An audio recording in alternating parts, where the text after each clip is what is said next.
And going live.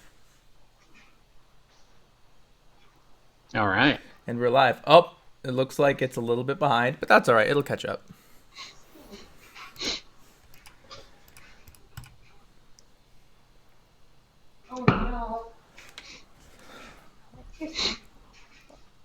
All right. Well, welcome to the Roundtable podcast and Field Street Drive live draft show. My name's Joe. I'm one of the hosts. Lucian is the other host. Lucian, how you doing?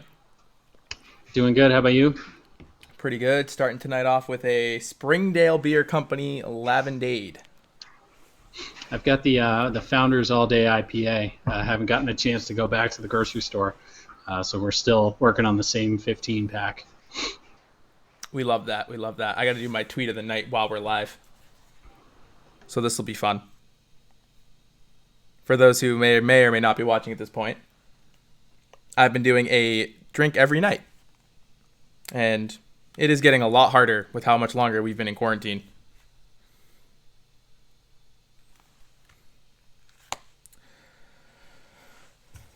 All right, Lucian, so what do we think is going to happen tonight? You're muted over there, guy. For which team? Well, let's start with, at the top, I think we're all pretty sure that Burrow's going number one. I think two's where it gets interesting. I'm watching the ESPN coverage right now. It looks like Sal Palantonio saying the Giants are trying to trade out of the four spot. So that'll be interesting. I don't know if I see that happening, but if they're trying to get a tackle, I could definitely see them thinking about getting out of that pick to see if they can get a tackle a bit later and acquire some more assets. But I don't know. Yeah, Do you have any spicy takes to start the night? I do. Spicy take number one: LA Chargers take tackle. They do not take Tua. I think Herbert goes to Miami, and LA Chargers get cold feet on Tua, and they start the 2020-2021 campaign with the hashtag Tank for Trevor. So that's spicy tank number one. Just reviewing my notes. Let's see. I think Detroit does not take cornerback at 3. I think they take Isaiah Simmons at 3. They're a team that needs cornerback and linebacker, but they did pick up Desmond Trufant in free agency. So I don't think, personally, and Matt Patricia is obviously a more an adequate defensive protege than I am, but. I don't think cornerback is necessarily the way that they need to go, and Isaiah Simmons is a generational talent, in my opinion. So excited to see those couple of picks. And I don't think a wide receiver goes off the board until the Jets, unless there's a trade. Okay. I could see that. I could see that. I think with the reports of San Francisco trying to get trade and shop Marquise Goodwin, I think when they're on the board, they're definitely looking wide receiver at that point.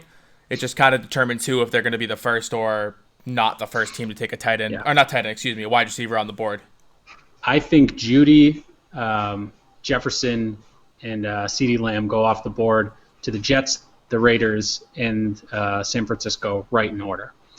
So I think there's a run on receivers right away, kind of early in that first, or I guess early mid-first round. So, excited to see how this shakes out. I'm also excited to see how GMs interact with the technology and how many mistakes are made live on TV. I am very excited for mistakes to be made live on TV.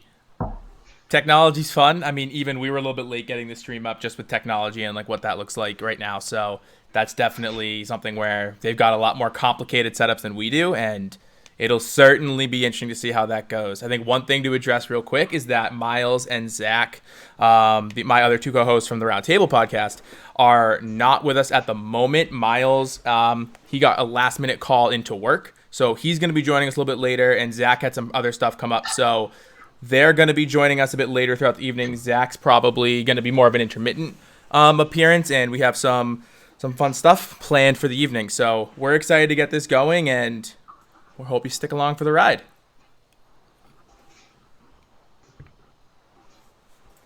So it looks like it is 7:55. We're about 5 minutes away from the beginning of the draft. And really, I think, no, I'm really just excited to see how this is going to play out. I think there are some interesting questions that some people have submitted to us, like what are the benefits of going best player available versus who kind of fits the most immediate need on the board, and what that looks like, and kind of, I don't know if you have any thoughts there. I think for me personally, it depends, right? Like if you're best player available, I think a perfect example, actually, something we were talking about in a group chat earlier with some of our friends, is Chase Young at number 2, right? Chase Young at number 2, assuming Burrow goes 1, is the best player available. But the defense was the strength of the Redskins last year. Granted, I'm saying strength pretty loosely, but that's something where that was the strength of their team. And yeah, Chase Young's the best player available, but how much is that going to improve them as a football team if they still have so many other holes? So it is an interesting kind of debate to kind of have, to see what do you think is going to be more advantageous as a football team. Yeah, and I think it's a tough spot for GMs to be in that kind of first couple of picks range, because I think a part of it is also too the fan reaction that you can get to trading out of some of those top tier picks. So, for example, trading out and away from Chase Young, I think would be met with a ton of backlash from Washington's fan base. But is there an argument to be made there that the picks that you would acquire by trading back basically Chase Young, because that's likely who's going to, would set your team up better for the future? So I think, for example, if you get a 1 this year, you get a 1 next year, and then maybe you get some skill player or position that fills a gap for you. So for the Redskins, maybe it's offensive line. Do those really, in essence, two first round picks, and then maybe we'll call it a second, puts you in a better spot as a team? I think potentially. So I think it'll be interesting to see how these first couple of picks shake out. But we will see. Yeah, we'll certainly see. I mean, we are minutes away from this starting. I think as a Patriots fan, there's been a lot of rumblings that are coming out in the last few minutes about what are the Patriots going to do, right? Like, I've seen people who are increasingly saying Tua to the Patriots makes way too much sense, and I don't know if that's because they're thinking of the Nick Saban connection, if these teams really are going to pass on Tua for the hip, or if there's other things that they're seeing. I know that there's kind of been an interesting media war of like guys like Dan Orlovsky are saying, like, what are you doing? Like, Tua is arguably one of the best players in this draft. This is a guy that was, 7 months removed from being the consensus number 1 pick. So you've got guys like that are like saying, how do you pass on this guy? Like, what are you doing? Like, this is how you lose your job. And then you've got guys that are out there saying Tua's going to slide to 16 and the Jaguars are going to trade up to get him. Like, I think that was Peter Schrager's last mock draft on NFL Network today. So I think that's going to be super interesting to see how that goes. I think are the Patriots going to be able to make that work? I don't know. In our mock draft episode, on our second mock draft episode on Field Street Drive, we had a hard time trying to figure out a way to make it so the Patriots could get a quality player at any other pick in the draft when we traded up. So I think that'll be interesting. Some guys now are saying offensive line is the move. I don't know if that's at 23 or if that's if they trade back, but do the Patriots even make a pick tonight? I think as a Patriots fan, that's what I'm worried about. And I don't know what's going to happen. Yeah, and I think one of the things that's important to keep in mind too is that the media really is covering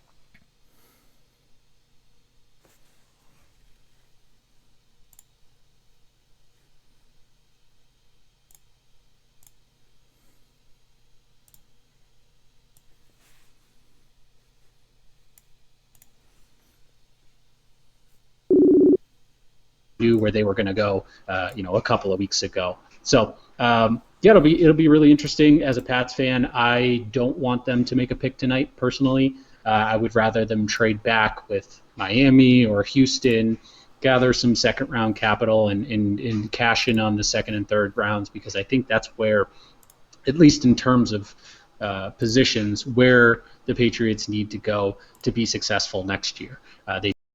They need wide receiver, they need tight end, they need safety, and safety kind of. In all of those positions, you're not seeing too many guys go off the board in the first round for those positions. And I think you can pick up a quality linebacker, a quality wide receiver, a quality tight end, and a quality safety anywhere between the second and fourth round. Yeah, and that makes sense. I know we're having a little bit of internet issues at the moment, so give us a quick second to try to fix that.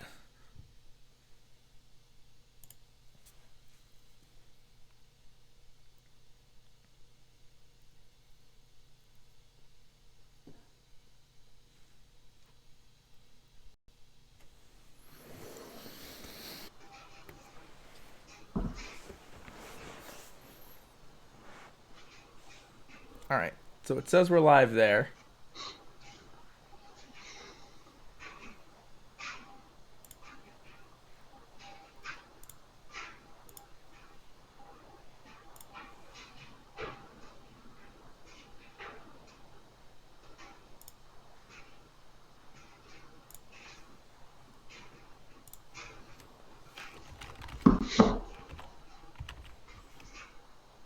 I'm going to be really interested in the what the the view on ESPN is for this. Be very interested. They're okay.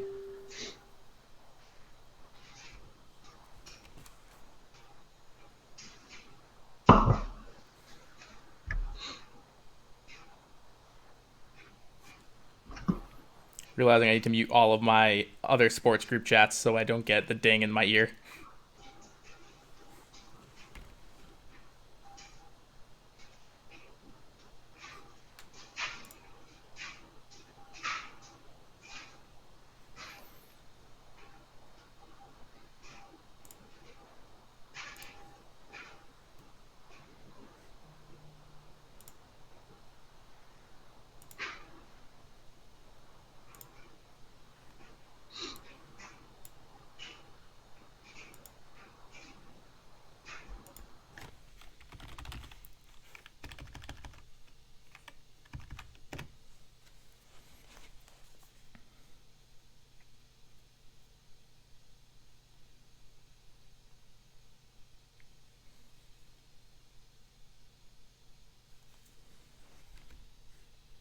Here comes the commish.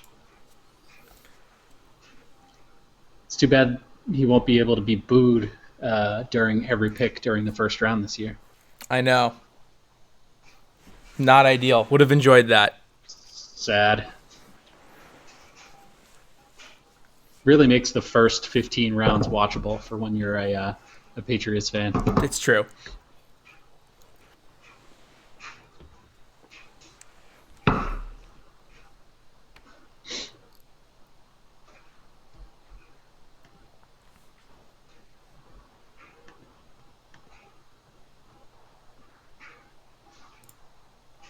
All right, so it looks like we're still good. Looks like we're good and we're live. So here we are. The technical glitches of having to start the stream on YouTube while porting it from OBS are always fun. But, well, I don't think anybody would have booed Goodell during this. I mean, he's thanking essential personnel, so that's nice.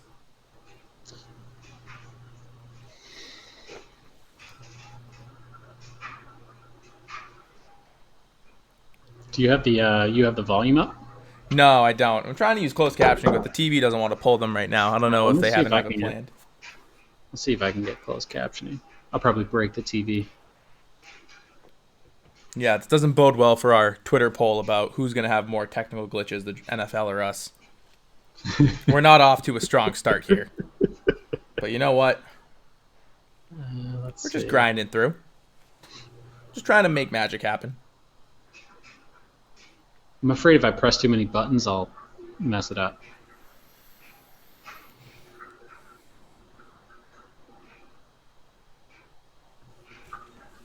Let's go down to settings and support. Oh, closed captioning. There we go. That's what we need. Go. Someone on the inside with closed captioning. Look at that. That's why I pay for cable right there.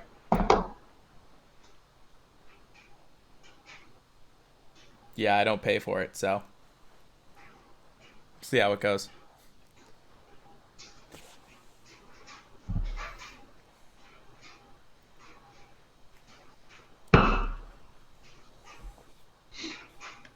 So it looks like we've got the national anthem, and then we'll be off. And then we'll be off. Do we think there's any way the Bengals don't take Joe Burrow here? No, I mean they need a quarterback. It's I would be surprised if. Well, I guess they might draw it out just to shop around and see what's there. Maybe, yeah. I had jokingly put out there, or a buddy of mine had jokingly put out there, Baker Mayfield and OBJ for the Bengals first rounder this year, and I believe it's a second rounder either this year or next year. So that's an intriguing one. That would be intriguing, yeah. Kind of know what you're getting with Baker Mayfield. I don't know personally if I would do that deal, but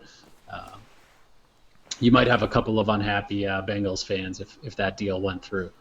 So yeah, I mean, that's the biggest thing is like, how do you sell trading out of the first pick here to a franchise? I think it's something that every franchise, if you do it or when you do it, your fans are typically pretty unhappy unless you get an absolute haul back, right? Because basically you have to see if the guy that you traded back for ends up being worth it, and you need to see if the guy that you could have got at number one would have been worth it, especially when there's like a consensus number one pick here like Joe Burrow. So it'll certainly be interesting to see if, I mean, I don't think they're going to go any other way. I really don't.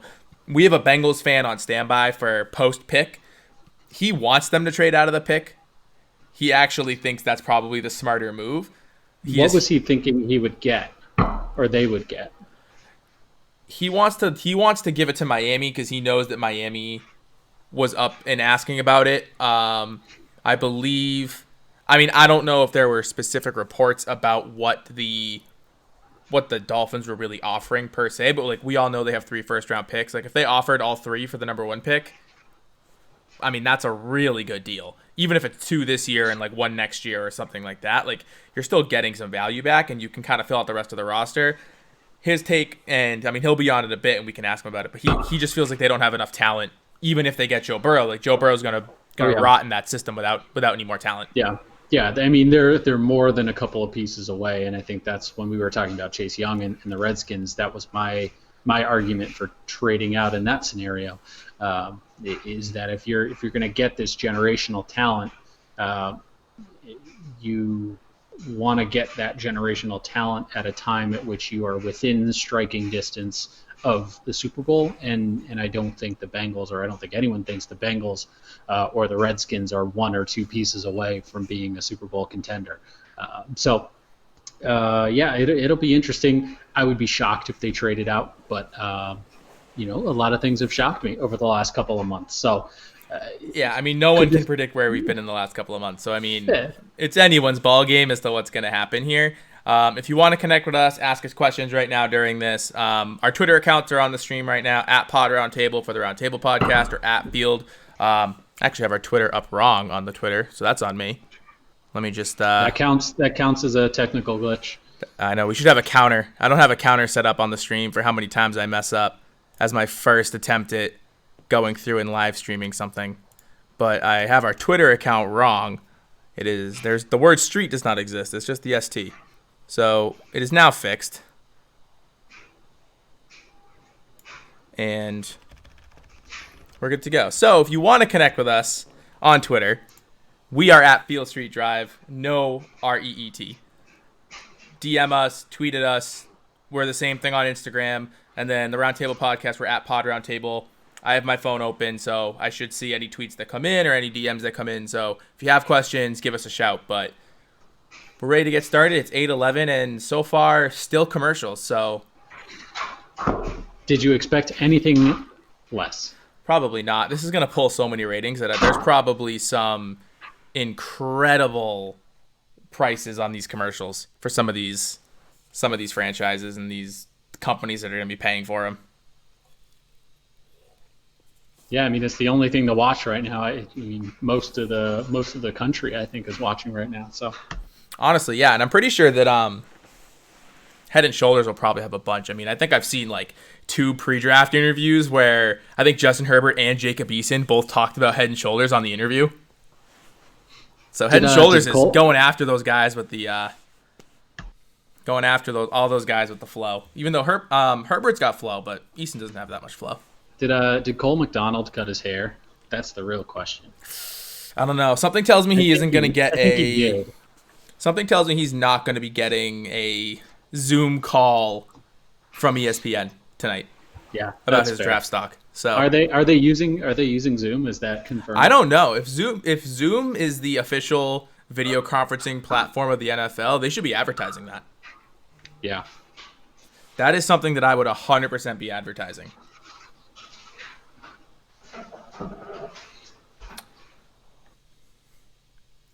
Still nothing.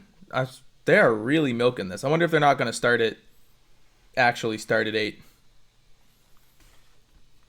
Maybe coverage started at 8, but the draft itself doesn't kick off. I'll be honest. Goodell could have said it started and they're on the clock. I wouldn't know. It's on mute for me, so it doesn't interfere with my microphone. Yeah, it's interesting because I'm seeing SportsCenter tweet out a bunch of different pictures, but it's not what they're broadcasting. So, I've got the closed captions on, so when we start seeing traffic come through, we'll see it. Yeah, and we've got the nice little board ticker at the bottom of the screen that we'll be updating throughout the night. So we're ready. We're ready to keep you updated, though I'm sure plenty of people will have the actual NFL draft on. So if you throw us onto the side for some audio and some hot takes, we're here for you. Here to keep you company.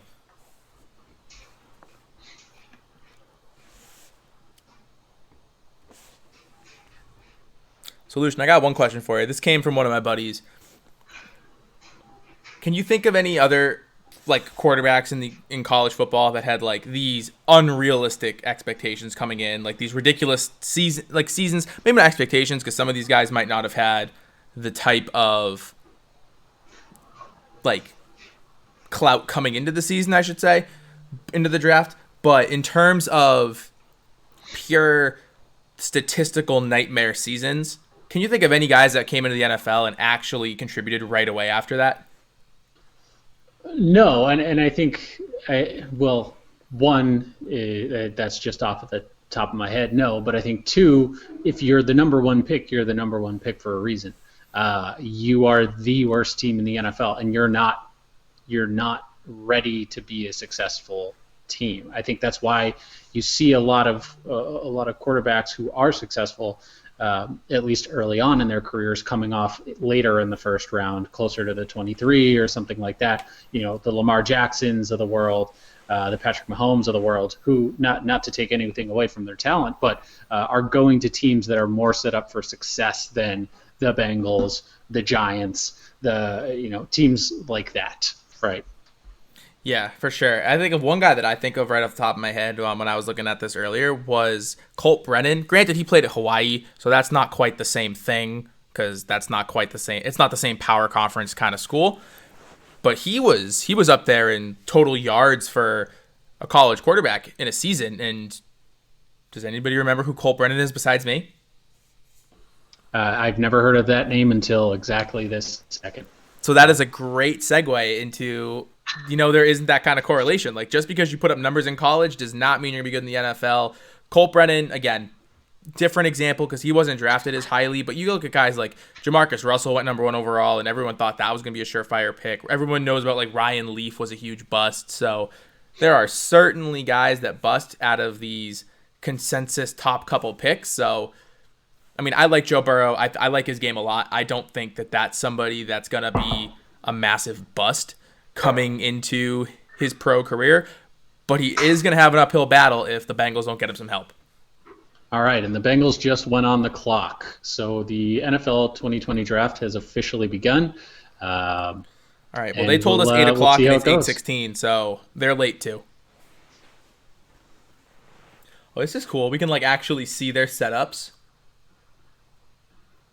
I'll take that. How much do you think that branding on the back of that monitor costs? I don't know. Not Oh, sure. I wish, here are the Madden yeah. animations. Oh, you might be a little bit behind me right now. I probably am. I mean, I'm on college What cable. how much time is left on the clock for you right now? It's right underneath the mute symbol, which is really unfortunate. It look 9 minutes and 18 seconds right now. Oh, I'm on 9:08, so I've got about 10 seconds. So they're showing Joe Burrow. He doesn't look like he's gotten a call yet, Could you but imagine yeah, I mean, if they don't take Joe Burrow here?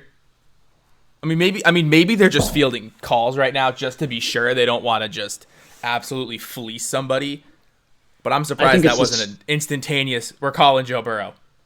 I think it's a smart thing to do. I think it makes sense to shop around, not shop around too much to make your franchise quarterback sweat it out, but just give yourself a couple of minutes to see if anyone offers anything, and then go ahead and take the consensus number one pick. Really, Yeah, for real. I mean, I can't imagine a scenario where you don't take him. I mean, look. I mean, FBS single season records for offensive yards, total touchdowns, passing touchdowns. Like the dude was a monster, and he does so many things well. Like he gets through his reads. He's super accurate. He understands how to read and take apart coverages, and he was running an offshoot of basically the Saints system, right? Because Joe Brady was one of the offensive coaches there. So he has experience in a pro style offense that's worked in the NFL. Like I can't see a scenario where you don't take him. nope. Okay, Neither do I. you paused, and I swear to God, I was like, he's ahead of me, and they just traded the pick, and I'm gonna look an idiot. No, no. That would have been our first Sat Tuba of the night. Bum, bum, bum. Oh boy, I was just playing with the dog.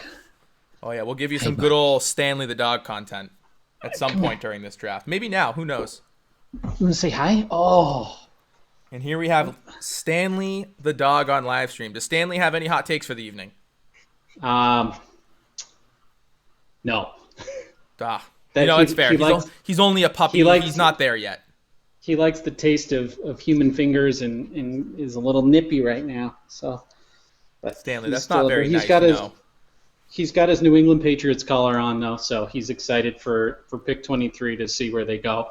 He's personally rooting and hoping that they trade back, but you never know. You never know. I mean, I think it's a smart pick. I mean, we've talked about it. We both think it's a smart pick, but who knows? Who knows what they'll do with this team?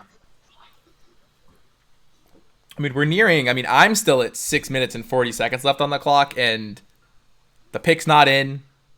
Yeah.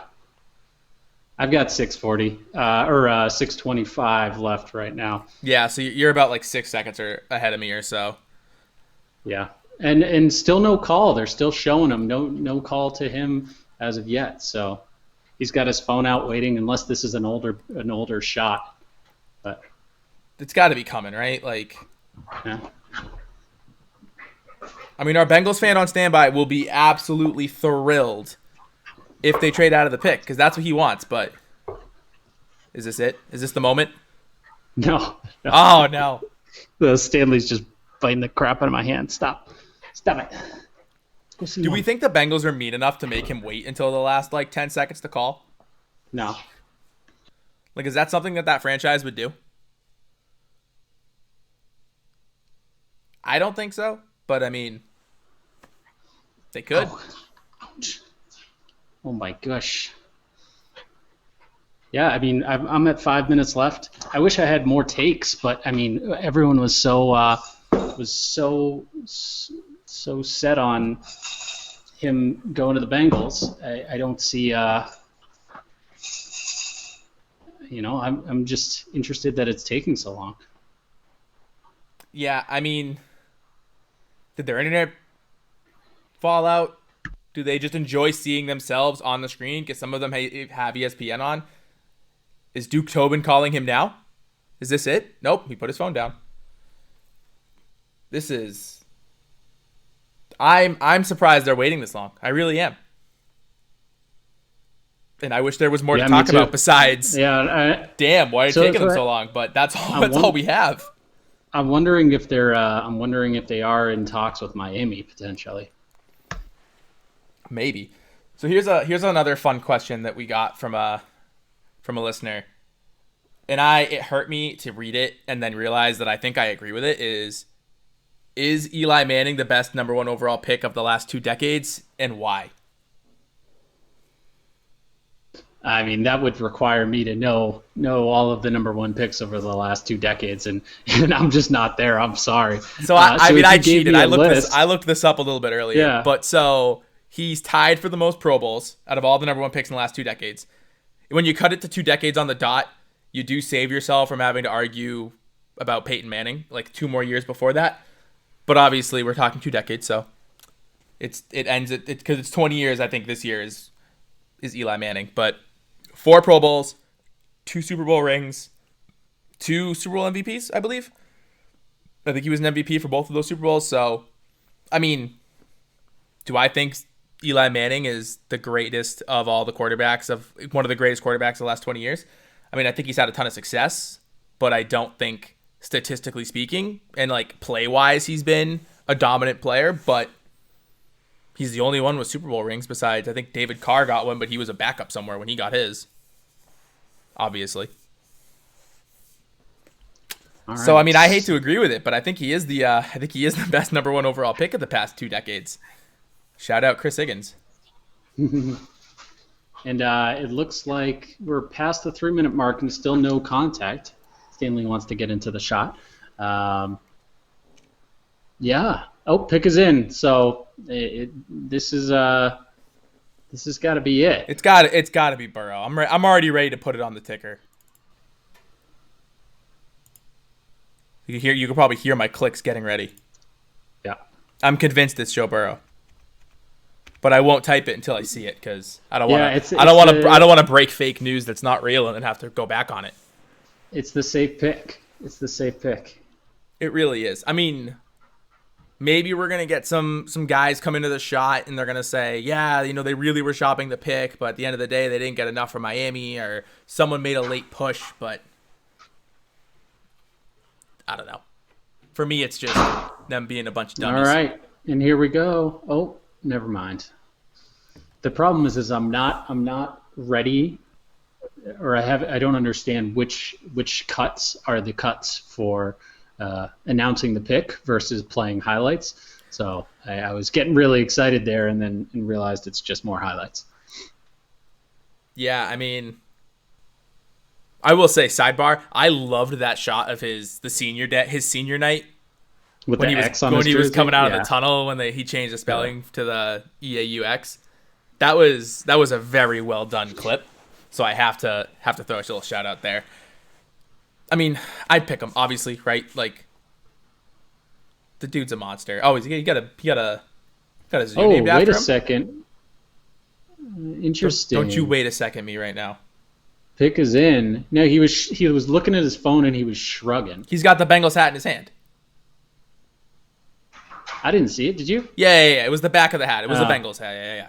Oh, You got to I be didn't more see observant than that, Lucian. it. This isn't any cut rate production here. Joe Burrow. Joe Burrow, number one. Joe Burrow, number one overall.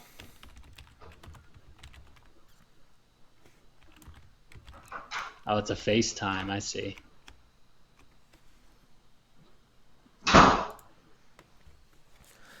All right. Well, the ticker below the does first not pick. automatically go to when I type, so you do have to wait for it to go all the way around. But next time it's around, it will say Joe Burrow, LSU quarterback. And So Washington is on the clock. all right, so we'll see if our friend here wants to jump in the chat. I'm gonna add him.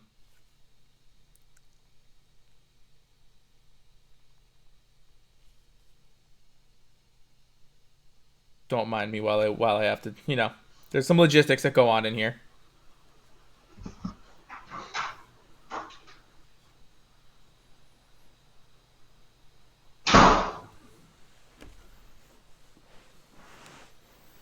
All right, just sent it over. So, Joe, while Washington's on the clock, got to ask you, what are your thoughts on Marquise Lee to the Patriots today? He's another slow wide receiver. I don't love it. He's been injury prone. We'll see if he does anything. I think it's a compete for a roster spot kind of signing. I don't think they really have that many high hopes.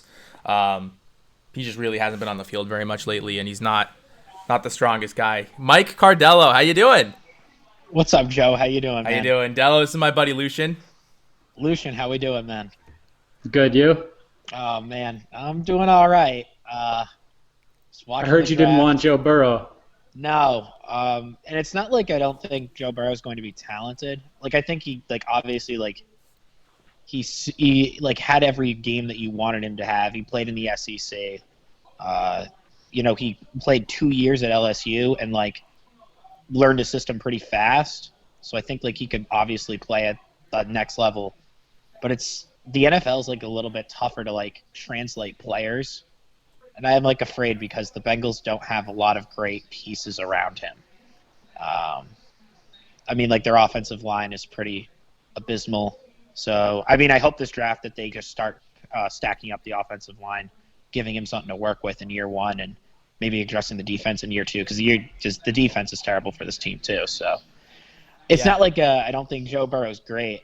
It's just I just want the kid to get every opportunity to like succeed, and that's my concern. Yeah, I mean, you look at LSU and like that's the one knock I think some guys have said about Joe Burrow is that he's only got the 1 year of really good tape, and LSU was an absolute force this year. Like now he's going Yeah. to the worst team in the NFL. No offense, but That's okay. I mean, quite literally, statistically. But regardless, they don't. He's not going to have that help. So is he going to be able to carry the team when he's not throwing to first round talent at O line, one of the top running backs in the draft?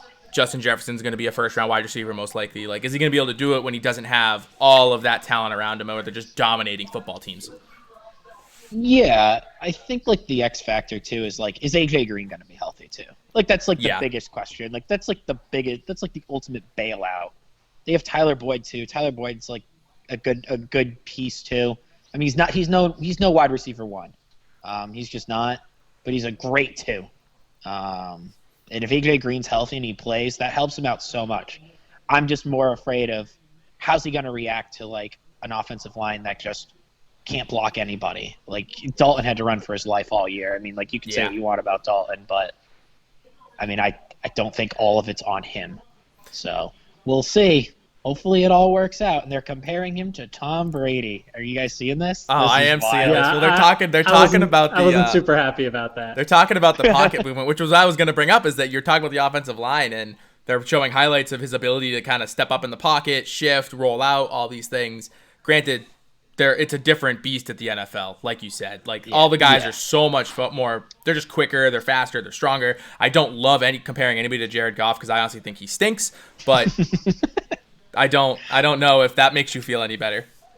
I mean, like again, like I don't watch college football, so I can't like specifically comment on how a player plays. But I think like one of the key things that I think is more concerning is I think like you could have gotten so much more for this. Like there's like Chase Young's in the draft. Chase Young's a beast. Like if he doesn't He's go, a monster. yeah. And again, if I don't know what Washington's doing, like what the heck is going on with them? Like I know you guys probably have somebody else coming on to talk about that, so I'm not going to talk about the Redskins. We actually, I But- mean, Lucian, I don't have a Washington Redskins fan ready to come on to you. No, So you I can don't know talk if about the I- Redskins if you want, Dello. We're I don't here know for if it. I Okay, know I'll- anyone who's willing to admit to being a Washington Redskins fan. I think that's the problem. I mean, I'm happy to admit that I'm like just this awful, just this sad Bengals fan. Like it's just a sad life. But there's so many pieces in this draft where you're just like there's so many good players, and it's like okay, I really wish that maybe we take a step back, get a couple of pieces from Miami, get a couple of picks. Like I don't know what they could have gotten, probably a lot. And I mean, the reports just- are that they wanted to move up. I mean, they've got 3 firsts. Could you have gotten 2 of them? Who knows? you might have been able to get all 3. I mean, like, Honestly, with you might the- have. Yeah, I mean, Joe Burrow is he was everything that you wanted in a pick. I mean, like, the dude seems like I just want the kid to win. I hope I'm completely wrong. I hope this guy's an absolute beast. I mean, I hope I'm sitting here and I'm saying, hey, Jonah Williams comes back. He actually plays great. They got rid of Cordy Glenn already after that trade. I mean, like, it's like, I don't understand what this team does, but I'm hoping for the best. I'm hoping for the best.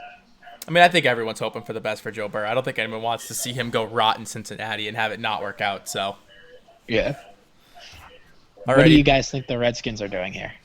I mean, I think they're taking Look- Chase Young. I think we've talked about this on some other shows where we've done some mock drafts, and we actually had to restart one because the Redskins didn't take Chase Young and he fell to 4 somehow, and we restarted because we thought that was such crap that it was never going to happen. Yeah. So I take Chase Young. Chase Young's arguably better than Joe Burrow as an NFL prospect. It's just the value of quarterback is so high. Yeah. I don't disagree. I mean, yeah, you're 100% right. It's just like a value thing at this point. But, like, did anybody see the box jumps that he was doing the other day? Yeah, Like, those were nuts. are you kidding me? I think it was 5. I think, Those were ridiculous.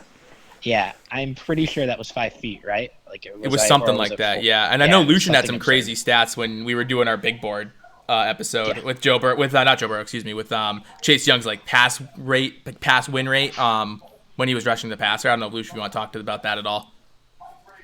No, sorry, I'm just watching the drama that is unfolding right now. That is Chase Young looking real worried while yeah, the he does pick is look in worried. already. Yeah, right? He looks really concerned. He was on the phone, and then he gave his phone back to someone. Didn't look very happy. I'll be real interested to see how this goes down. I bet Riverboat Ron's going to pull something wild right here. I wouldn't be shocked if Tua goes here. I'm going to be honest with you guys. If Tua goes here, Dello, you will have called it. And Nope. Chase Young. all right, yeah, you're a couple seconds ahead of me. All right, Chase Young, Yeah. Number Yep, 2. There we go. adding it to the list. I mean, that's definitely the right pick. Oh yeah, I think we all agree That's there. Yeah, I don't disagree with that at all. There's got to be a Lions fan that you all know. There's got to be a Lions fan. Lucian went to Michigan. He hasn't told me he's got a Lions fan ready to go. So No Lions fans. All right. Well, I'll hang out. yeah, I was gonna say, I'll Dello, hang out. you're free to hang out with us. I don't know. I mean, obviously you got a draft to watch, and I'm sure you got things to do, but you're free to chill for a little bit. All right, I appreciate that. So what do you guys have at 3? So I think they're gonna go Jeff Okudah. I don't think they should necessarily go Jeff Okudah. I think Isaiah Simmons is an incredible, versatile prospect with ridiculous athletic profile, but I think that they kind of boxed themselves into taking a corner. So I think they're going to go Jeff Okudah. I think Lucian thinks they should take Simmons. I disagree. I don't think they've boxed themselves into taking a corner because they picked up Desmond Trufant in free agency. So they have a I'll give him a B+ grade as far as lockdown corners go. So they have a B+ corner. They have a need at linebacker, and Isaiah Simmons is the type of athlete that plays all over the defense. I think at the combine, I think it was, someone asked him what position does he play, and he says, I play defense. So he's the guy that I think makes the most sense for the Lions here. I think it's just they've got kind of what they need at cornerback. Yes, going cornerback would make them stronger at cornerback, but they have other holes on that defense, and taking Isaiah Simmons and sticking him in some hybrid safety, linebacker, play wherever you want to type role is going to benefit them. I think he, as far as true talent goes, is probably number 3 on my list. So, Damn. Yeah, I mean, as we're watching, Mel Kiper's thing, best available is going across the bottom. He has Okudah ahead of him. I don't know if I agree with that, but I think the versatility of Simmons is so much more valuable from my perspective, but we'll see. You brought up something about the Desmond Trufant signing, but the one thing that I think is really important, though, is they lost Darius Slay as well this year. Right. Yeah, Darius Slay that's a massive loss. I mean, I play like daily fantasy. That's the one guy I don't like playing like my wide receivers against Darius Slay because I have so much respect for him. So I don't know. Do you think that's like a net loss for that defense, like getting Trufant over Darius yes. Slay? Yeah, I do think it's a net loss. I think teams take net losses all the time at a single position to be stronger as a defense. So I think what was telling on this one is that the clock went down to, I think, 2 minutes was when the pick just finally came in. So there was clearly some shopping around here going on, but we won't have to wait too much longer to see who they go with. Yeah, I mean, there was a bunch of reports that Miami was trying to get to 3 because they were trying to or I don't know if it was either hop New York to make sure they get the tackle that they want, which to me seems like a bit of an overpay to try to get the tackle that you want off the board first. I don't know if it's just so that so the Chargers couldn't jump them, but there definitely were reports that the Lions were looking to trade back, so we'll see. I think personally it's going to be Jeff Okudah. We'll see if I'm right. We'll see if I'm wrong. Yeah, and I think this is where we get into the really interesting part of the draft. The next 10 picks or so, in how certain positions shake out, are really going to shape the late first round and into the second. If we start seeing Isaiah Simmons slip, if we start seeing offensive tackles slip, if we start seeing wide receivers slip, I think that'll really change how teams attack this later half of the first round and into the second and third rounds. So I'm really excited to see where they go. Just waiting on the pick now, but my money is on Isaiah Simmons, I think. All right, Della, while we have you, you have a prediction here, or? I really thought they were going to trade it, but they're going to make a pick. I think it's Simmons, to be honest. I think there's just a lot of things. I mean, I like Simmons as the pick here. I think it gives. Damn it! Oh, you beat me to it because I didn't see it yet. So I'm assuming it's Okudah. Yeah, it is Okudah. Jeff Okudah. All right, Yep. Adding it to the list. Though every time I type one of these, this ticker is always like the 20s for some reason. Just the timing of it out. But this makes things really interesting now, right? Giants are coming on. I know we have a Giants caller lined up. We do have a Giants caller lined up. We might have two of them, actually. I believe, and it'll be interesting to get their take on this. I believe they need offensive line, specifically offensive tackle, They do. cornerback, and linebacker. I think linebacker may be over cornerback. And now that Isaiah Simmons has fallen, that makes a lot of sense. It might also make sense to trade back, pick up a corner and linebacker a little bit later in the first and second, and be a little bit closer to competing than just taking a single player. I think there's not going to be many people who are going to win the argument that Giants are just one or two pieces away from being competitive. So will be definitely interesting to see what they do with this pick. Yeah. All right, I'll let you guys go. I'll let you guys enjoy it. Lucian, All right, Della. Thank you. Thank you, guys. Thank you Thanks for coming on, buddy. Yeah, see you guys later. Hopefully we'll be talking NBA soon. Oh, hopefully the we'll go NBA from comes there. back and we can get you on for some NBA, some good old daily fantasy and whatnot. I am ready for that. I'll talk to you guys later. All right, see you, buddy. And that, folks, is our first successful call of the evening.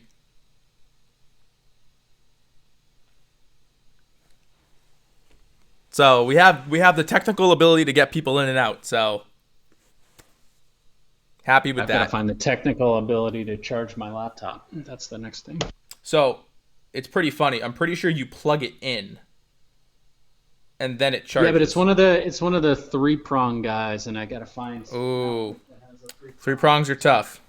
You're gonna see my living room.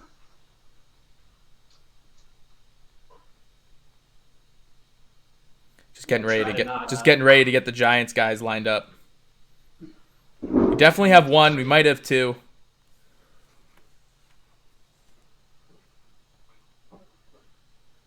Yeah, we're gonna have to unplug one of the lights here. Ooh, Lucian's gonna get the mood lighting for the draft. He's getting all riled up for the draft. Let's see. Does that do it?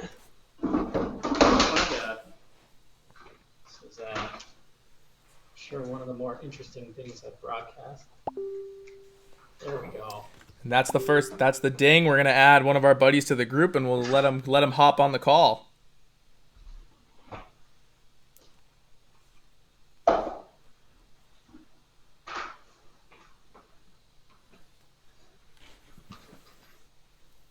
They're finally showing Chase Young be happy. A little late.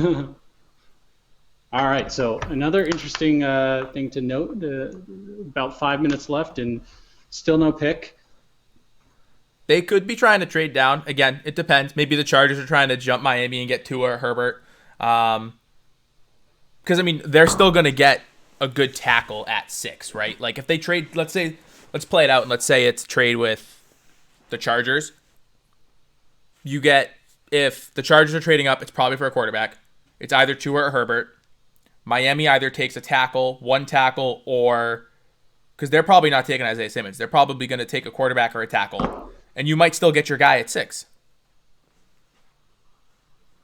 Yeah. That, to me, sounds like an ideal scenario to trade out of the pick if you think it's going to work.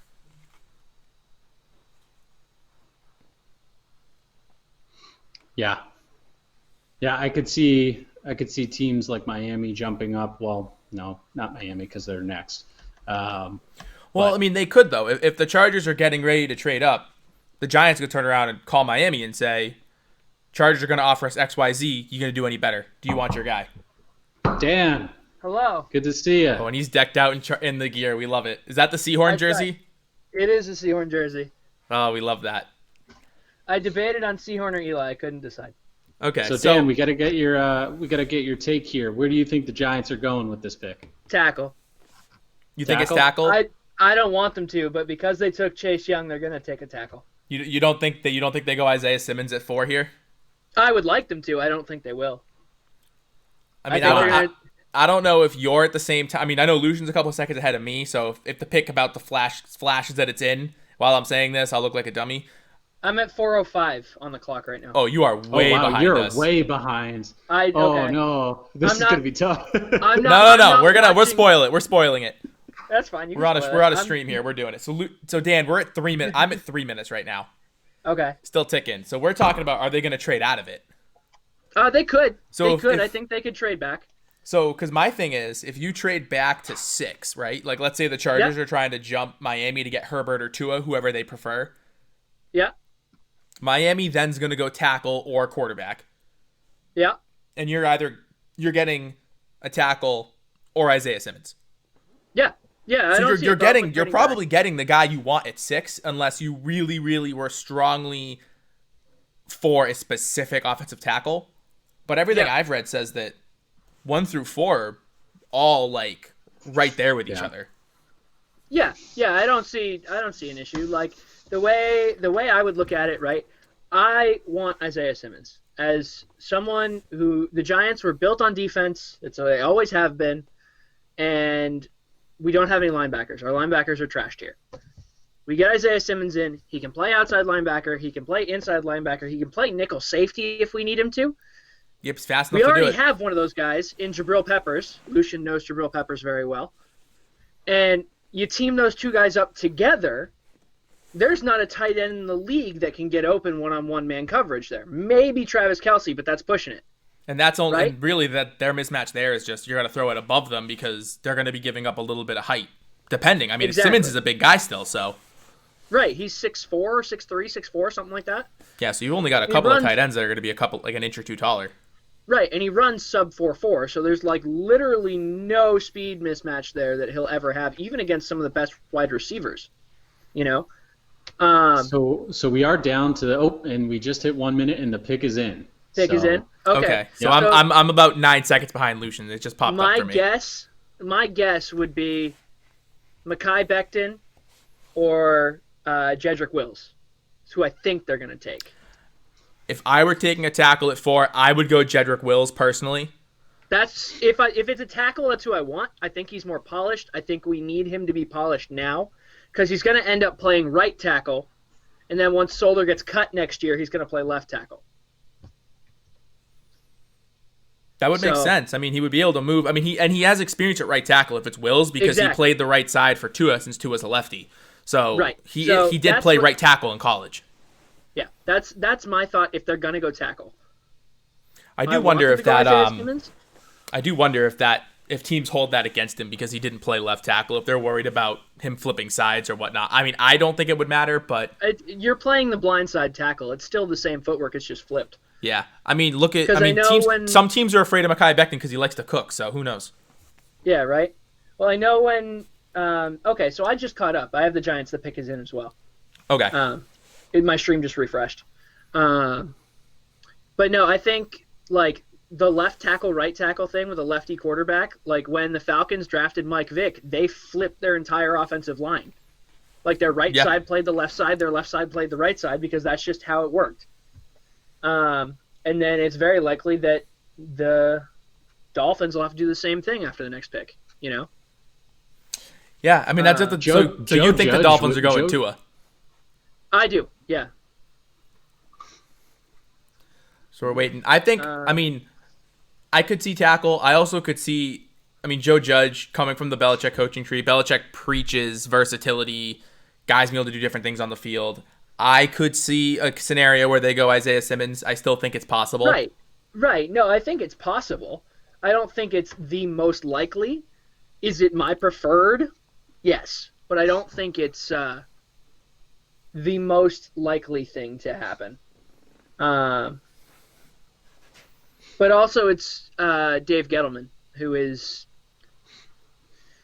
I don't understand that, man. I don't understand He doesn't how want he you to. built... Apparently, he doesn't want anyone to understand him. Yeah, I don't understand how he built the Panthers into a Super Bowl winning team. Or a Super Bowl getting to team that should have won if Cam Newton wasn't soft. All right, the pick is in. I have Goodell announcing it now. Is it Andrew Thomas? Andrew Thomas Okay. out of Georgia. Andrew Thomas out of Georgia, adding it to the ticker. He's polished tackle, so you know what? It's tackle. It's not necessarily the tackle I wanted, but it's a polished tackle. I'll take it. So now we get into some interesting territory, though. We've got Miami and we've got the Chargers, and I think Carolina is going to end up with Kuechly retiring and they're going to get immediately Simmons. picking up Simmons, which is about Hello, Marcus. the most amazing transition He came of up all to tell time. me what the pick was after Lucian had already spoiled it. Well, I didn't know. You weren't downstairs, so I didn't know if you were watching. That's okay. Marcus, They had welcome me to the jump show, on my their guy. podcast Oh. Welcome to the show. because they wanted me to talk about the Giants pick. Yes. You muted the thing. You haven't been hearing about this. You're right. That's okay. We'll feed you back in. That's all right. Yeah, so I think Carolina is gonna end up with Simmons, but that's if the Chargers don't take him. Yeah, I mean, the Chargers, we were talking about this earlier, the Chargers could start the year 2021 with the Tank for Trevor hashtag and Right. not go quarterback here and finish Apparently, in last place. Lynn loves Tyrod Taylor. He does. That's everyone. I mean, He's been saying that for years. Yeah, I mean, he's talented. Do I think that he is a NFL starting quarterback caliber quarterback? No. Do I think he's one of the better backups that you could? Yeah. Yeah, absolutely. But think I he don't can think bridge for a year. Yeah, exactly. Like if you are tanking for Tua, well, maybe you need someone a little bit worse than him. Or if you're tanking for Trevor, excuse me. No. So see. I'm at 5 minutes, a little over 5 minutes, 5:28.7 for the pick right now. I mean, how long do you think is doing your due diligence versus if the guy you wanted at 5 is here, you just call it in right away, right? Well, so I think what they're doing is they're waiting and pushing it to see if anyone's going to jump in for a trade. I thought that's what the Bengals were doing too. Right, but if the, Right. if the Dolphins were anyone like, see- we want Tua or we want Herbert, like that's the guy we want, they're both here. Like, what would you wait for? Someone to offer you 4 first-round picks.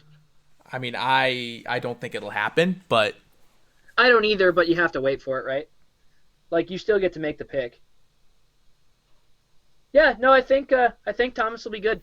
I think it helps the Giants. I mean, if they can keep Daniel Jones' pocket clean and they can keep him healthy, I think we'll be in good shape. You know? All right. It is Marcus's birthday, so I'm going to hop back off. give Go ahead with him. Marco a happy birthday for us. Will do. Thank you for having me on. Hope you boys have a good rest of your night. Oh, we Thanks hope so for too. coming It on. should be a good time. Successful call in number 2. Interesting. Internet's holding up. I'm very intrigued that they didn't go Isaiah Simmons. I still don't think that if Miami really wanted Tua or if they really wanted Herbert, I don't see a scenario where someone can buy that off you. You already have 3 first-round picks. Watch New England pop up on the screen right here. I would lose my mind live. I doubt it. I really do. They're showing Tua. They're giving Tua the treatment. He doesn't Yeah, look. they haven't shown Herbert yet, so We'll see. I mean, this is the. I mean, people are saying. I mean, even today, people were saying people might remember this as the Tua draft, not because he went 5 to the Dolphins, but because he slipped like Aaron Rodgers down to the back end of the first. So, who knows? Maybe they go Isaiah Simmons. Maybe Brian Flores is like, yeah, I want that on my defense.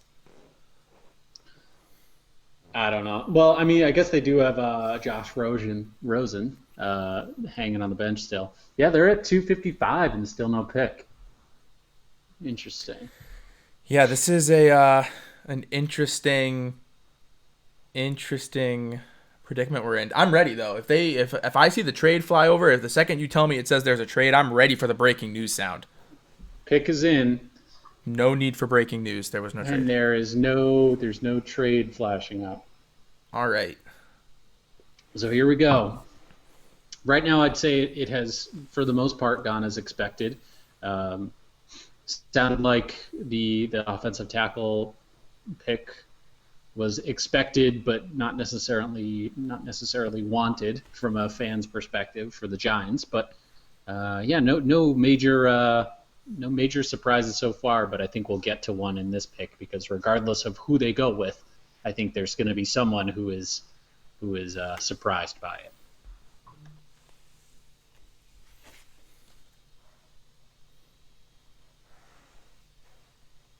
So I got people chirping me in my on Facebook messages telling me I'm not answering the YouTube chat. Unfortunately, I can't see the YouTube chat because we're streaming through a program, and my computer can't hold both of them at the same time.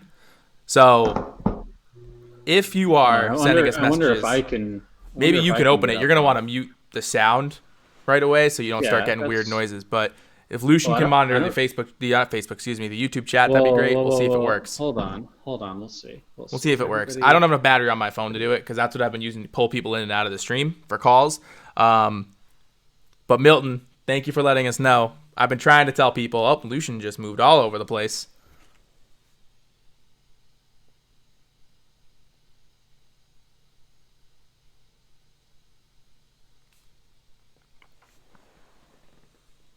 There's our first technical difficulty.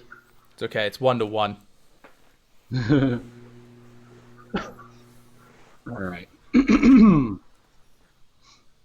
Holy crap, we have 2 watches. Look at that. Wow.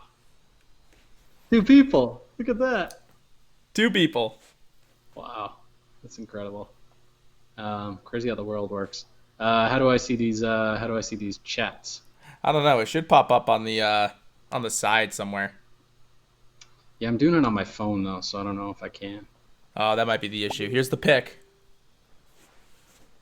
Oh, it's Tua. Is it Tua? It is Tua. Wow. Tua, first QB off the board. Not first. Yo, what am I talking about? Joe Burrow. Yeah, that was a big miss there. First screw up of the night. Okay, that is what are your thoughts there, Joe? Well, let me make sure I spell his name right before I, because that's a fun one to spell. All right. I don't know. I think it makes sense. I think everything we've heard has been tank for Tua, tank for Tua, tank for Tua, tank for Tua. That's what they're doing, right? I think then you had the issue with, obviously they're showing the hip injury now. That was a huge question mark. Was he going to bounce back? A while ago was when he got the bill of the clean bill of health from the doctor and some teams saying that, yep, they passed physical, it's all good. And then up in last week was when you started hearing maybe he didn't pass his physical.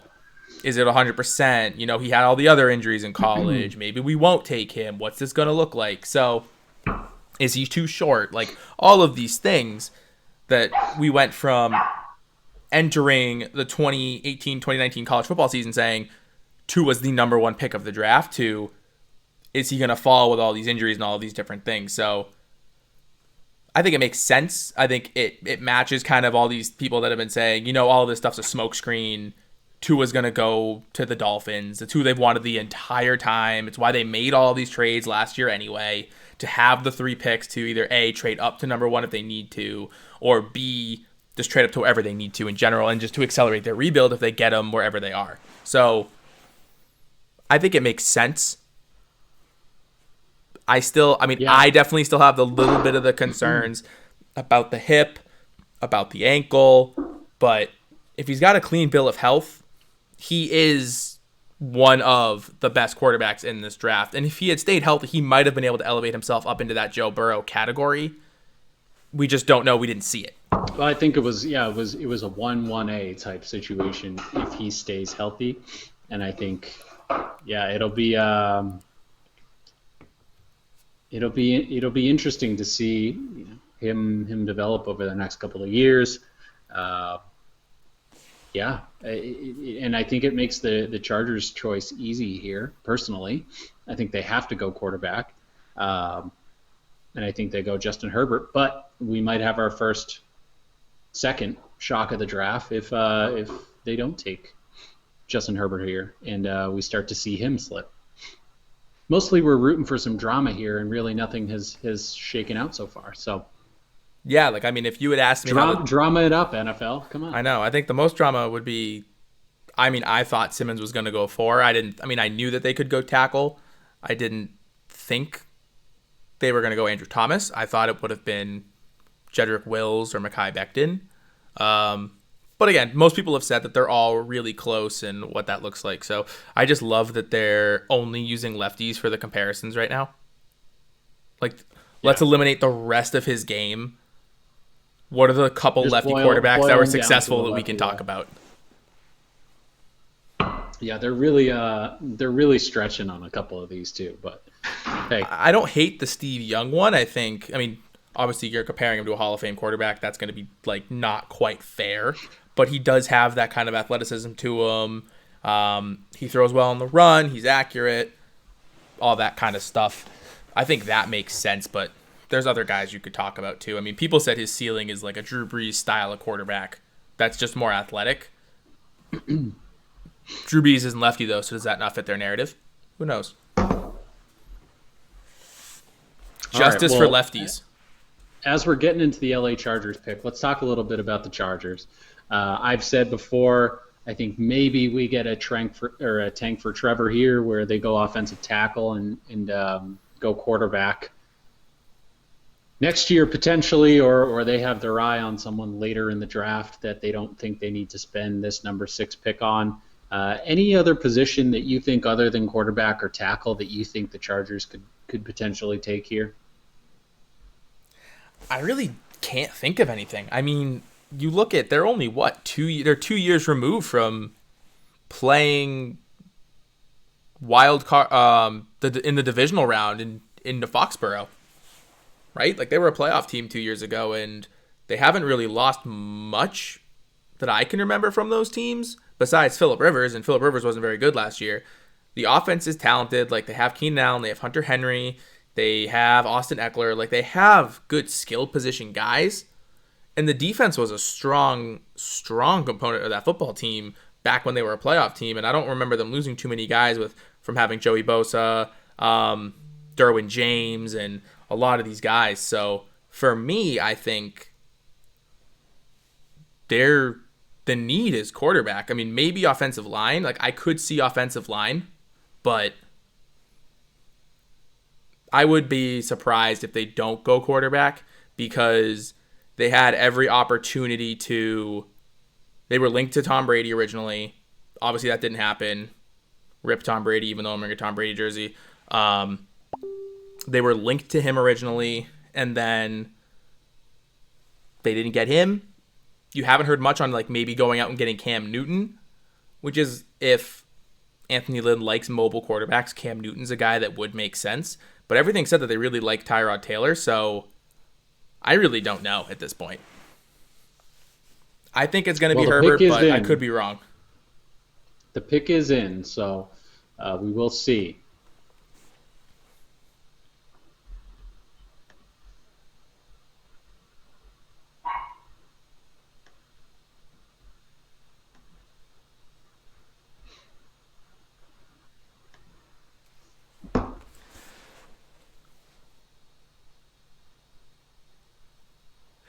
It's definitely interesting watching the draft, not having them be like, obviously, yeah, there's usually the stage Goodell walks out on, they boo, but they usually, I'm still so used to seeing the analysts on the like at their little table away from the stage, but so you can see everything, and then panning to fans. It's definitely interesting to see all of the different setups that they're showing. It's cool to kind of see all the different at home war rooms they've made too.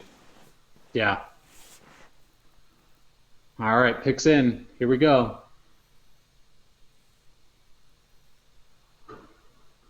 Oh, there are some fans in the Zoom Justin chat behind them. Herbert. Is it? Okay. Yep. QB out of Oregon.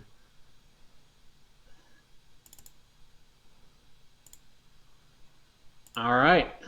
Well, Justin Herbert has flown up the draft boards over the last couple of months. I think he was projected, late first round and has now gone 6 to the Chargers.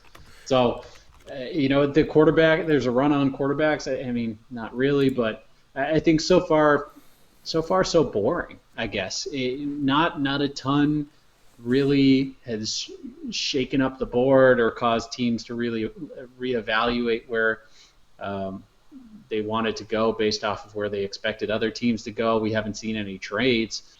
Yeah.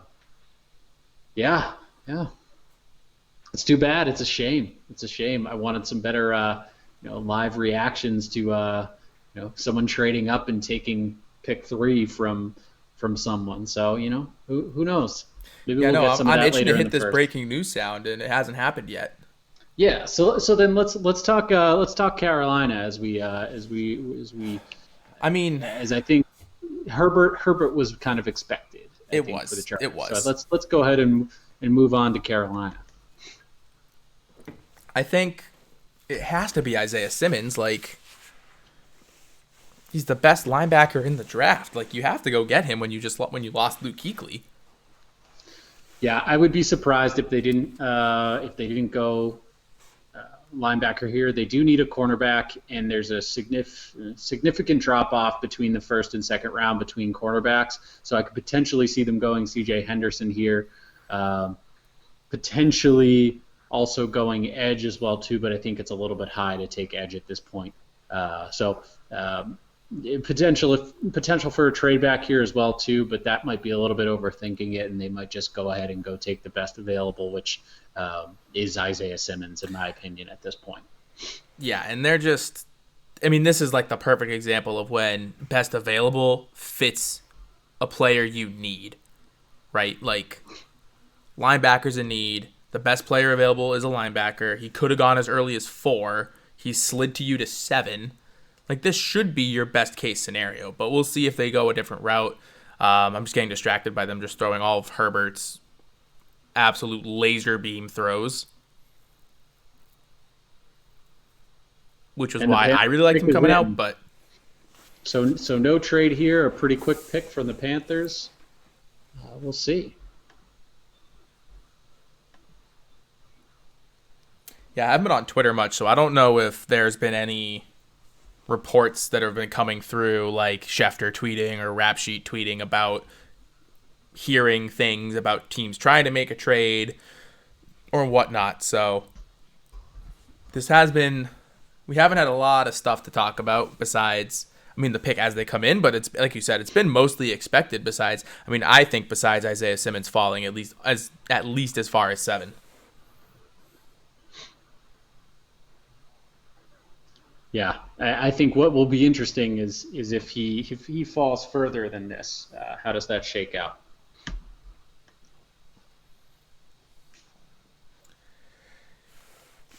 Yeah, I don't know. If he keeps falling, it would be interesting to see.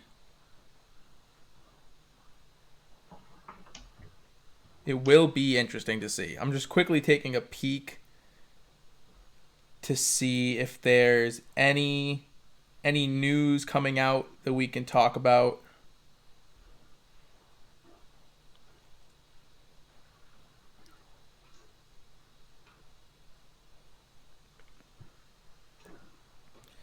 Not a whole lot of other stuff that's happening right now. No real major reports, though. Interestingly enough, Odell's tweeting I Oh, guess yeah? I guess you can laugh at it when you see it for what it really is. Dot dot dot.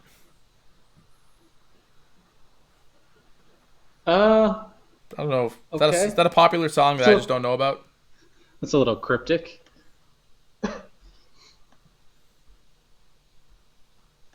All right, I fixed up my my laptop charging. For some reason, I lost the charge, but we should be good now.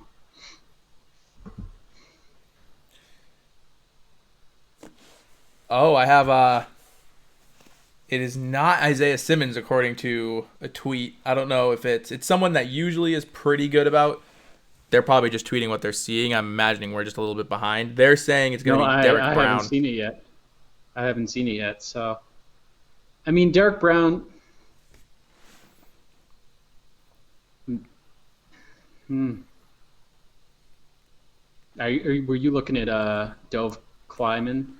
No, no. It's one of these kind of underground accounts that like isn't verified that just randomly tweet stuff. Okay, so let's go under the assumption then that that Derek Brown goes to Carolina. Arizona's taking tackle. Jacksonville is. I mean, I Arizona's been. thought I was mean, so I don't know if you saw this earlier. Kyler Murray's been lobbying for them to go out and get CeeDee Lamb instead because he loves CeeDee Lamb. Obviously, they played together at Oklahoma. I don't know if it'll happen. I think it's a very, very, very short-sighted pick, considering you already just traded for DeAndre Hopkins. Like, get an offensive that doesn't tackle, make a get lot of yourself some sense. offensive Yeah, line help. yeah. But Yeah, we'll see if that's what happens. yeah, yeah. I'm still waiting. I'm Yeah, still on I a think commercial. but the humor me here, right? Arizona, let's say they go ahead and so Isaiah Simmons has slipped, right? Arizona doesn't take him. Jacksonville, their needs are defensive lineman, edge, and cornerback, in my opinion. I don't necessarily think that they need a linebacker. Cleveland, I think, does need a linebacker, but they also need tackle, and I think tackle is maybe a little bit more important, especially because the big four are going to be off the board very quickly here. Jets are going to go wide receiver. The Raiders are going to go wide receiver. San Francisco is likely going to go wide receiver. So you're getting down to Tampa Bay before, at least in my opinion, you have a team that is legitimately looking at Isaiah Simmons again. And in Tampa Bay, I think they go O-line to protect Brady. So really, you could, as I'm looking at my board, you could have Isaiah Simmons fall to, and maybe this is a little bit of a stretch, He could make it to the early teens. Miami or Las Vegas, or Miami again, I guess, from Pittsburgh, or Las Vegas or Jacksonville again. Really, teams don't need a linebacker, at least in my opinion, until New England at 23. Do I think he falls that far? Absolutely not. I would be shocked if he fell that far. There'd think- have to be some Yeah. some Some team's report. gonna Something go must up have and get him. happened. If he falls that far, we're gonna hear about something like when Laramie Tunsil fell because there was the picture of him with the gas mask bong that was tweeted out because someone got a copy of it and they tweeted it out and it like plummeted his draft stock and he fell to like the mid-teens or something when he was supposed to be like a top 5 pick. So Derek Brown confirmed here to the Panthers. But yeah, and I don't think he'll fall that far either. Quite frankly, I think someone comes up and gets him now that he's fallen. But if he doesn't go to Jacksonville, which is probably potentially his next landing spot, but also you could have Javon Kinlaw now go to Jacksonville because Derek Brown's off the board. He could make it all the way to the mid-teens before he goes off the board, which I would be very surprised for. And I also would not be, as a Patriots fan, I would not be upset if the Pats went up and got him. So we'll see what happens. But I think our first real drama of the draft here that Isaiah Simmons has slipped past a team that in my opinion really needed a linebacker to replace Luke Kuechly. Yeah, that makes sense. I think I have a phone charger on the way for delivery Nice. because I'm not in my apartment, so I'll be right back.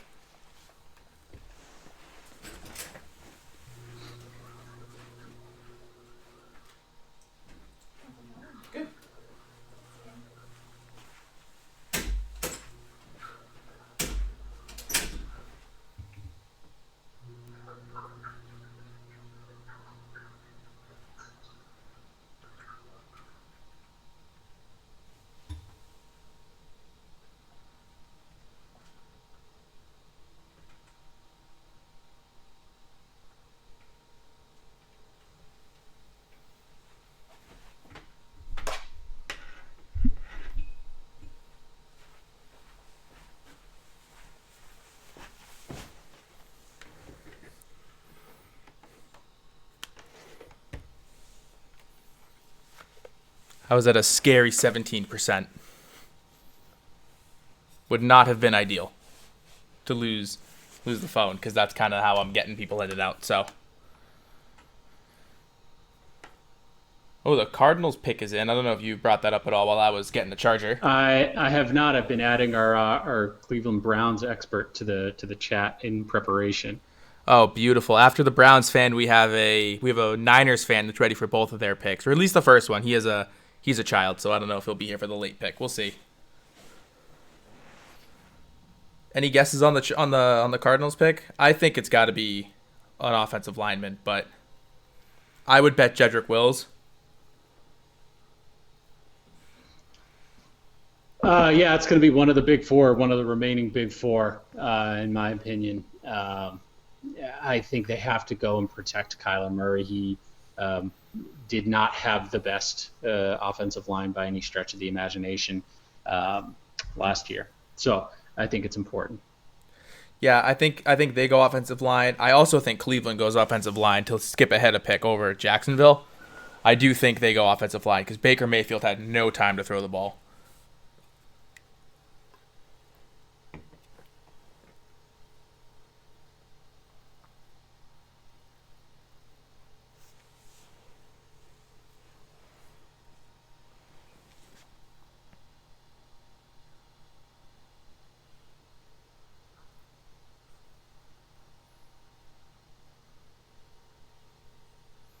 I mean, I still can't get over the fact that Isaiah Simmons is still on the board. I'm telling you. We're getting our little bit of drama here is that Isaiah Simmons has fallen.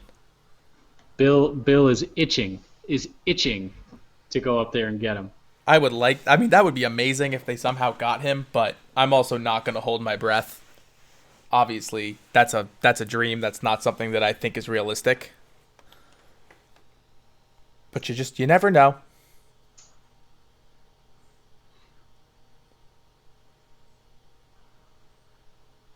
All right, so our Browns guy has the link. Isaiah Simmons to the Cardinals. Wow. Interesting. I did not think they were going to go. I mean, I think it's best player available. Like, that's the guy you should take. But that is a shock. Wow. That he was even here. Wow. That makes me a little sad because I was now hoping for the Belichick jump, which wasn't going to happen. But at least my dream was alive while he was still on the board. That's how I felt about Herbert. I was hoping Herbert plummeted for some reason. Yeah. So wow, the Cardinals just picked up an incredible linebacker. Excuse me, I thought he said he just played defense. No, sorry, played defense. I put him as linebacker on the draft ticker. I didn't. All right, didn't mess around with but it. now we get into Jacksonville. So my thoughts on Jacksonville is Yannick is gone. Well, technically not yet. Well, he's technically not gone, but Twitter fingers. So they're gonna have a hole at edge. I don't necessarily think they need to go edge. There's certainly talent. Yeah, but not talent there. that I think is top 10. Right, agree. So I think defensive tackle or cornerback makes sense here, either Javon Kinlaw or C.J. Henderson. That being said, where do I think they go? Wide receiver. I think they are the first to take wide receiver off the board here, and they go Jerry Jeudy. All right, so you think it's Jerry Jeudy? Okay. Yeah. I mean, that's my top receiver. That's the guy that I would take. If I'm taking a wide receiver in this draft and I get my pick, it's Jerry Jeudy every day. I don't know if I think Jacksonville's going wide receiver here. It would certainly be an interesting pick, though. I mean, you get Gardner Minshew, a weapon. Kind of shows that you're giving him a little bit of faith in terms of him being the starter. I know he won the job, and they just got rid of Nick Foles, so maybe they pick up a quarterback in the second round because I think it's too early to go Jordan Love, and there's no one I would take over Jordan Love at this point, really, in the first round. So it'll be interesting. Lucian just let me know he had to go. He'll be right back. But we're here. We're here to hang out with you again. I cannot see the YouTube chat. So if you're trying to connect with us, I know Lucian could kind of see it. Twitter, Instagram, all of that stuff is all ready to go. Shoot us a message. Twitter is probably going to be the quickest way for me to get back to you, and Instagram, because we have those linked to our accounts. But Lucian is now back. I'm back. Was just telling the people how to get in contact with us. Yeah, and you know what? I'm actually gonna leave because I'm gonna get a snack. Again, wow, okay. Hungry boy. The Jags pick is in. Ooh, okay, beat me to it. But we have probably like 10 minutes before they announce it. So I'm gonna grab a snack and I'll be right back.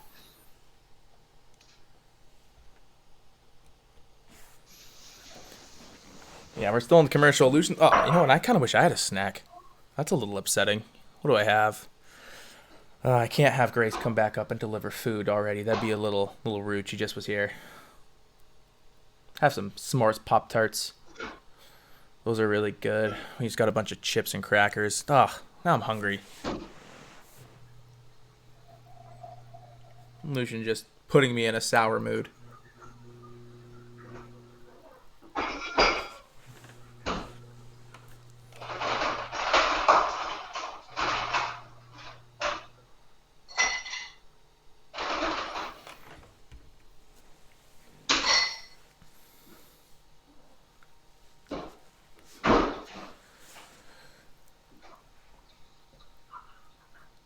We'll say I'm a little disappointed in the commercial game.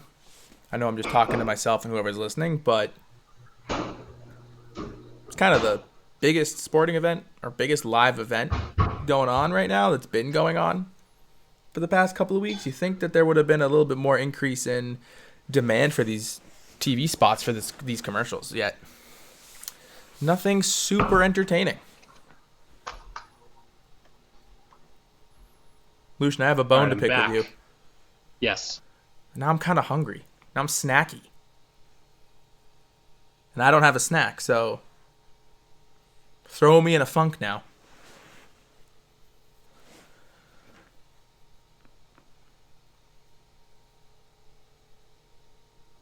I'm snacking on some flavor blasted pizza goldfish. Giving them free clout. I see you. I was just saying, I have s'mores Pop-Tarts downstairs, but I'd have to go get them, and that's a lot of work. No free ads, right? No free ads, and yet here we are giving free ads. But it's all right. To what? The 3 people? 2 people? Are we down to 1? Who knows? No, but we're incredibly grateful for those 2 people. So. We are incredibly grateful for you. And 10 minutes later, we are still here with no Jags pick. I know. I thought that was gonna come in, but they're really. I don't know if you heard any of my ranting about the TV commercials. That was kind of my little topic while you were gone. Besides the fact that I was a little snacky, but I am waiting for a good commercial to pop up. That's not. I'm like, granted, I'm on mute. Like I can't actually critique them too much. But they've all seemed pretty normal commercials. Like, I haven't seen, like, anything that was meant to be, like, a really funny commercial from what it looked like. But I could be wrong again because it's on mute. Yeah, it definitely makes commercials a little bit less interesting when it's on mute. But yeah, well, we're excited. We're going to get this pick in, and then we have a Browns fan ready to hop in the call. Do we know if he wants to hop in before the pick to talk about leading up to it and react with us, or is he gonna come in after? No, the pick? I think he's gonna hop in after the pick to give us the authentic fan reaction. We like that. It'll be interesting, yeah.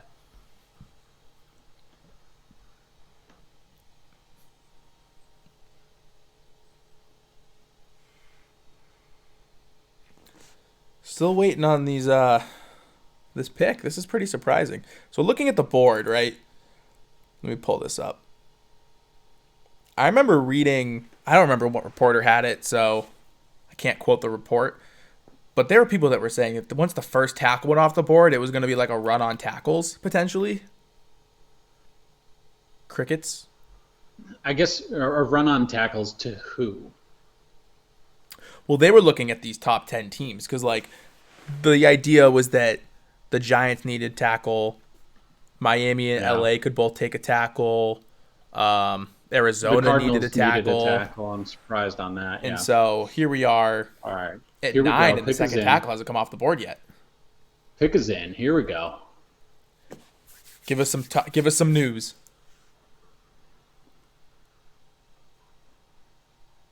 I'm on mute. Have they been booing him every time he looks at them? CJ Henderson. Oh, So- wow. The Jacksonville needed a cornerback.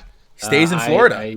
I said either Javon Kinlaw or CJ Henderson, but I also said that I thought they were going to go to receiver. I like the pick here. I think they needed cornerback. This is about true value for CJ Henderson. He is the clear-cut, I think, second cornerback in this draft, but there's definitely a drop, and it looks like right away we've got the Browns pick is in as well. Really? That's interesting. So that must have been someone they wanted must have fallen to them. Or because they had waited so long on the Jags pick that really they were on the clock for 7 minutes and we saw none of it. That's also very fair. Lucian out here thinking like a producer.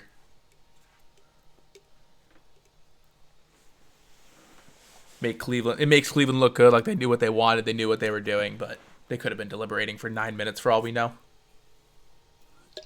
So yeah, I guess while we're waiting for Cleveland here, where I think they'll go one of the big four tackles. We'll see though. I mean, I think it has to be. I mean, I keep saying it. I think the next tackle off the board, every time a team comes up that needs a tackle, I keep saying it has to be Jedrick Wills. And here I am at 10 still saying it has to be Jedrick Wills, so what do I know? But that's the guy that I think it has to be. But Lop, Hello. what's happening? What's up, guys? how you Our doing? resident Welcome Browns aboard. expert here. Matt, this is Joe. Expert, yeah. Hey, Joe. How you doing? Great jersey. Oh, thank you. Good. It's a little painful because it's, the 12. But Sure. any Oh, predictions hang for on. the That's pick? why I said it, trust me. Where do you think they're going? here? Browns? Yeah. Best offensive tackle on the board. Gotta be. All right. All right, so we'll we see. have likewise that was our thinking. pick as I well, think it's too. Jedrick Wills, but we'll see. Gotta be. I can't believe Thomas went to, I don't even remember where he went, but as early as he did. Yeah, he went 4 to the Giants. I thought they had to go Isaiah Simmons. I'm surprised that Simmons fell as far as he did. Sam, that's a good pick for the Panthers. That's nice. What do you guys think of Trey Wingo's suit? I'll be honest, I actually haven't actually noticed his suit very often. Lucian, have you seen it? No, not really. I've been out here trying to great. manage updating the ticker and stuff. I'll have to look at it next time he pops on. It's not good. It's not Not good? great. Okay.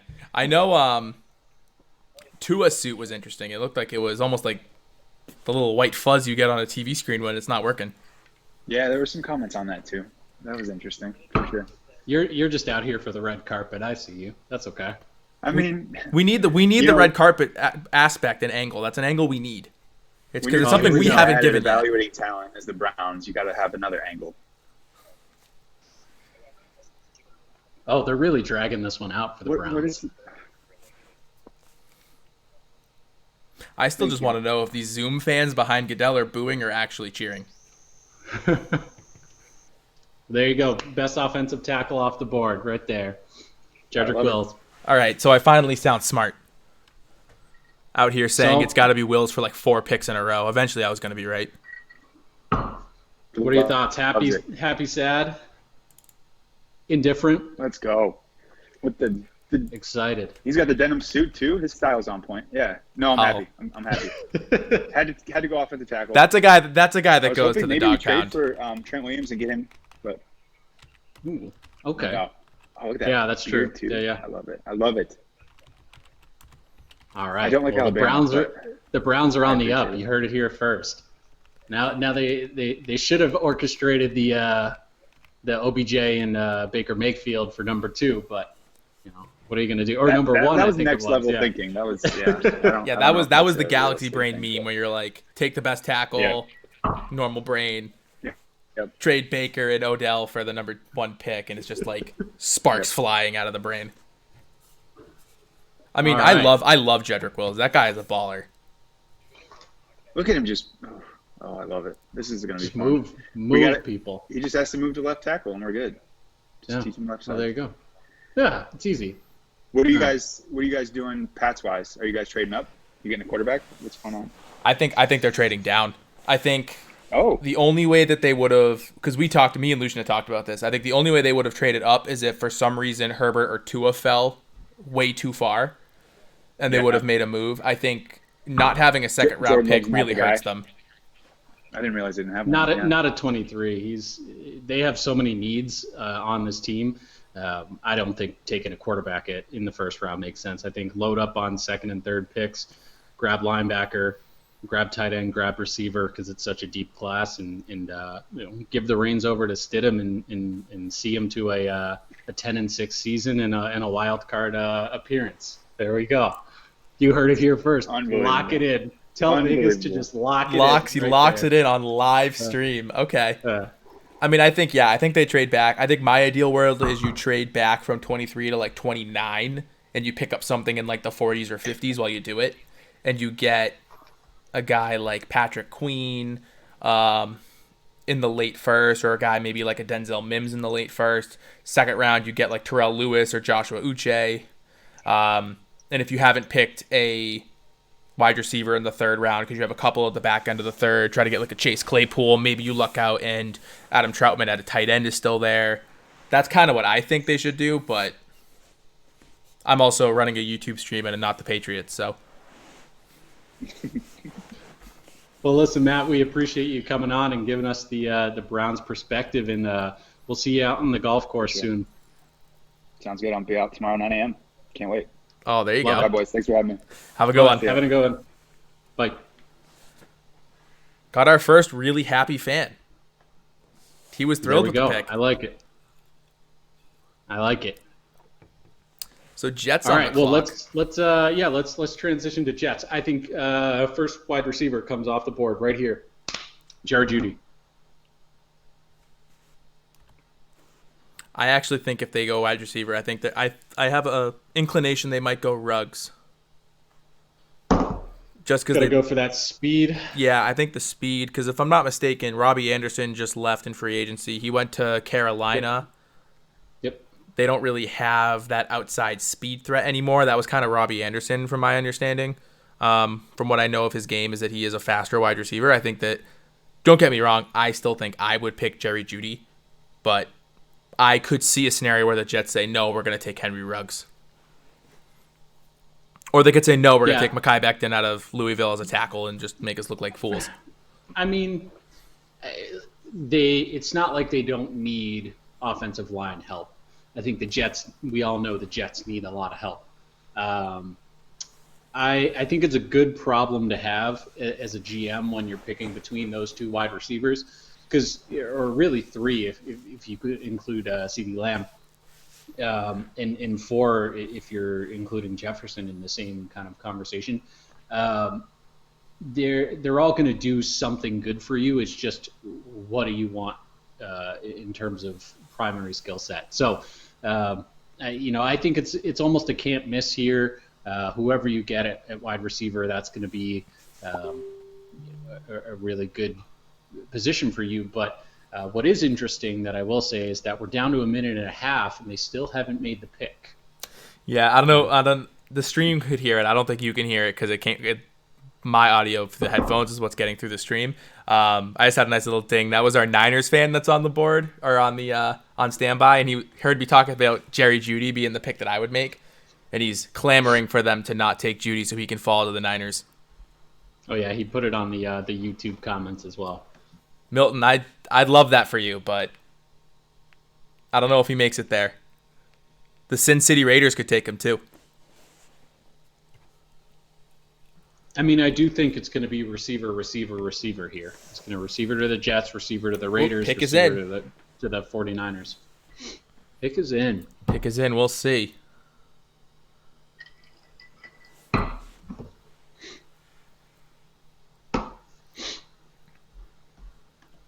I will say I was just trashing the commercials. I don't want to say maybe trashing. I was saying I was more surprised that there wasn't a big push for like Super Bowl style commercials where they're trying to be really funny and memorable.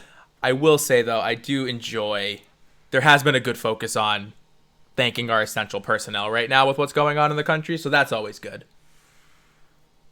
Figured I'd run that back so I don't look like an actual awful human being. It's too late. I know. too late. I mean, I already am an awful human being, so it's fine for everybody watching. All right. Interesting. we've So got- Kuiper let's see. has CD Lamb ahead of Ruggs. I don't on my big board as we did in our episode. We did our top 5 receivers, but it's an interesting little caveat there. Yeah, and I'm waiting for our first big trade of the first round. I'm hoping one goes down, but I'm not sure if anyone has slipped far enough. I mean, you do have two tackles left. And as I'm looking through here, I think Tampa Bay is a potential here where they get lucky and they get one of the big 4 tackles. Miami needs a tackle, but they're not, until after Dallas. So you could have a tackle slipping way into the late teens, one of those big 4 that we talked about. Yeah, because this is. I mean, you're right. Like, I mean, I don't know if I think it'll be 3 straight receivers in a row per se, but this is the part of almost every mock draft that I've seen where some order of Ruggs, Judy, Lamb, they all go, and then it's that second wave of like, do you like Justin Jefferson? Do you like Jalen Reagor? Do you like Brandon Ayuk? Do you like Denzel Mims? Like, those are the guys that kind of are the second wave of receivers, and that is more towards the early 20s and maybe into the early second round. So this is interesting because you're right. Like, one of those tackles could fall, and we went from people reporting all 4 of them could be gone by like 12 to only 2 of them have gone so far. Well, here we go. Here's a shocker. Mekhi Becton, tackle. Mekhi Becton. So the Jets are not afraid he likes to cook. Wow, I'm a little bit shocked by that. I mean, I thought they needed some receiver help. I thought they were going receiver here, but I think with this deep of a receiver draft, maybe it makes sense to go ahead and to get your tackle now, get your franchise tackle here now, and then take a chance on a receiver that probably in normal drafts is an earlier mid-second rounder that maybe slips to the 3rd round later in the draft. Yeah, I mean, Mekhi Becton is a large human being. He's huge. You're gonna see him on these clips, and he's just gonna dwarf everybody. Like, he's not almost 6'8", but he's over 6'7", and is just huge.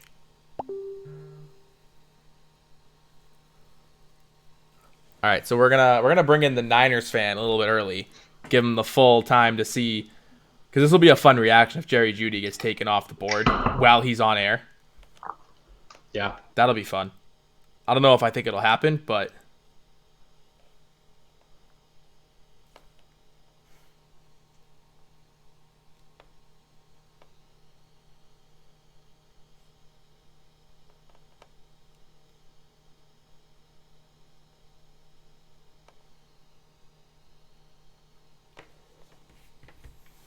I love how they just show a clip of him beating up on a linebacker like it's anything special. Oh, yeah, the BC one. Milton. Just like the poor linebacker. Like, Hello there. Milton, Lucian.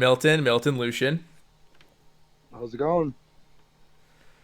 So I might selfishly be hoping that the Raiders take Jerry Jeudy while you're on stream. I'm gonna be honest. John Lynch, he took over GM as 2017? Around there, I think, yeah. The past 2 drafts have been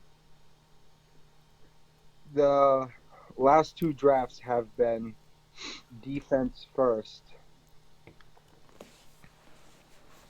And you did trade a defensive player to get there, right?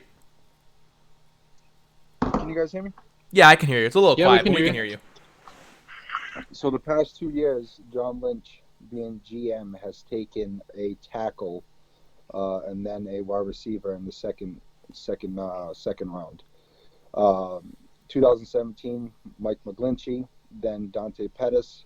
Last year was Nick Bosa, then Debo Samuel. I have a feeling, because we have two first-round picks this year, that we're going to go defensive tackle to replace DeForest Buckner. I mean, yeah, I mean Jason Kinlaw's still on the board, so I mean that's one of the top defensive tackles in the class. And Lucian, if I remember correctly, he's pretty versatile too. He can play the edge and the inside, right? Yeah, he was actually my number one defensive tackle Who did you say? on my big board.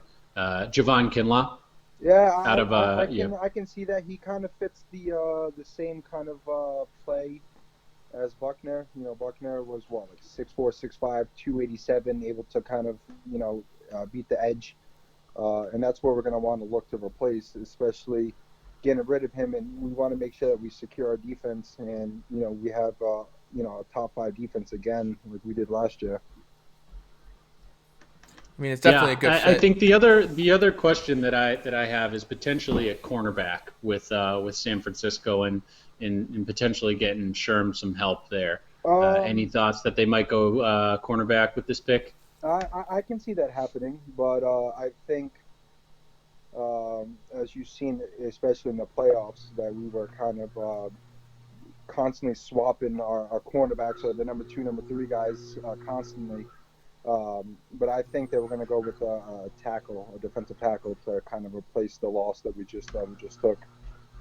And then I assume you think they'll go receiver in the later half of the first round with their second pick. Based on trends with John Lynch, I think so. That's what I believe so. All right. Well, the Raiders pick is in, so we'll see if your heart is broken on live TV. Yeah, I will say I think there is value to be had at the back end of the first on edge rushers, so I wouldn't be shocked if they wait till the back end to get one. Like I said, I really hope we get Judy. I think he would fit perfect, and he's like an ideal pick for Shanahan to fit into our system, because as you can see, Henry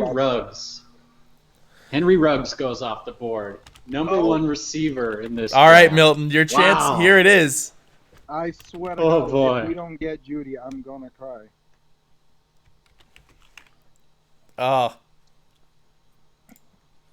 Yeah, I mean, I like the pick. Like I said, it's such a good problem to have, to pick between CeeDee Lamb, Henry Ruggs, and Jerry Jeudy. Raiders needed a receiver. Now it's San Francisco's on the clock. We'll see. I think Judy would help us replace Sanders in our line being Kendrick Bourne, Debo Samuel, Jerry Jeudy, Kittle. And then in the backfield, you got Breida, you got Mostert. I think that would really step up our running game, which we really relied on, especially in the playoff time. Now the question I have is: there's one of the big 4 offensive tackles are left. Do you think that there's a need for San Francisco to go ahead and take tackle? If they do take an offensive tackle, I think that worries me, because that probably means that they have insight that Joe Staley's probably going to retire this year. If they don't take one, then I kind of have the confidence of him playing one more year before he retires.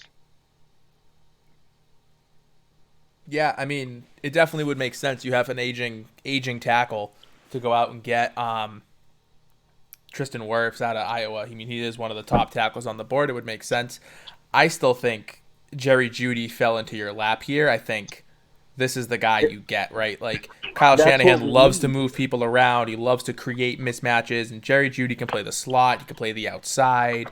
He can run every route in the route tree. So I think that's the guy you get. Last year, especially towards the end of the season, and even the entire season, even playoffs, the jet sweep and the play actions with Debo and Mostert. I think we need a guy like Jeudy to help us and kind of enhance that type of offensive style. Perfect example, watching that Saints versus Niners game. That type of play and that style is what won us that game. Yeah, I mean, and he would get people moving all sorts of ways. If you add, I mean, he's already such a deceptive route runner to begin with, where Debo Samuel in general. Remember that? What was it? Week 17, the Niners versus Seattle, and Debo just tore up that secondary. And adding someone like Judy would just make it even harder to be able to stop the run, the jet sweep. That would give us so many options to kind of take the pressure off of Garoppolo, which is why I'm not wearing this jersey because I'm still heartbroken. yeah, that's got to be tough because I mean the throw was there. I went to bed crying that night, so I'm hoping this year is different. Yeah, I mean I will say it is an exciting place to be in the draft where like yeah, you obviously lost an All-Pro defensive player to get the 13th pick, but you're coming off of But a we also Super Bowl gained both. appearance and you have the 13th pick. We still have Eric Armstead. Sorry, we just got Nick Bosa, who has shown that he is a superstar. So I think that if we can complement those two by adding another defensive tackle, that would help. I would be happy with that. But I also want to see a good wide receiver coming onto our team to help us out and help Jimmy in those certain situations.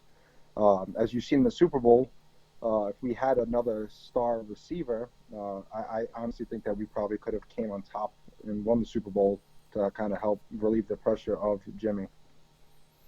Yeah, I mean you're in a spot where I think it's got to be either Kinlaw or Judy. So I think you're in a spot where both of those picks would be good fits.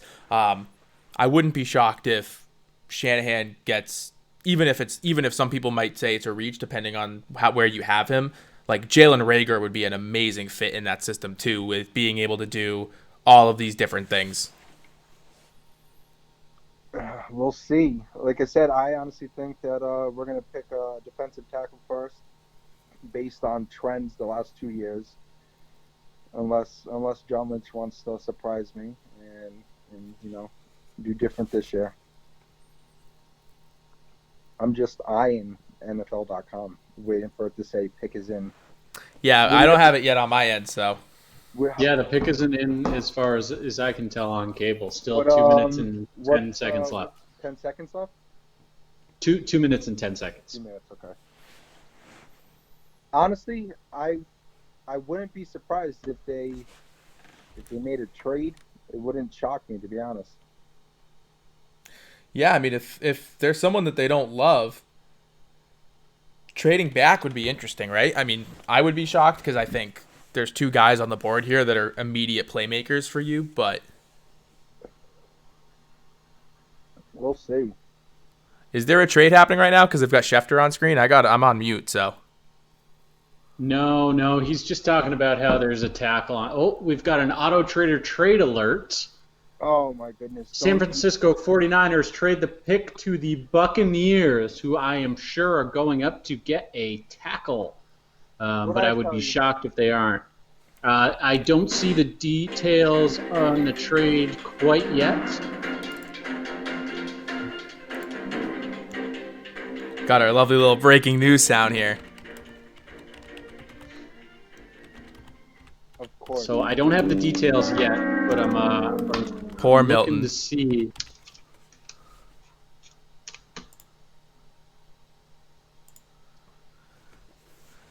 Unfreaking believable.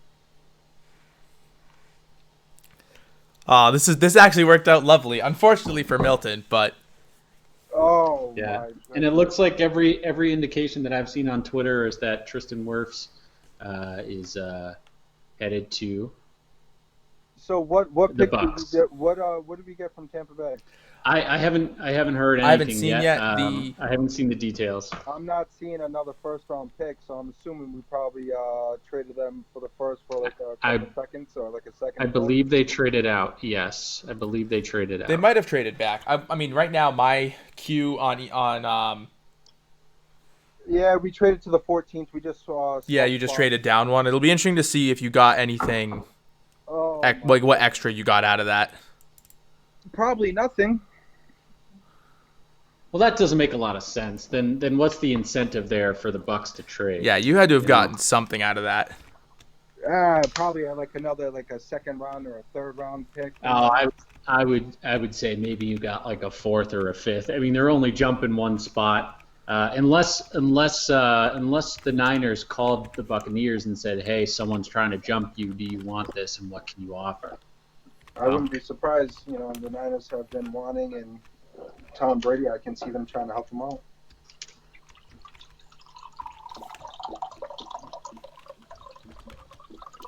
I don't even want to look. I don't even want to see who Tampa Bay's getting right now. I swear to God, if they pick up another wide receiver, No, I mean it's got to be worse. They're trying to make sure they can protect Brady.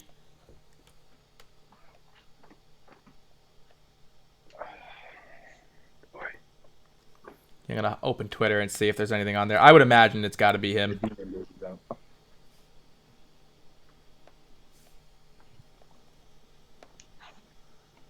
come here, come here. Want to be on TV? Want to be on TV? Want to Hello. see Daddy's team disappoint him again?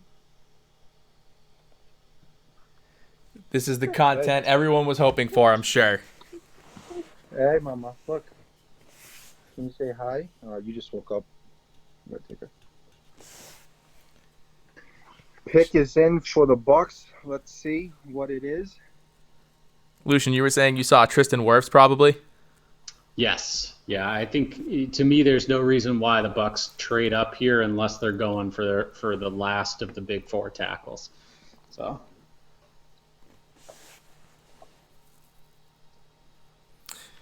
Well, we had our first breaking news of the night, so that was nice. Got to play the sound. Yeah, I'm glad it was with me. Appreciate it. Well, it'll be interesting. I mean, because if they go Tristan Wirfs, your guy's still there, right? Like, It just makes me believe that we gave them the option to pick if it's know. Judy, I'd be concerned. But if it's going to be Tristan Wirfs, I think it's a smart trade. And here we go. The pick is in. The selection is Tristan Wirfs, offensive tackle out of Iowa.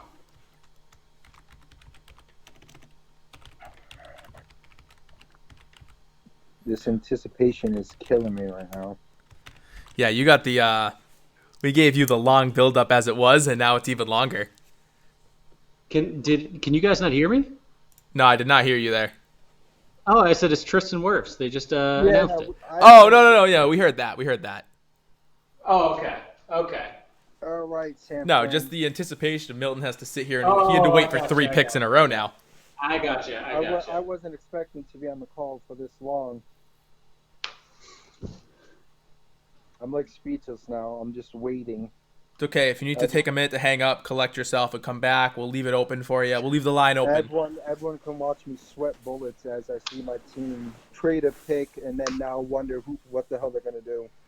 Your kids are like, Daddy, why are you freaking out so much? It's a good thing that my talking child isn't here because he would be talking so much crap right now since he somehow was raised to be a Patriots fan. Oh, we love that. Gotta love it. Love it. I had him, Joe, but between a few people, he got converted. I'm not sure how. He just wanted to root for the better franchise. That's all. All I know is his last bed set was Patriots until we went to Target and he wanted a new bed set, Ryan's World. I did not think twice to buy that. I bought that so I could replace those Patriots sheets. Just like anything to get the Patriot stuff out of the house. It's in a garbage bag somewhere in the basement or something. I don't need that negativity in my life. The negativity is excellence for 20 years. That's what that is. Yeah, I already got Jimmy G. He's already given me negativity with torn ACL. I'm all set with that. Missing a wide open Emmanuel Sanders. Oh, you're just stabbing me and you're just twisting the knife. I'm probably gonna end up sleeping on the couch again, crying. I'll probably end up rewatching the Super Bowl so I can feel something. Yeah, it's been a long time since I felt something. Since they lost. Well, there's always a chance they could still be getting Jerry Jeudy here, and you could leave the stream a happy camper.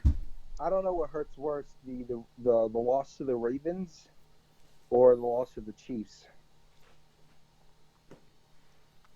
I would have to say it has to be the Ravens, right? No, I'm gonna have to say the Chiefs. We were up 20-10 with 6 minutes left. That game was That so does hurt. scary. That does hurt. I can no longer make those jokes to J-Cal about how the Patriots came back from 28-3 at halftime. The Chiefs came back 20-10 with 6 minutes left. It's tough. It's tough to see that get ripped away. I mean, I bet you don't know how that feels. I remember the 2006 AFC Championship game. I remember that. They were how up. many Super Bowls did you watch your team win? I watched them win 6, and I watched them lose okay. 3. Okay, and ask me how many Super Bowls I seen my team win. I know the answer, Milton. I don't want to hurt you more than I have to already. I wasn't even able to remember the last time we won. I believe the last time we won was what, 94, 95? Yeah, it's been a while. Yeah, so I know what it feels like. You don't. Well, Milton, I'm really sorry for your struggles, and I truly hope that Jerry Jeudy's the next pick so you can feel some joy back in your life. I think I'll get more enjoyment of watching the Patriots struggle this year, to be honest. Well, the book's still out. Watch them trade out again here with 2 minutes and 50 seconds left. It wouldn't surprise me if they did. I can't do that to Milton. If they trade out again, Milton, we'll let you go and compose yourself, and you can jump back in whenever they actually make a pick. I will go to bed. I will refuse to watch the draft if they trade out again. All right, so you've heard it here first. If they trade again, Milton's going to bed, and that's the end of his NFL draft tonight. You know what wouldn't surprise me? If we traded our pick to the Patriots. I don't know if there's anybody that, I mean, all indications wise, if the Patriots are trading up to this high, for some reason, that makes me think it's for Jordan Love, and I don't love that. So I hope that's not the case. I would be let's get Jerry Jeudy, but team likes to disappoint me. You know, we get rid of one of our top defensive tackles for a 13th, and then we're up for the 13th, and then we trade back to the 14th, and now we're taking so damn long to take a pick. You know, you already had 12 picks ahead of you to pick somebody, trade it back. And then, and that entire time they were trading back, you had to have been thinking who you wanted, right? How much time's left? I've got less than 2 minutes. Oh, we're trading back again, and I'm willing to bet we're trading back again. Lucian, anything on Twitter? 245 for 117 was the 13-14 move. So they moved up 100 spots to move up one spot. Or sorry, they moved back 100 spots to move up one spot. So in this deep of a draft, the difference between 245 and 117 is pretty decent. You could go ahead and go get a receiver at 117, and they are still a high quality candidate. So pretty decent negotiation by San Francisco there. Yeah, I mean, that's a pretty significant jump up. Yeah, and I'm sure that they had someone on the phone because people on Twitter are like, well, why'd you move up one spot? I'm sure it was because they had other calls and they were trying to squeeze out as much as they could get from this pick. Yeah, because if the pick Niners, is in, it looks like, yep. Yeah, because if the Niners weren't taking a tackle, there's no reason for Tampa Bay to jump up unless like Denver was going to do it. Or someone lower. All right, yep, so it's in. John Lynch. He looks pretty happy on the camera. Yeah, defensive tackle. Watch. I'm willing to bet right now. We're not going to go wide receiver. We're going to go defensive tackle. I mean, if it's Kinlaw, I think it's a good one. I'm willing to bet that's what we pick. We do pick him. And then on our 31st pick, we're going to pick a wide receiver. It's all about trends. I mean, hey, that's some next level stuff. Got Milton coming in, looking at the trends. They were just showing CeeDee Lamb. They've Now, shown now Jerry Jeudy as well. Judy looks a little sad, so it doesn't. Maybe it's not Judy.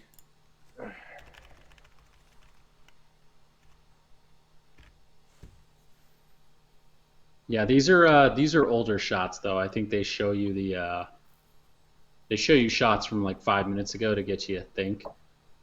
They've already made the pick. They've already called them. They're Yeah, on the that's phone fair. with them right now, I think. All right, Milton. Final guess. Who do you think it is? I'm gonna go with Kinlaw. You think Kinlaw? I mean, I think that'd be a good pick. History repeats.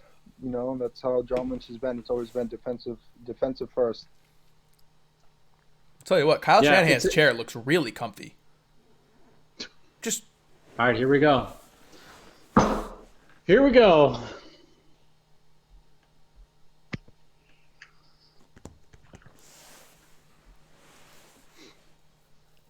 sweating over there, Milton. Oh, is it hot in here? Or is it just me right now? It's a little warm over where I am, but we're not, we're social distance, so I can't tell you if it's the same. Javon Kinlaw. Well, I told you. Yeah, history repeats itself. Oh, that's tough. I mean, he is a good defensive tackle. Granted, Like I'm yeah. happy, but I'm also disappointed. As long Well, as you don't get rid of Marquise Goodwin, you still have some receiver talent. So I mean, hey, I still stand by at 31. I would not be shocked if they go Ayuk or Rager. Both of those guys are good at those type of creative jet sweeps and things like that with the ball in their hand. So I would not be shocked if that's where they go. I told you. All right, well, we'll let you get on with your night, Milton. Thanks for stopping by, and All right, later, guys. hope you have a good one. thank you. Bye. All right, so let's transition here and let's talk Denver. They got their quarterback, or at least who I think their quarterback is going to be And Drew Lock, yeah. already. Yeah, so I think this year they go wide receiver. Jerry Jeudy has fallen to them. They are not great at O-lineman or cornerback, but Doesn't seem like there's you have value Jerry there, Jeudy. right? We have Jerry Jeudy just fall into your lap here when he was projected to go 8. Yeah, he was projected to go early. Just don't overthink it. Get yourself a.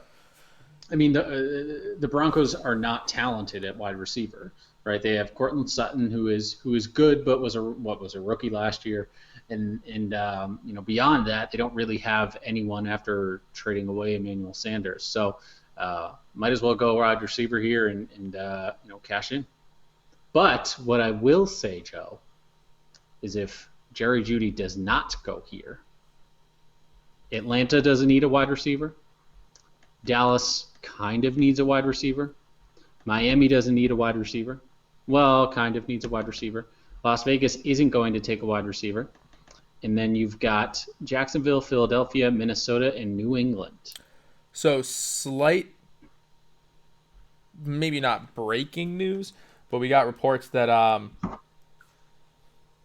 David Andrews, I guess, just wrote on Instagram that he's excited to have the opportunity to play the game he loves again. So it looks like David Andrews was cleared to come back this year. Nice. That's good news. So that's good news. I don't know if that maybe lets the Patriots have a little bit more flexibility when it comes to trading Joe Thuney, because you don't have to worry about the offensive line quite as much, specifically the interior offensive line, because you'll have David Andrews. I know Isaiah Wynn can play guard, and they've been linked to a lot of tackles that are potentially late second, third round type guys. So maybe they make a move to get one of those guys in the second or third round if they were to trade Thuney and move Isaiah Wynn to the inside. But that's definitely just good news as a Patriots fan in general. We could shift back to Denver, but I just saw that, so I figured I'd mention it. No, it's good. It's good news for him. It was a devastating loss last year. And definitely caused some issues on that offensive line. So glad to hear that he's back and he's healthy and he can kind of be that rock for Stidham, someone who knows the game, who can help Stidham with the reads and someone who's reliable for Stidham. Yeah, and also just from a human being standpoint, right? Like, the whole Yeah, lung and yeah. I blood mean, clot situation. Like, oh, it's just glad to make hear him. me now you make Lee look No, like no, no. you know. I have faith in you and not being. I'm here talking about the game of football, and of course we're happy that he's just able to, be a functioning adult. So, All right, so the pick is in for anyways, Denver, and I pick mean is they in. are in a good spot, right? Like they get the pick between Judy and Lamb. I think it has to be Yeah. Judy personally. Yeah, and I am really looking at the rest of this board now. I don't personally think that Atlanta needs a receiver. I would be surprised if they take receiver. Um, I wouldn't be surprised if Dallas takes receiver, but they also need cornerback. I think so. It might be a little bit too early to take cornerback here at 17, so I could see them potentially going best available and getting receiver. Miami, I don't think needs a wide receiver as much as it needs tackle, but now that the 4 are off the board, we could see them potentially going wide receiver, and then Vegas isn't going to go receiver, and Jacksonville. Where did Jacksonville go with their first pick? Jacksonville went. They went defensive line, did they not? No, let me pull that up for you. They did not. C.J. Henderson out of Florida. So they went cornerback. So I think they need defensive line or edge. So they could get Yeturgos Matos here. They could get AJ Panasa. So you might have a scenario, and we all know Philly needs receiver. So I think the Bucs stops potentially with Philly. But if one of the receivers slips by the Broncos here, could be very interesting. That certainly would be interesting. And just like that, Jared Jeudy goes to the Broncos. So poor Jared Jeudy. Poor guy. But hey, at least you're in Colorado. So I think that makes sense. I think it was something I was going to try to get to, but I'm trying to make sure, see if anyone was messaging us and whatnot. People are saying like, oh, they're in a great spot. They're picking between Judy and Lamb. I would have been shocked if they went Lamb purely because Cortland Sutton isn't the fastest guy, and as we talked about when we were talking about receivers, CeeDee Lamb was pretty underwhelming at the combine in terms of the speed he showed. He showed a lot of game speed on tape, but it was something where I was surprised at how slow he ran the 40. So to me, that wasn't the best fit to go out and get another underwhelming speed receiver.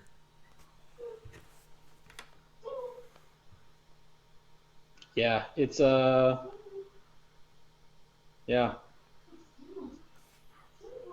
Sorry, I'm distracted by Brooks Koepka's haircut. Oh, I haven't seen it yet. Is it good?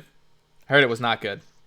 I wouldn't go and describe it as good. I'll be honest. But hey, I also have not gotten a haircut, so I wouldn't describe my hair as good either. So yeah, that would not be probably. I was lucky. I know a person that cuts hair, so I was able to get that done while being socially distant from people as well. They were like kind of in my immediate circle of people I'd been in contact with.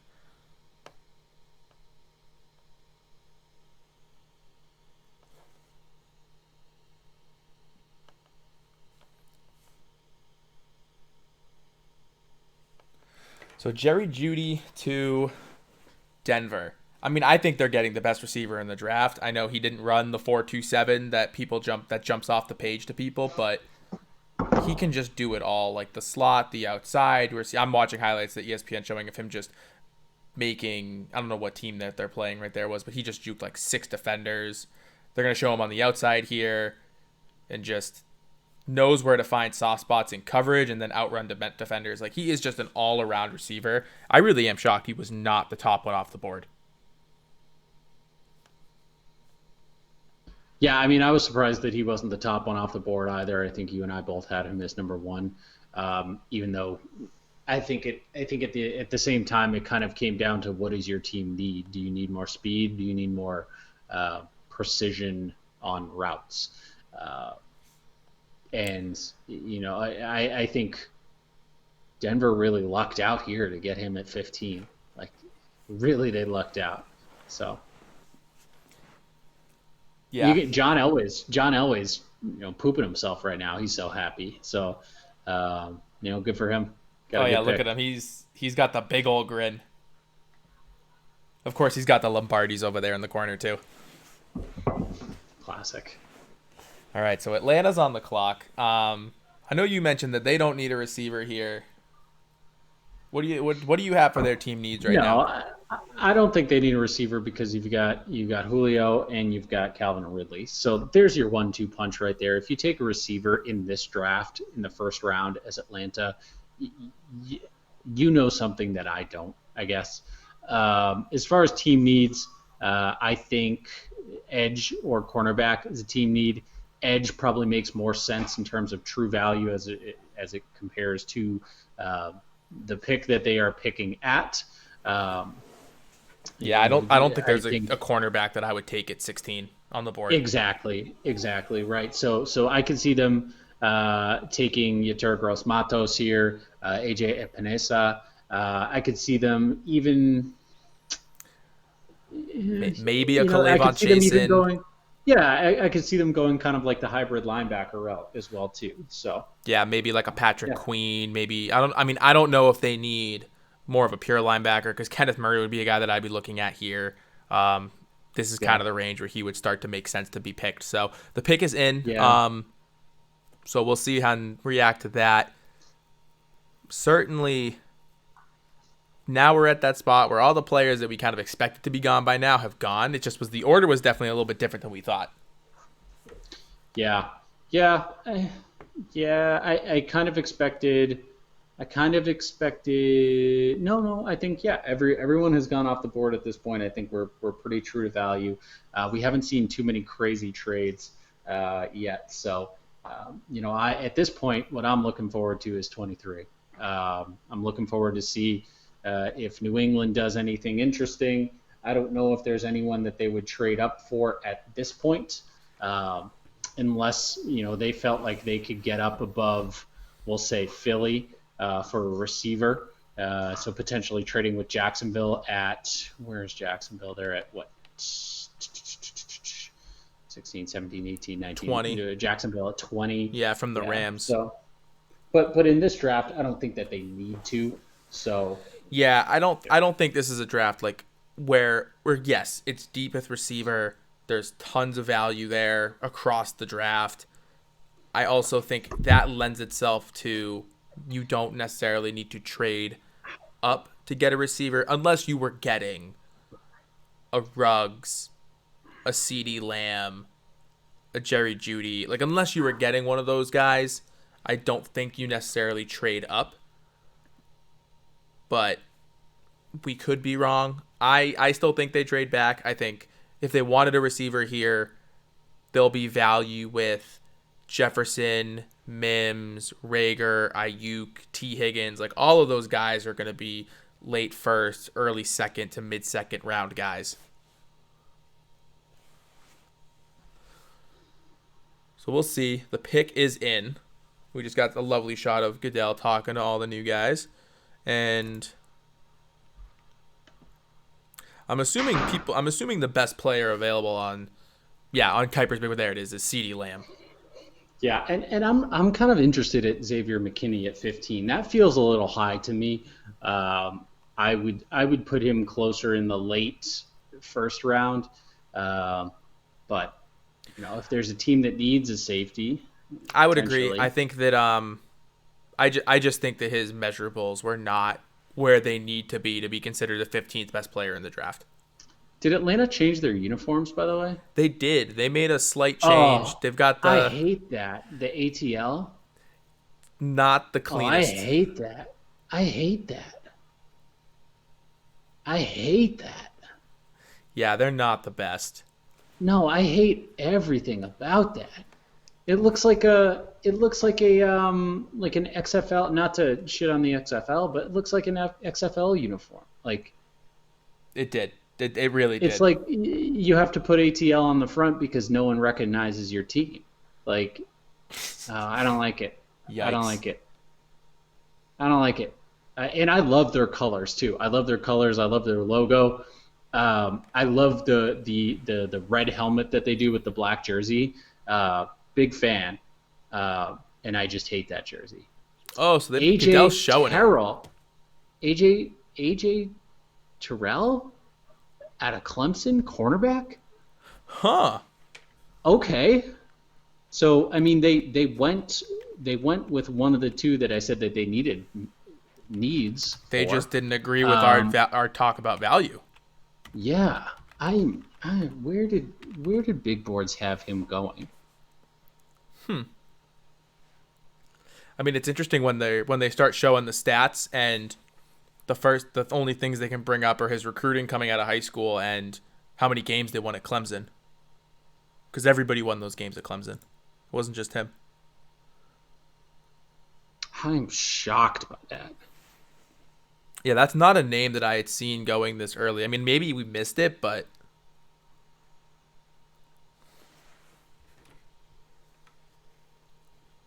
yeah, and I'm just trying to find his name anywhere.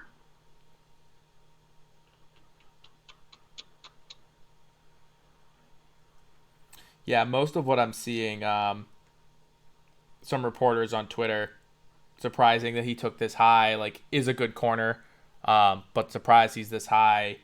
One guy just said malpractice for taking him this high. Yeah, I mean, they must have seen something that they loved. Because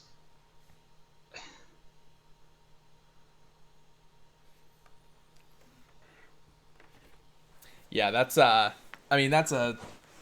reach value wise though. so here's my first. Yeah, this is my first speechless of the night. He on big boards is coming off at like 31. So that's early second round that you could have got him for, and you just took him at 16.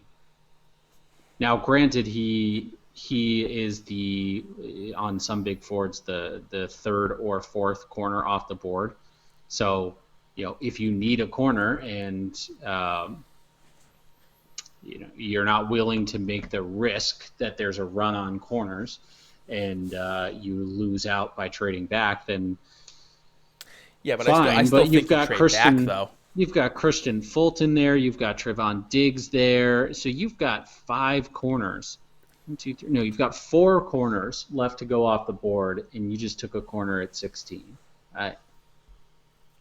Okay. Yeah, But I mean, what I will say, and sorry to interrupt you there. go for it. Atlanta, well, I guess that didn't really shake things up because Dallas still needs a receiver. I do think potentially it puts a little pressure on Dallas to take a cornerback. So interesting. You think they need a receiver because they still have Amari Cooper. Mm-hmm. They still have, oh my goodness, I'm gonna blank on his name. He's the number 2 receiver. Right, it's not the top. It's not What's the his top of name? my list for them. Michael the top Gallup. of my list Michael for Gallup. yeah. The top of my list for them is actually cornerback, followed by tight end. I just thought, at least at this point in the draft, with where they're at 17, cornerback or tight end didn't make as much sense as picking a receiver here. So, or trading back. Interesting. I do think now that a cornerback has gone off the board, I think Dallas goes cornerback here. I would be interested to see if that run occurs because everything that I saw, I think Matt Miller might have brought it up for Bleacher Report that it was very clearly Okudah and Henderson as the top 2 corners, and then the next 3 to 4 guys. Obviously AJ Terrell was in that group. Trevon Diggs is in that group. And some other guys, they're all pretty close. And that order was going to be kind of who knew who would be the next guy off the board. So it's interesting to me that you would reach to 16 to get one of them. Because if you wanted a cornerback, but you're like, oh, it's a little high to take one, trade back to 19. Trade back to 20. Like I don't think I don't think 4 in a row will go, but I could see 1 or 2 going in this round. But Yeah, and the pick is in here too. Um, don't see they're showing CD Lamb. I don't I guess I could think. see it. I mean, maybe it's like a slot receiver kind of move. Yeah, and it is truly best available here, right? Like, Yeah, no one thought but he'd at be the here at same 17. yeah, but at the same time, I think cornerback is the way that they go, um, and then from there we've got Miami who needs tackle and running back and potentially wide receiver. I don't think they take running back this high. You've got Las Vegas who isn't taking receiver. You've got Jacksonville who I don't think is going to take receiver. And then you've got Philly, Minnesota, and then New England. So there is a Philly and Minnesota potential will here. need receivers. Oh yeah, absolutely. But I think New England jumping Philly to get to Jacksonville's pick for CeeDee Lamb What are those is things a, behind you Jerry know, Jones? money. I don't know. It's just like money in solid form. Yeah, yeah. I mean, this is probably on like his personal submarine or something like that. It kind of gives me that aesthetic. So Yeah, he's like in the evil room you find most Bond villains in. Like at the end of the yeah, movie. that's exactly it. He's in a Bond room. He's in a Bond villain room. So um, here we go. Picks in. Goodell. Did he go through a wardrobe change? Well, we apparently we didn't have enough red carpet on the. Oh, he might have. We didn't have enough red carpet talk, so he's going with the nice sweater. Oh, and CeeDee Lamb goes off the board to the Cowboys. So they are going to have a triple threat at wide receiver here. They're going to have um, CeeDee Lamb. They're going to have Michael Gallup, and then they're going to have um, uh, ba, ba, ba, ba, ba, ba. Amari I'm Cooper. blanking on his name. Thank you, Amari Cooper. Thank That's you. right. I forgot about Michael Gallup. So I had him on my Yeah, fantasy team. yeah. I I just forgot had about it him. backwards. Yeah, yeah. So interesting there, but kind of sucks that he's that CeeDee Lamb is now off the board because there goes your top four receivers, which I think makes things really boring for the Patriots. Well, Not top boring. three. Yeah, yeah. I guess Justin Jefferson's still there. I do think that I think now for the Patriots, I think it's just trade back. They've seen how the board is shaking out. I don't think personally that there's anyone on the board here that they'd be trading up for. And Jordan Love is going to fall to them because I don't see another team taking a QB here except maybe Las Vegas. Yeah, maybe Vegas. I could see. Oh, but not hopping us. I mean, maybe Jacksonville. But I could see if the Patriots don't take Jordan Love at 23. I've seen New Orleans potentially taking a quarterback because they know Drew Brees is on the way out. Um, I wouldn't extend myself to take a quarterback in the first round when you want to be maximizing Drew Brees' value. I think I would try to make sure that if I had other holes, I would try to make sure I was filling them first. But it'll be interesting. I do think that once you get to Philly, I think Philly and Minnesota both go receiver. Yeah, I think they do too. So there's Justin Jefferson and probably Denzel Mims off the board right there. It could be Mims. It could be Ayuk. Someone could reach True. for T. Higgins. Someone could reach for Jalen Rager. So here's my question as I'm watching all this video stuff.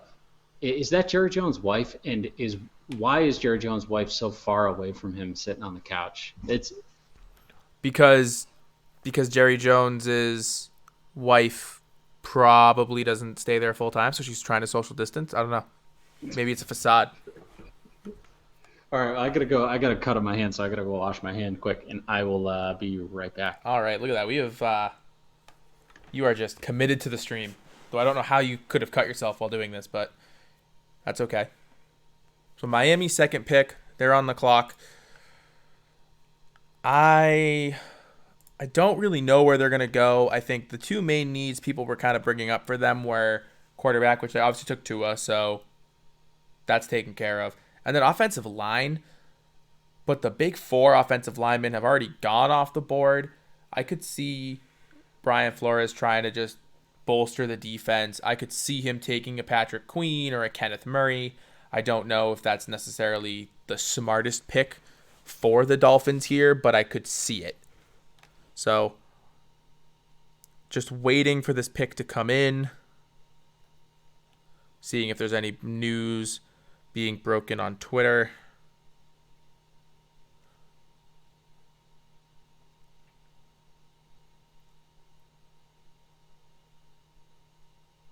Nothing crazy at the moment.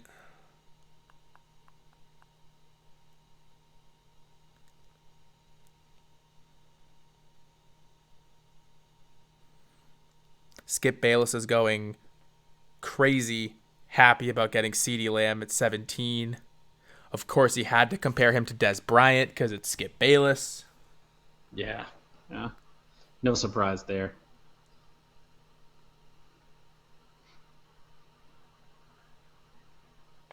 Yeah, so Rap Sheet saying that the Cowboys were looking hard at edge and cornerback because that was more of their team needs, but they ended up taking the number one receiver available at that point because they were not expecting CeeDee Lamb to be there. And that honestly makes sense because if you think about, there was I think Pro Football Talk might have been who posted it. Dan, who was on the stream earlier, was saying how Jerry Jones was obviously kind of like by himself in his, what we will call the Bond war villain room. So none of his co-GMs were there to stop him from making what would be considered the splashy pick. So there's the reports how he wanted to try to draft Johnny Manziel, and then his aides had to be like, no, don't do it. So no one was there to stop him this time around. So they get CeeDee Lamb, and the Dolphins pick is in. I don't know, Lucian, do you have any thoughts on where they're going to go? I think their next need was tackle, but they don't really have the value at this point. So I guess I would see maybe like a Patrick Queen or a Kenneth Murray just for Brian Flores as a defensive coach. Yeah, I could see him going. I mean, edge is potential here as well too. Maybe Epineza off the board. Yeah, I think they go. I mean, they could or maybe go wide receiver maybe too, Kalavon. You know, they could go Justin Jefferson as well. I mean, you brought in Kyle Van Noy to bolster your defense, right? He signed with the Dolphins. Yeah.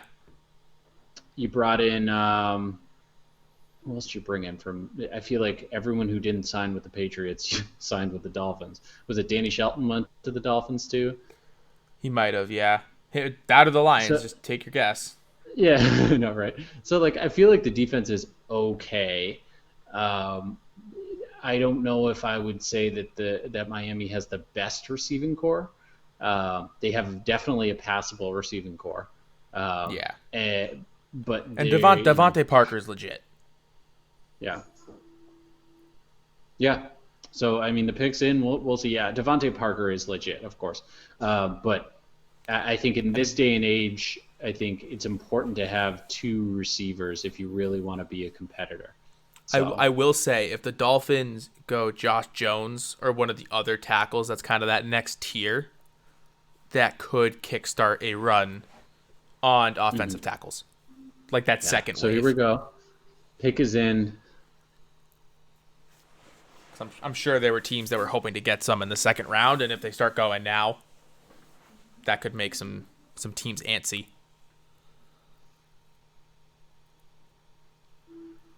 So this was their pick from the Steelers, where they traded away Minka.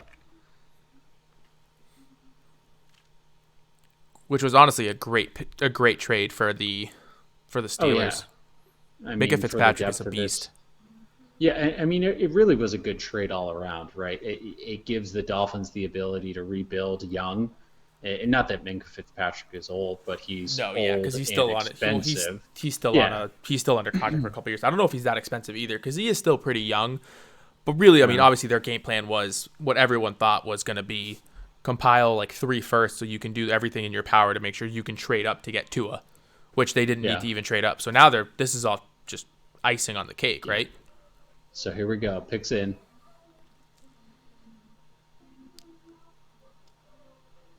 Just like waving the card back at them so you see it. Goodell probably can't even read it. Austin Jackson tackle out of USC. So there it is. The next wave of offensive tackles. Maybe that starts to become a trend here. Yeah, it could be a trend here. I see Las Vegas. Honestly, the hot take here is Vegas takes QB here at 19, and they take Jordan Love.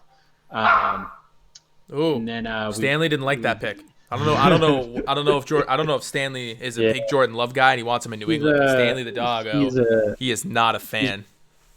He's barking at his reflection in the window right now. He's trying to be a tough guy.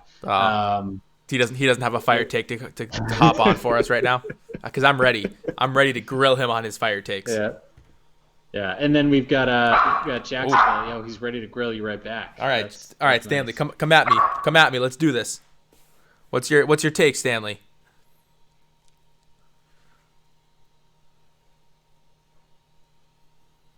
Yeah, he's not hustling over here. He doesn't want this. Oh, there he is. Stanley, you a big Jordan Love guy? Is that the issue? He says, yeah, he's a big Jordan Love fan. Yeah, I fell in love with the arm talent. Hey, Bubby. Oh. Well, Stanley, he led FBS in picks last year. I don't know if you remember that. He didn't. Here I am arguing with a dog on live. He wasn't alive last year. Oh, tough, Stanley. It's a tough look. Yeah. He's teething, so he's a little bit of a rascal these days. But come on, let's play with something quick. Come on. Yeah, go play with something, Stanley. Oh, yeah. Such an adorable doggo. Yeah. Just so he doesn't bite the crap out of my hands like he's been doing. So. Oh, that makes sense. I was wondering how you could have got a cut on your hand. Yeah, I mean, like I said, he's teething.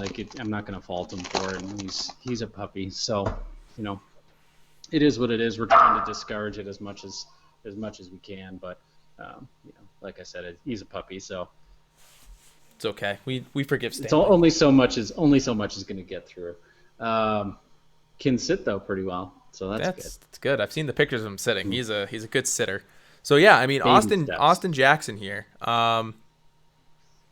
Well, he just made that guy look silly. They just showed a clip of him just throwing a guy to the ground. I'm still surprised a little bit here, just because I think it's gonna start a run on tackles that I wasn't expecting. I don't know how many mock drafts were expecting a run on tackles here. I will say the way that this board is shaking out, if the Patriots like Patrick Queen, if they like K'Lavon Chasen, if they like Kenneth Murray, there's a chance. They're going to be there. No, one of them will be there, if not all three. Because we know Philly and Minnesota are going receiver. So really, you got to get through Jacksonville, and I think Jacksonville takes K'Lavon Chasen. I think I honestly think Vegas is going quarterback here. We'll see. But like you said, they could go tackle as well too. Yeah.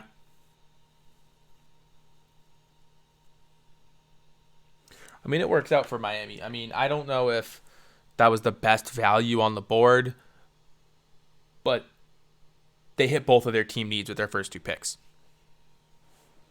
People were saying maybe they go tackle instead of Tua at 5, and obviously they didn't, but they still got a tackle that they clearly like here at 18. I actually think they probably could have got them with him, that tackle specifically, with their 3rd first-round pick, but yeah, I mean he's still a first round pick. Like, we're talking about that 18th overall pick. Like he's not going to be is still a good potential NFL talent. So just looking at Goodell's setup over there, he's got his giant thing of M&Ms over there. Interesting. I didn't know if I pegged Goodell as a big M&M guy. So the Raiders pick is in. Good old Las Vegas.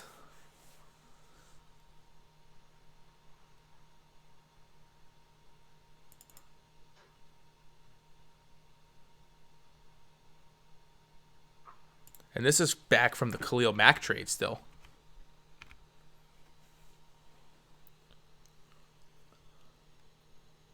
All right, Damon Arnett, cornerback out of Ohio State. Interesting pick there.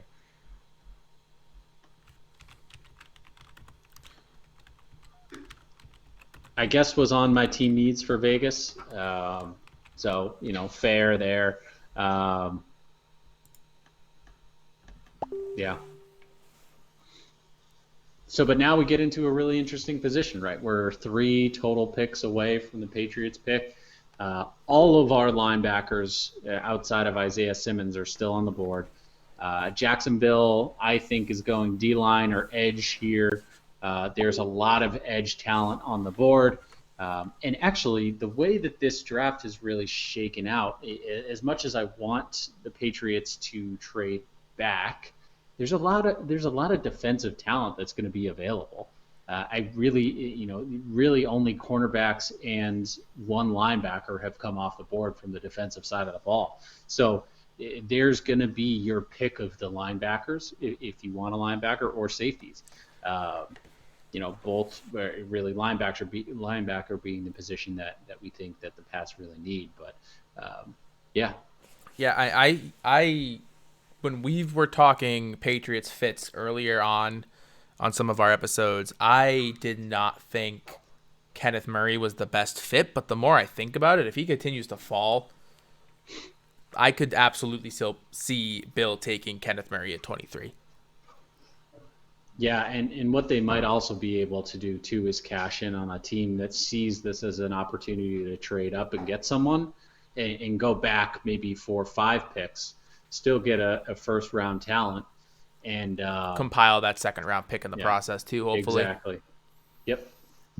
Or an early third or something like that, something to bridge the gap. Yeah, that would make sense.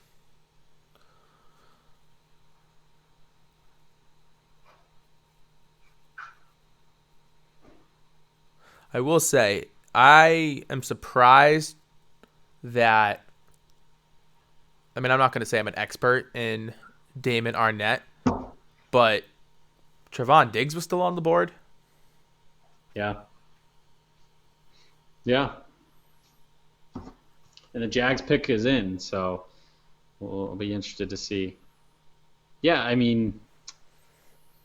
some boards had Damon Arnett coming off at 88. So,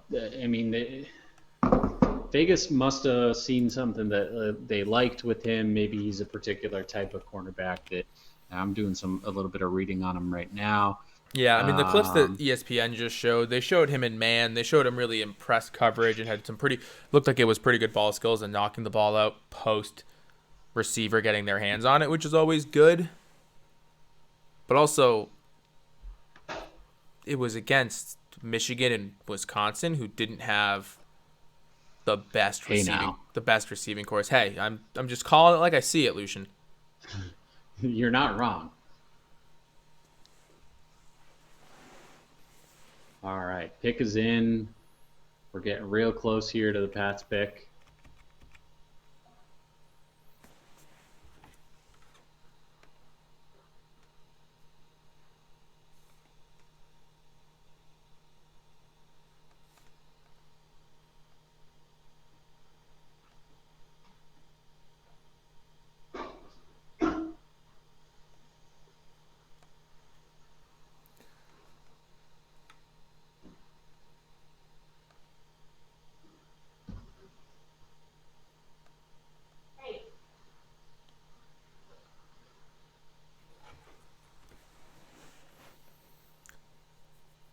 The just pure weight that they're giving us on some of these. Say the pick's in, and then it's just wait. Yeah, the good thing is that at least the next team is up and on the clock, so we're not waiting for the pick to be announced.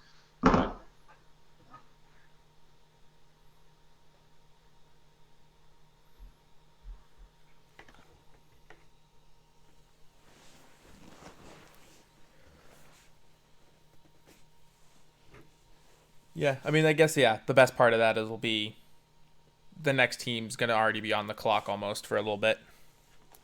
Yeah, I mean, they'll be on the clock for like a good 5 minutes by the time this pick gets announced. So, Yeah. and after the Pats pick, I'm going to take Stanley down to go to the bathroom. So, Stanley just you'll getting in lose, the way. I see you. lose me for a couple of minutes, but That's all right. I mean, I can ramble. unless they trade down a couple of picks, I'm sure nothing crazy is going to happen. Probably. I could be out here breaking news that they traded. I'll be by myself rambling.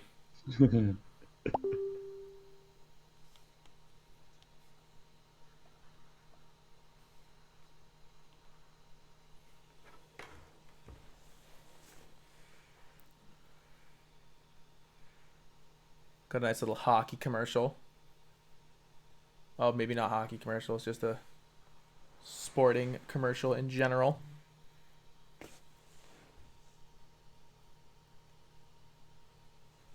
Yeah, man, this is about, we're going on what, 6 minutes of The pick already being in, yeah. It's tough spot to be in.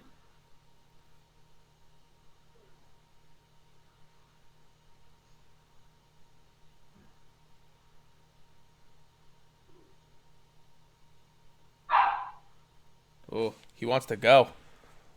I know.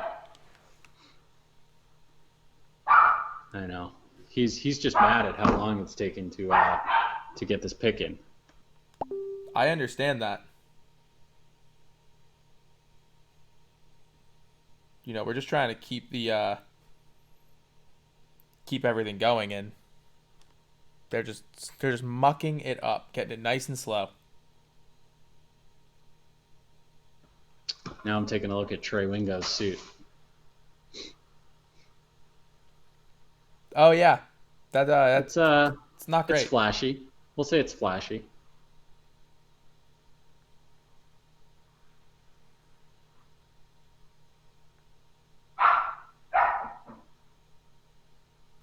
Stanley trying to tell us, does he know the pick? No, I don't think so. Ah, I think I know the pick though, and I think it's Kayla Von Chasen. do you actually know the pick, or are you just saying that on me? No, I'm just saying it, but I think that's the pick. I definitely think that, and this is something I'm just noticing on Twitter. I think you kind of brought it up, and we've kind of hinted at it with some of these defensive guys that are going to be there at 23. Those cornerbacks going early kind of helped that a lot. Oh yeah, absolutely. Jeff Howe just tweeted that, and I think he's 100% spot on. Yeah, and here we go. Selections in. Clay Von Chasen. There you go. Outside linebacker at LSU. Alrighty, so that was a guy we liked. Yep. So yeah, the Patriots don't get the full pick of the litter there. Yep, but I think we both know Philly and Minnesota are not going linebacker. They're going wide receiver. At least we think they're going. Strongly feel they're going wide receiver. So in that case, it looks like we'll have almost the pick of the litter for linebacker if the Pats do want to pick at 23. But I will say the Pats are going to shock the world, and I bet you they go and take a running back or something like that. J.K. Dobbins. If they take a first-round running back, I think Peter. Twitter will be on fire. I think Peter Schrager had that in his last mock draft today. Was the Patriots take DeAndre Swift? Yeah, I mean it's trading back though. They would. I think in his scenario they trade back to like 28 or something. Fair. I don't love it, but. I do like Clavon Chasen though. I don't love it either. I do like Clavon Chasen. I think he creates a ton of pressure off the edge and is okay dropping back into coverage, is comfortable dropping back into coverage, but still to me is more of a Kyle Van Noy type linebacker than an interior lineman. Able to play that outside role. Yeah. You know that when you're drafting him, you're drafting someone who can create pressure off the edge and is a hybrid edge linebacker and not just a drop back or be that second level. So but getting back to the Pats, I don't love it, but I also know that Sony Michel is coming up on a contract year. I think next year, right? And I'm actually not 100% sure, but they also have Damian Harris too. And I mean, I know he didn't play last year, but that they did that with James White too, I believe, where that first year they just let him learn the system and kind of get acclimated. So I wouldn't be shocked if Damian Harris has a bigger role this year and does a lot better than people expect. But yeah, maybe. But I mean, New England has always been a multiple running back team, and if they see someone that they like in the first round, that is, well, I don't know, right? Because I think the NFL is getting wise to first round running backs, and just knowing that they don't last to the capital that is worth to give them up. I would agree. But yeah, so you never know. You never know. Eagles pick is in. I'm sure they're going receiver. We'll see. Yeah, I think it has to be Justin Jefferson. I think they need a receiver in the worst way. Oh my God, their depth chart. Yeah, is as I say that, the depth chart comes up on our end. And one of them's a former running back. Yeah, it's brutal. Like that's a team that needs to double dip. Like Yeah, that, and they that's might. a team It's that the draft. that's a team that needs a receiver now and then one in the third round probably, if not And second. it's a draft that it kind of works. So Yeah, because I mean they could get Justin Jefferson here and then still turn around and get like a Chase Claypool, and those are two good receiver prospects to add. Yeah, let's go ahead and earmark Chase Claypool for the New England Patriots, though. So we'll see. I would love that, but looks like Justin Jefferson's on the phone, so we're gonna go ahead and assume that he goes to the Eagles. yeah, I'll wait to type it in. I don't wanna rush it, but it looks pretty legit that Justin Jefferson will be a Philadelphia Eagle.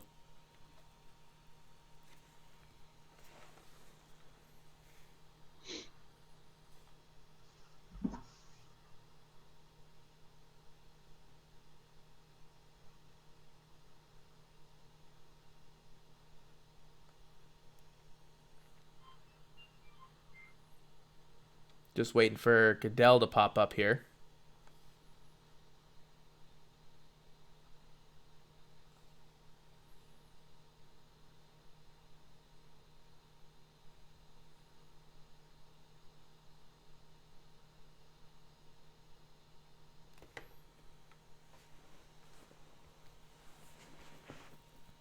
And once again, looking at Trey Wingo's multi-patterned outfit going on here, the textured shirt, the pinstripes, the diagonal lines on the tie. There's just a lot going on. Yeah, and while we're waiting for Philly to make their pick, let's talk a little bit past New England, right? So New England at 23, we've got New Orleans at 24. They've got cornerback, linebacker, and QB on my list of needs. I think personally they go cornerback or linebacker because I think they spend to make a run with Drew Brees as opposed to spending a first round to build for the future with a potential Jordan Love pick or something like that. You've got Minnesota again, and that's a team that they could double dip. I forgot they had a second first because they have the one from the Bills. They could, because this is the one coming up from the Bills, so they could actually double dip if they wanted to. I mean, they don't really need to as much, but. And then you've got Miami again from Houston. I could see them going running back here. I think they need a running back. I think they've gotten their needs. So either running back or receiver here, I think makes sense. Maybe someone like a J.K. Dobbins or something like that. I really just don't see a receiver going first round this year.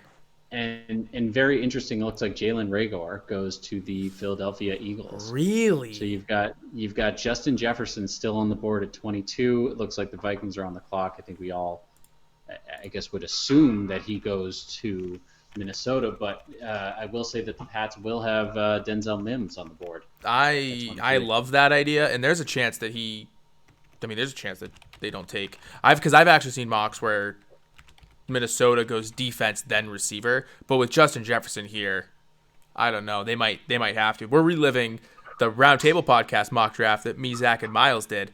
We traded out of this pick to try to take see if Jefferson would fall to us at 26, and he did not. And Zach was very upset. There's a nice little soundbite of him just screaming no. But interestingly enough, I was tweeting it.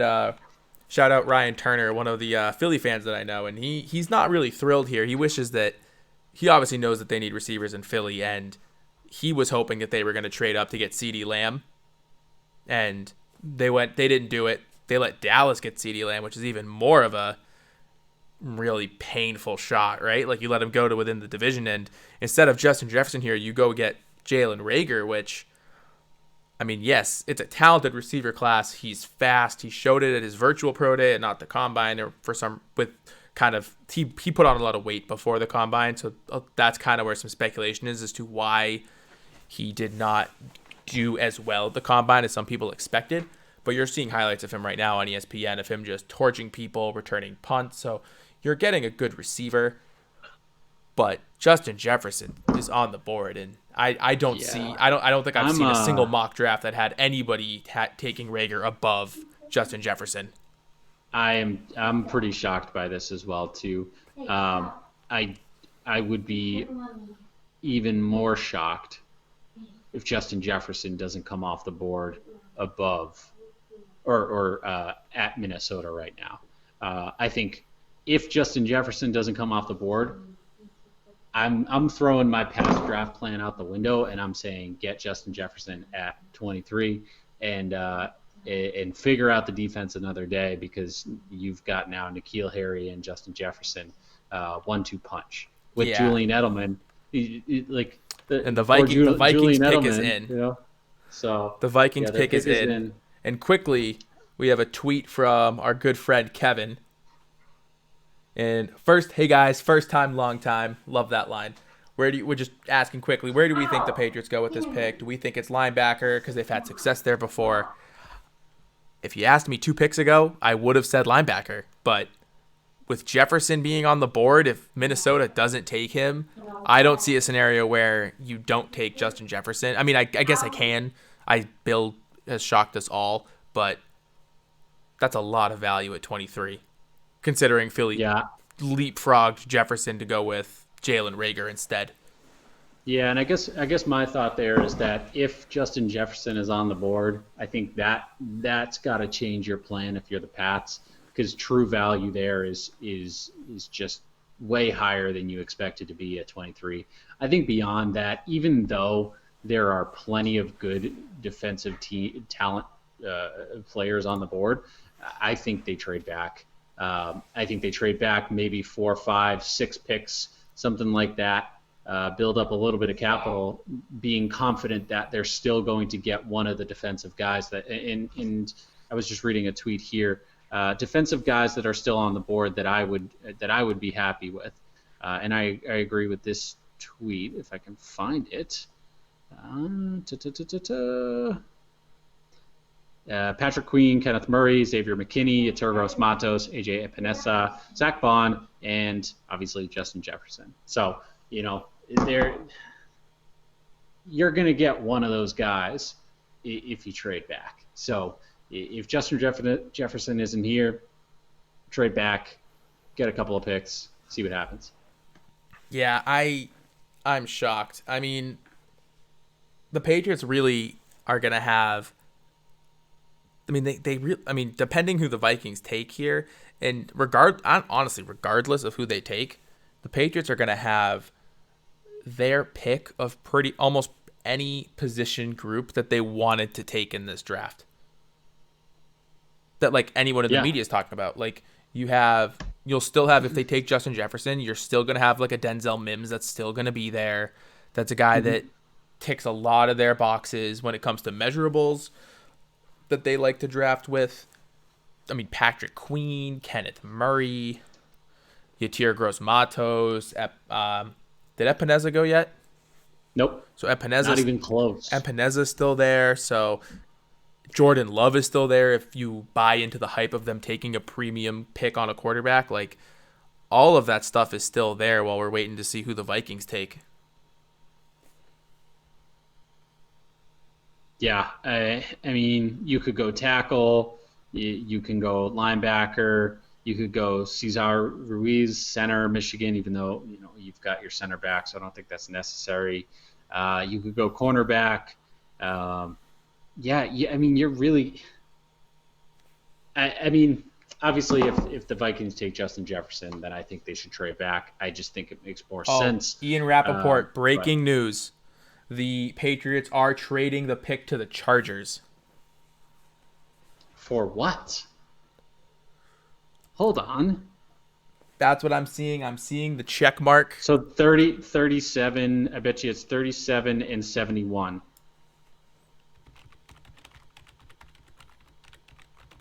That's not terrible. Though I will be upset if Jefferson doesn't come off the board here. Yeah, I mean the pick's in, so they know who they could have taken probably. Yeah. I imagine the TV. Yeah, it looks like Jefferson to the Vikings. The pick isn't official yet, but that's what we're seeing on Twitter. That's what we're seeing on Twitter. So I wonder if they were thinking if Jefferson doesn't go, we take Jefferson. If Jefferson goes, we'll trade out of the pick. Yep. And it looks like Patriots trade 23 for 37 and 71. So I like that. You get 37 and 71. You don't give up 87. Would I have liked for them to be a little bit higher in maybe like 35 and 55? Yeah.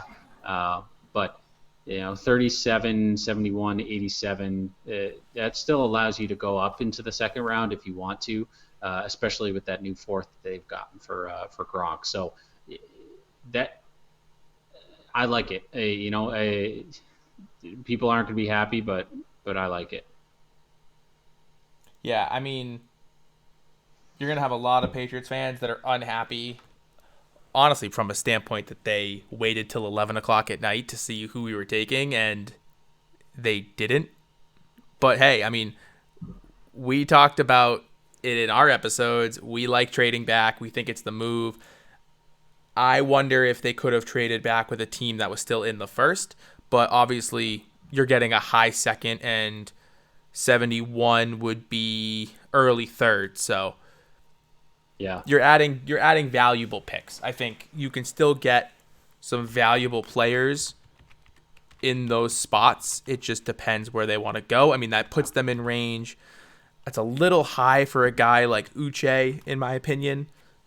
I think we've been seeing him go in the 50s, but I am curious to see who they will then go for at 37 tomorrow night. So let's go ahead, say at 37, I still think they go linebacker. So let's say Patrick Queen if he falls, Josh Uche, Zach Bond might be there, Terrell Lewis, Jordan Brooks. So some decent talent there. Now remember, Kenneth Murray's got to come off the board as well too. I think on the offensive side of the ball, you've got KJ Hamler, T. Higgins, Michael Pittman, Brandon Ayuk. At tight end, Cole Kmet is projected-ish around in that 50-60 range, though some have put him up in like the first round, which I thought was a little bit ridiculous. There was some mocks that had the Patriots taking Cole Kmet at 23, and I was shocked that people were even considering that. I do want to know who the Chargers are going to be taking here at 23. Yeah, and I am. I think it's going to be Josh Jones. 37 and 71. If I'm not mistaken, I think that's the tackle out of Houston. I want to say. All right, I'm going to take this opportunity to go ahead and take the dog out. Alrighty.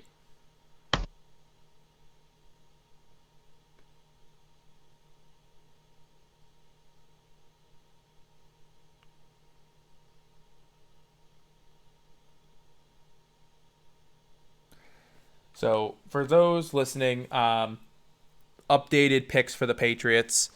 they now have 37 in the second round. In the third round, they have 71, 87, 98, and 100. In the fourth round, they have 125, 139. In the fifth round, they have 172. In the sixth round, they have 195, 204, 212, 213. And then their last pick of the draft as of now is the seventh round at 230 overall. So there is a boatload of picks for them to be making later in the draft. They don't have a lot of cap space right now, so they do need to clear some cap space in order to sign all of these picks. If they end up making all of these picks, I wouldn't be shocked if they package some of them to get picks next year. We'll see. I'm still excited to see who the Chargers take. Again, I think it's Josh Jones. I believe that is the tackle out of Houston, but I could be wrong. We're waiting. I think they're showing Justin Jefferson on ESPN right now, celebrating with his family. Obviously a great moment. Something that we haven't really touched on tonight is the difference of a lot of these guys that would have had green room invites being able to celebrate on stage and kind of have that full experience. So that's definitely something where it's a little unfortunate for some of these guys, but on the flip side, they're spending it with more of their family. So a little give and take. I wonder how some of them feel about it. But again, the Chargers are trading for the 23rd overall pick, and the Patriots are getting back a second and third round pick in the process. So Chargers with their second pick of the first round. And again, I think it's Josh Jones. I think it's a tackle because considering what the other mock draft said, they all were having, if the Chargers were not taking Justin Herbert or Tua, and obviously in this draft they took Justin Herbert at 6, but if they weren't going to do that, it was going to be one of the big 4 offensive tackles. And I think with Austin Jackson going as early as he did, this is kickstarting that run of tackles like we kind of talked about earlier. So I would not be shocked to see Josh Jones.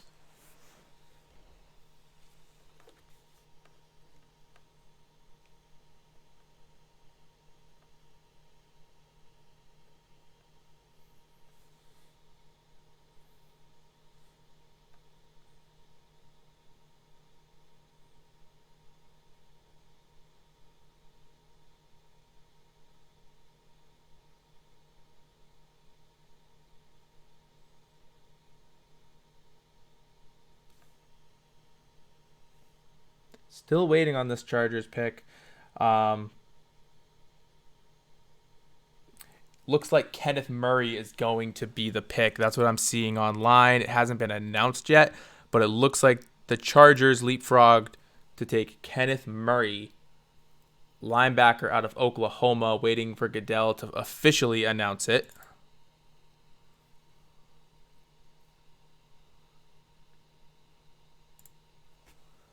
And again, interesting. This is a guy that I thought maybe Bill would want, but he was clearly comfortable trading out of the pick. And somebody that I thought would be a good fit, but didn't work out. I still am surprised it wasn't a tackle, but here we are. The Chargers are adding a good linebacker, right? Like, this is a guy that tested well at the combine, has size, can make a lot of tackles, can play in coverage from what I've seen. So it really is a good fit in terms. Well, maybe not good fit, but it's good value at 23. There were mock drafts that had him going as high as I think 18. So him slipping to 23 is a good pick. I do wonder if what value they've lost from the Chargers perspective, like what value they've lost with that second and third round pick in what's a deep draft at some positions, receiver being the biggest one. But it'll certainly be interesting as now we're seeing some Kenneth Murray highlights as he blows up a screen and really does have good instincts. Like, he really does, once he understands what he needs to do on the field. Like, they just showed a screen where he just blew through 2 linemen that were getting ready to like set that screen up, and he just recognized the play and he just shot the gap. And that's something that he does really well, it seems, as they're pretty much every highlight they're showing is him shooting the gap and getting past the lineman to tackle for loss. Maybe his coverage isn't as good as I gave it credit for, because that doesn't seem to be any of the highlights that they're showing. But we'll see. I mean, if you're a Chargers fan, that's got to be a pretty.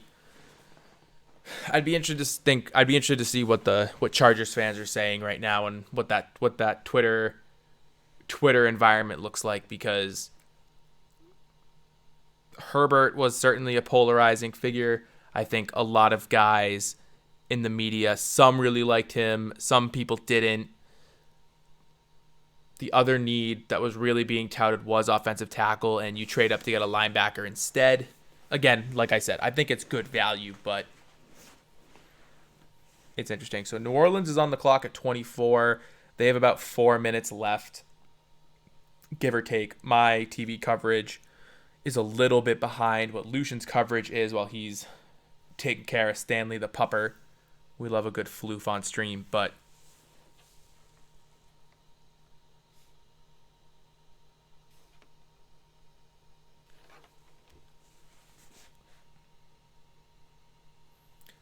I mean, Saints needs, I don't really know per se. I mean, offensively, they've got Michael Thomas. Maybe they want another receiver to pair with him. They could try to shore up the defense. I do know that pairing a wide receiver would make sense, just to give Michael Thomas some help. Obviously, he had a ridiculous season, but having another guy is always helpful. They could use a linebacker, maybe a DB, some offensive linemen. Saints Wire has their top targets were Justin Jefferson, Patrick Queen, Brandon Ayuk, Kenneth Murray, Jeff Gladney out of TCU, cornerback, and then AJ Terrell, who already went. So we'll see. Maybe they go Brandon Ayuk here. Maybe they go Denzel Mims. Maybe they go Patrick Queen. So this could be a run on those linebackers as well. Earlier we were saying the Patriots would have had their choice of pretty much all the linebackers besides K'Lavon Chasen. This is maybe where all those linebackers go now that the Patriots traded out of the first round. If you have any thoughts, if you have any questions, tweet at us at Pod Roundtable or at Field Street Drive, street with only the ST in it. They're up on the top corners of the stream if you've got it open. If you have it minimized because you're watching the draft and just listening, take a quick peek. Chat at us on Twitter, tweet at us, send us a DM. Field Street Drive, we have an Instagram as well, so those DMs are open as well.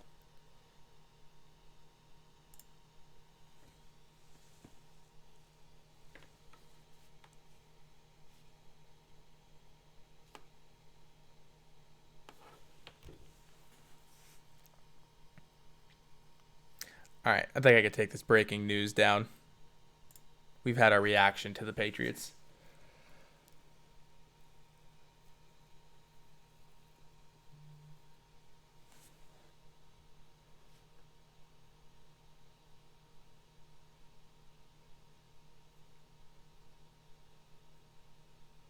So Evan Lazar, Patriots beat writer, I don't know if it's a report or an opinion, but he is saying that Patriots think they'll get their guy at 37 that they would have wanted at 23.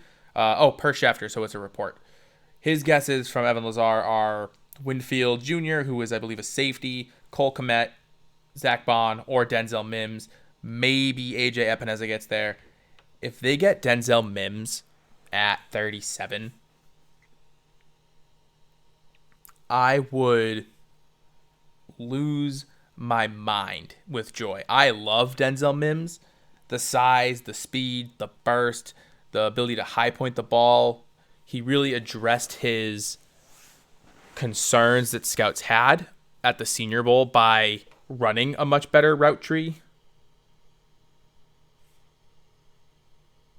Really, I just think that's a wide receiver where, like, if this wide receiver class wasn't so deep, like if Jerry Jeudy, Henry Ruggs, CeeDee Lamb, Justin Jefferson, like if those guys were not in this class, he's easily going first round. I'm surprised. I actually like him more than Rager. I'm surprised Rager's already off the board. Like, that's a guy that could in other years go top 10.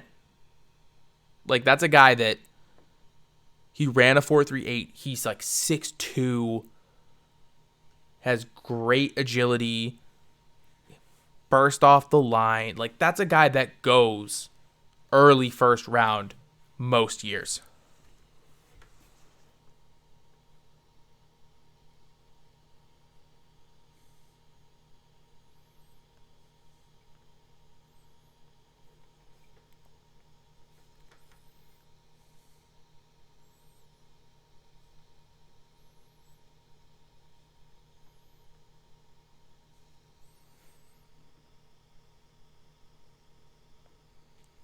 Waiting to see if there's any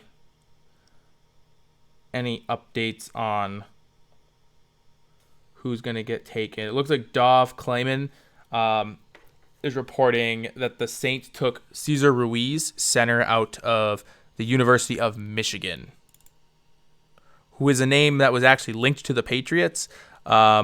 Probably somebody they would have considered up until David Andrews got cleared. So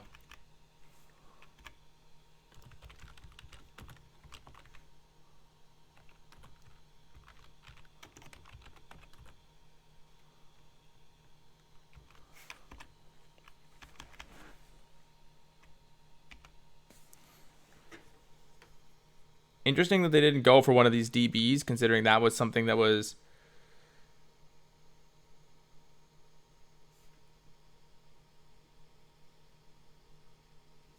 really a position of need, and some of those guys were still there, right? Like, Trevon Diggs is still on the board, and he's arguably as good as some of these other defensive backs that have come off the board. So I will say I am surprised at the pick to take a center. That being said, Cesar Ruiz is a good center. Like, I'm not knocking him in any way. I mean, Saints Wire did have offensive line as a need. We'll be honest there. I will say they did not bring up center. Cesar Ruiz did play a couple of games at guard at Michigan, so he can play guard. He can play on the inside of the line. So he's versatile. He can play a couple of spots there. I can't argue with the pick. I mean, I liked him. If David Andrews wasn't coming back, that's a guy I actually would have been happy with them taking. ESPN's just showing him absolutely bulldoze a couple of guys right here in the run game. Oh, they're showing him on a pull. And he does have some good athleticism to him. Like, they're showing some clips of him pulling on some run plays, and he gets outside of the tackles pretty quick. Like, he gets there quick. So that's a guy that is going to be useful. I can't say I know how much Sean Payton likes to call runs with the center pulling, but if he plays guard pull, I mean, a lot of guards will pull on power runs and whatnot, so it's not something that I think the Saints do a whole lot of, but could be wrong, could totally be wrong. So Minnesota is on the clock. They already got their wide receiver. How funny would it be if they took Trevon Diggs? Like, you trade Stephon Diggs to then draft his brother. I can't imagine they would do that, but they do need a DB, so.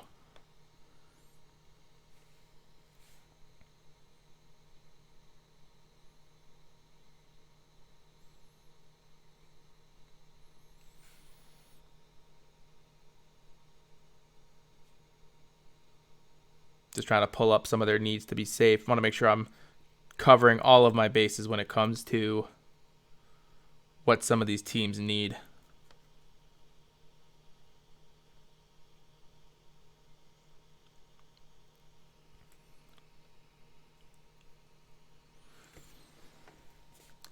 They could go linebacker here. It's another position they might need.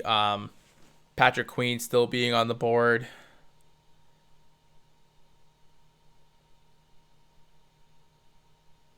Some mocks had them taking receiver with their second pick and going DB with the first pick. So, interestingly enough, and just as I say that, they are trading the pick to the 49ers. So this is interesting. I wonder if the 49ers are making a move. Really, I wonder who that move would be for, to be honest. Lucian, breaking news. Yes. So, to catch you up, the Chargers took Kenneth Murray, linebacker, Oklahoma. New Orleans took Cesar Ruiz, center/guard out of Michigan. And the Minnesota Vikings have just traded back. They've traded the pick to the 49ers.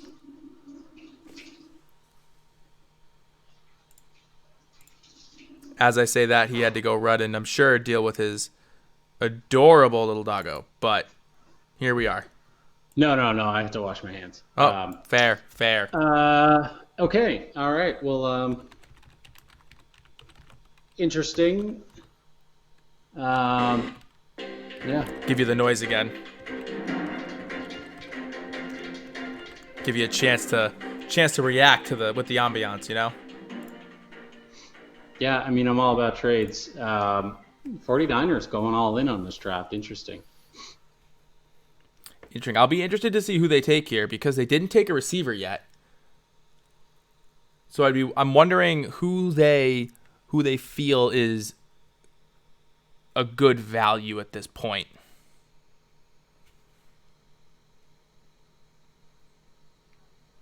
At 25 for the 49ers, who did I have them? I guess the pick is in, so we're just gonna find out.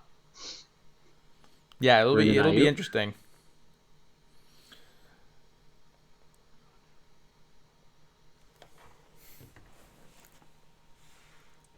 Once we get the 49ers pick and that reaction, I'll share with you some Patriots stuff I'd already talked about. Brandon Ayuk. Brandon Ayuk. Solid. All right. Solid. I mean, you know where I stand. I like Denzel Mims, but I understand Ayuk is a good receiver. Yeah, good receiver. Huge wingspan, so can go out and get a ball. So like, yeah, he's got very long arms. Yeah, I think it's a good pick overall. And he's good after the catch too. I don't know. I forget if he returned kicks or not, but he did a lot of the same kind of things N'Keal Harry would do there with screens, jet sweeps, things like that. So that in the 49ers offense just makes sense, right? Like that's how they use Deebo Samuel. It's another guy that they can be creative with the ball. Yeah. All right, so you were going to fill me in on Pat stuff. Yep. So I forget if you were with us when we got the official picks that they got back.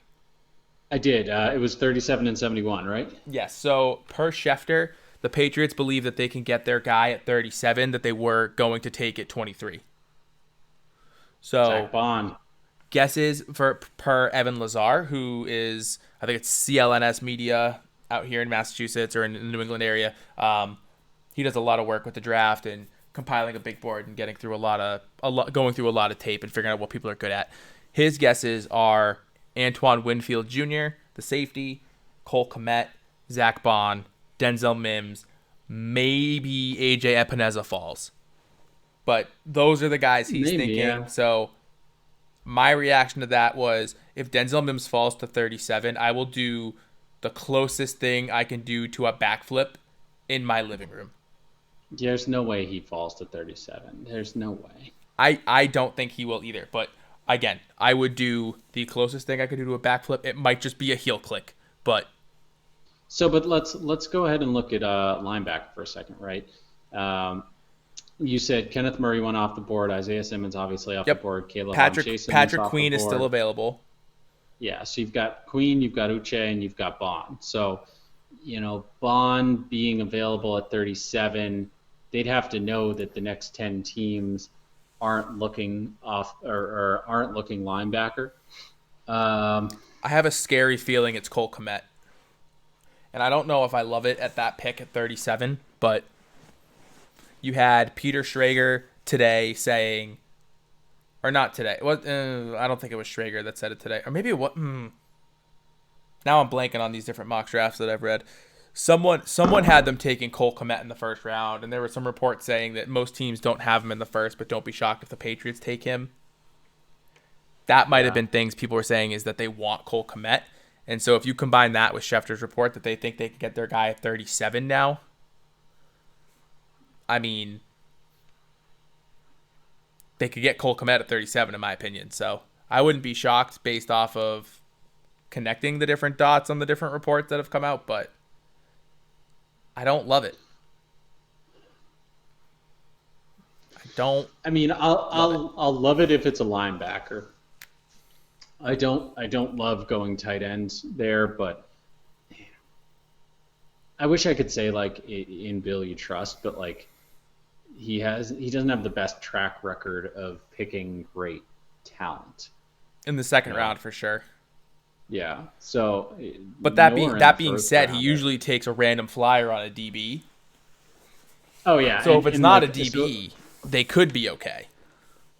Oh, I have the perfect DB. I think he'll be off in the mid 200s. What's his name? It's like Javelin, and I forget his last name. Javelin Davis. Nope, that's not it. He ran like a 4.2 something at the combine. It was ridiculous. Do you have his name yet? Scrolling.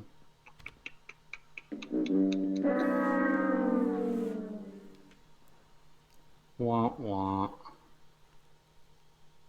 Apparently I don't have his name. What the hell? So Miami's on the clock here with their third pick of the night. Must be nice as a Miami fan. Even if you... I mean, I guess you can't really be upset with any of their picks for the most part. But they got 3 picks in the first round. Like, we're out here and our team's not even picking tonight. Oh, I guess he's listed technically as a safety. Javelin Guidry. Oh, so it was Javelin. Yeah. I can't take back the sad tuba, so you'll have to live with it. That's all right. I'll live with it. All right. Any guesses for Miami here at 26, knowing that they've taken Tua and they've taken a tackle? I think they have to go running back. I mean, yeah, they did get rid of Drake. I personally think if they take Tua, they went tackle and they go running back, they fill all of their needs in the first round. And that to me, if they go Tua tackle and then running back, I think that aces the first round for them as best as they could have. Who did you just say you think they take? So I think they take running back. I think specifically on my own personal board, it would be J.K. Dobbins that would come off first. But I could see DeAndre Swift going as well. So NFL updates and My Sports Update on Twitter, they're usually really good. Our first running back, Dolphins are back on the clock for the third time tonight, and they select Georgia running back DeAndre Swift. So there you go. I honestly think I don't have the pick. I don't have the pick being in on my TV yet. Neither do I. I think it's a really good job drafting by Miami. A secondary tweet. No. Hold up here. They're now having talks with the Packers to trade back. Who are the Packers going up to get? The Packers should be drafting a receiver. So we've got conflicting reports here. Who's left on the board for receiver here? I guess T. Higgins, Denzel Mims is still on the board. I could see the Packers going up. Oh, they just traded the pick. Oh, they did trade the pick. Dolphins traded to the Packers. I gotta text my Packer buddy. Does he want to hop in? I don't know.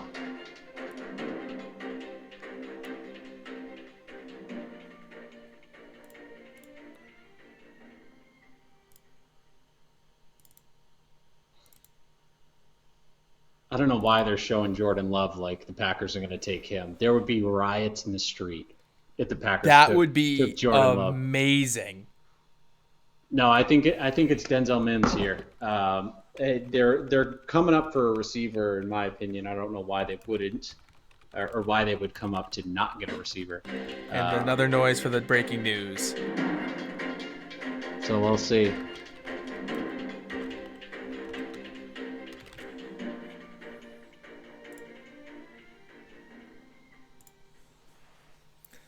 So we're waiting. They're on the clock. I could see receiver. If It's it's gotta be. receiver, for receiver for me, it's Denzel Mims. Yeah. Miami moves back 4 spots, and I like that actually. I think Miami moving back 4 spots, they're still getting a running back. They can still get the running back they want probably. The one conflicting thing, not conflicting, I would say, the one thing that I would have concerns with is that it was just leaked that they were going to take DeAndre Swift. Like that was getting tweeted out that people were hearing DeAndre Swift. So if I'm a GM and I know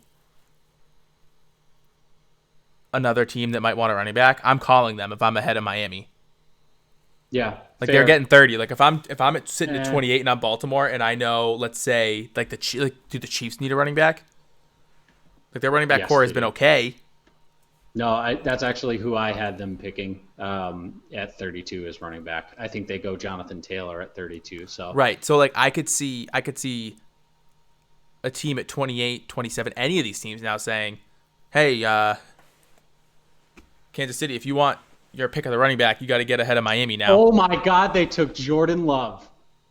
No. Oh my God. What? You're lying to me. I haven't seen. Oh my God. Aaron Rodgers is probably an unhappy man.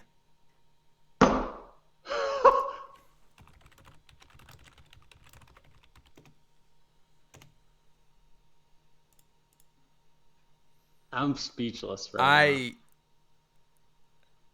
If you can get a Packers fan on the call, let's do it because I'm sure they've got feelings. Oh man, that's absurd. Oh, I gotta hear what Twitter has to say about this.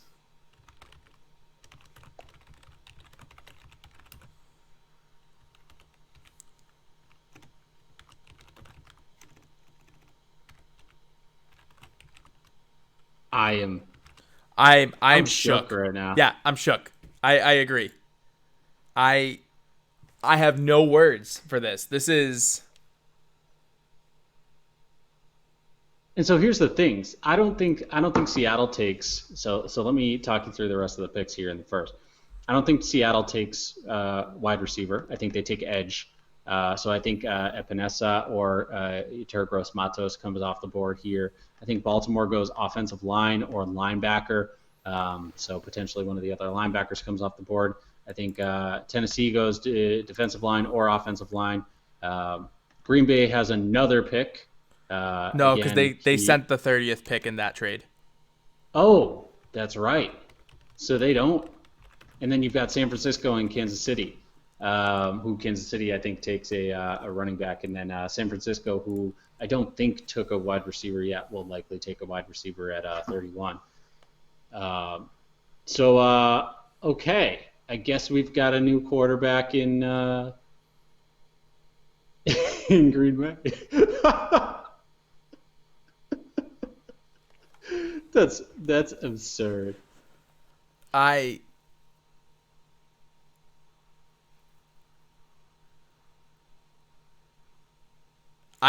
can't believe how Rodgers is. I mean, he's old, but he's not that old, is he?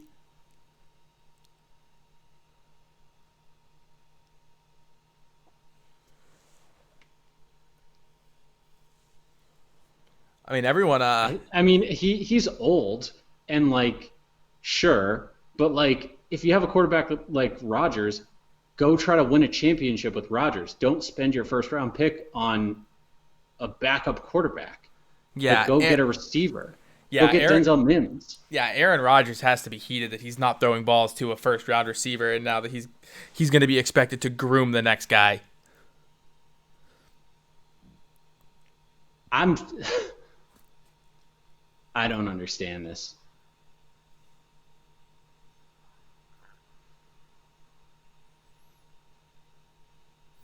Like I get they're trying to do it again, like they went from Favre to Rodgers, and now they're gonna try to get Rodgers to Love and have it work out. But it, Yep. I don't I know, I man. don't understand it. I don't know if maybe they know Rodgers. Maybe they've had conversations with Rodgers about retiring soon. But I am No, shocked. I think that was a message to Rodgers. It's a new head coaching staff. They're sending a message. It's out with the old guard, and you're gonna do things our way. Wow. I'm I'm just confused from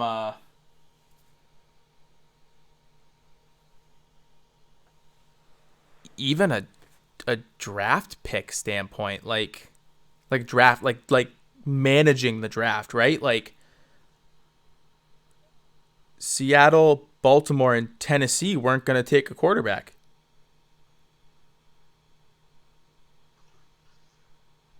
Someone else had to have been calling up for Well, Jordan Love. yeah, Someone else had to yeah. have been trying to trade up.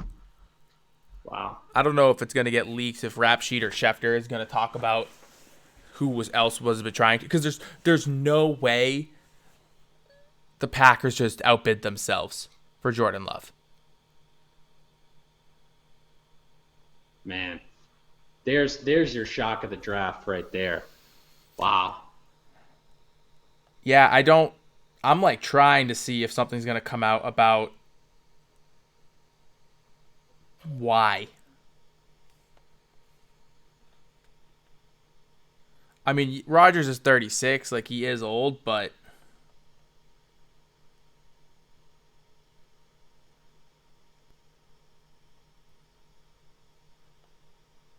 Man.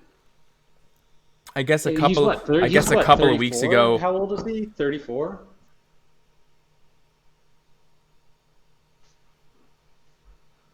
Aaron Rodgers on the Pat McAfee show. We haven't picked a skill player in the first round in 15 years, so that would be kind of cool. Rodgers says whoever the pick is, he'll track down his phone number and welcome him to the team tonight if the Packers don't trade out. You think he's gonna? You think he's gonna do that? I am. I'm pretty sure he's not. I mean, the other thing too is that Rodgers, I guess, just the other day was talking about he wants to play into his 40s. Doesn't look like the Packers have that idea.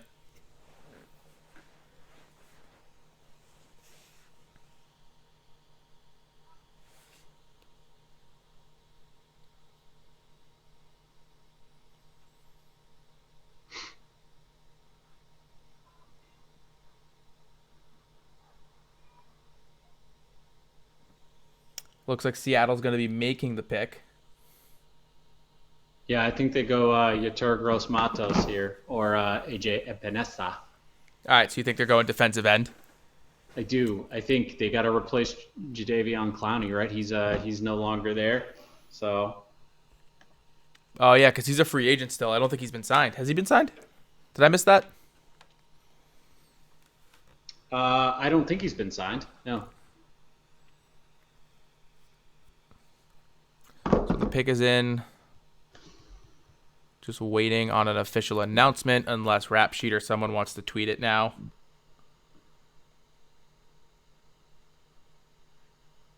Linebacker Jordan Brooks, it looks like. Interesting. Oh yeah, Albert Breer just tweeted it too.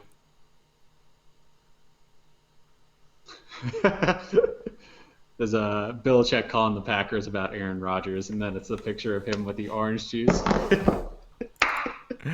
Could you imagine if he traded for Aaron Rodgers for like a late pick because he's old? Yeah, like a fourth and a seventh or something. Something like that. dumb, and then he wins the Super Bowl with Aaron Rodgers. That would be something. All right, so we're going to go ahead and believe Albert Breer because he just tweeted this, I believe. And you saw it too. Jordan Brooks, linebacker. Yep. Did you see where he was from? This tweet doesn't have it. Oh, Texas Tech.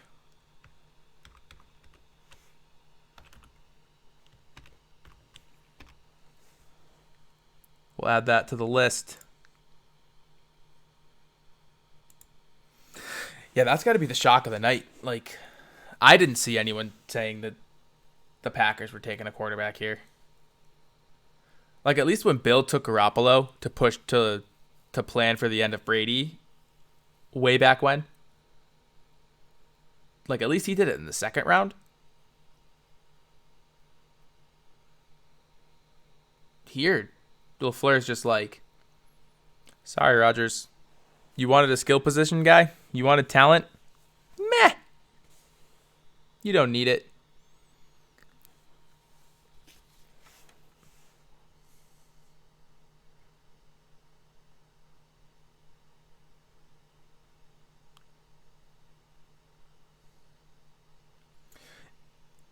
Interesting.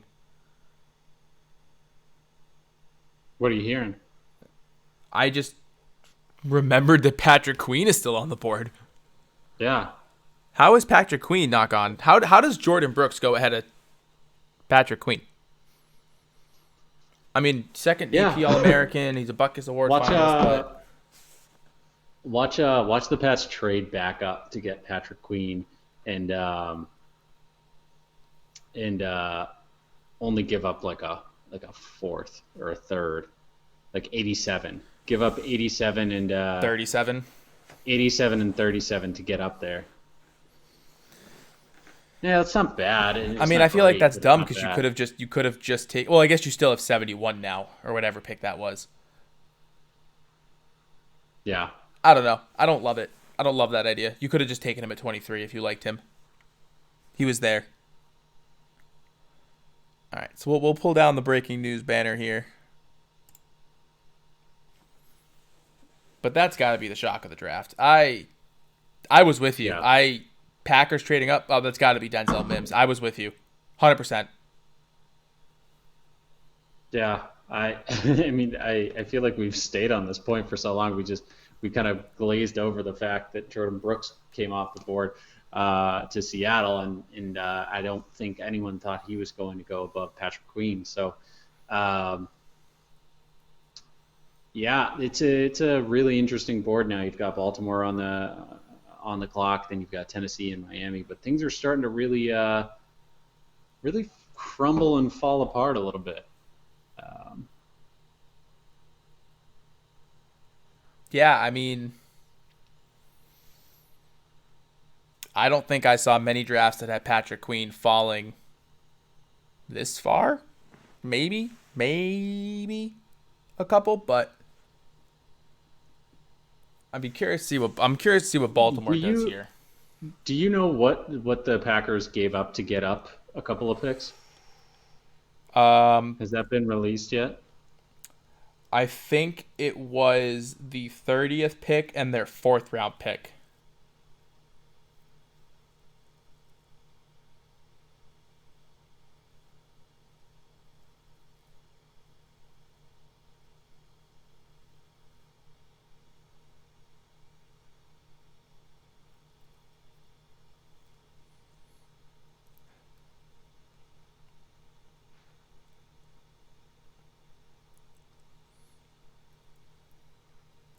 That being said, Matt Harmon I think he writes for Yahoo Sports. He said, since this year's NFL draft will be conducted like a fantasy football draft, he wrote an article about each personality of all 32 GMs if they were fantasy football owners. And Seattle Seahawks, John Schneider, fantasy drafter type, reads one too many sleeper articles. They're good for at least one. You took him there over this guy? Because he just quoted it and goes, I absolutely nailed this article. Yeah, that man. Okay, so then let's look at the rest of the board. Baltimore, I would have thought they went center. They had some injuries at starting center last year, but it looks like Cesar Ruiz is off the board, and I don't know. off the top of my head when the next center comes off the board there. So potentially they go other offensive line position. I don't think that they need receiver, but I could see them going receiver, just best available. But I could also see them going linebacker as well too, and with Patrick Queen on the board. Patrick Queen off the board allegedly. Yeah. So this again is NFL Update, who said the Dolphins were taking DeAndre Swift before that trade happened. That being said, a lot of other guys I think tweeted that they were targeting DeAndre Swift before that trade happened. Like once the trade occurred, they like clarified. Yeah. So Queen goes off the board to the Ravens, and that leaves our linebacker pool, at Joshua Uche and Zach Bond, and Terrell Lewis out of Alabama, and then Malik Harrison out of Ohio State. So I think they'll still be able to get linebacker at 37. I personally am hoping it's Zach Bond or Joshua Uche. I think those are the best available for outside linebacker. But hey, I mean, maybe their guy is a running back. Like maybe the reason why they are so confident that they're going to get their guy at 37 is because it's Jonathan Taylor, and no one's going to pick Jonathan Taylor in the first 32 picks. So you never know. You never know with them.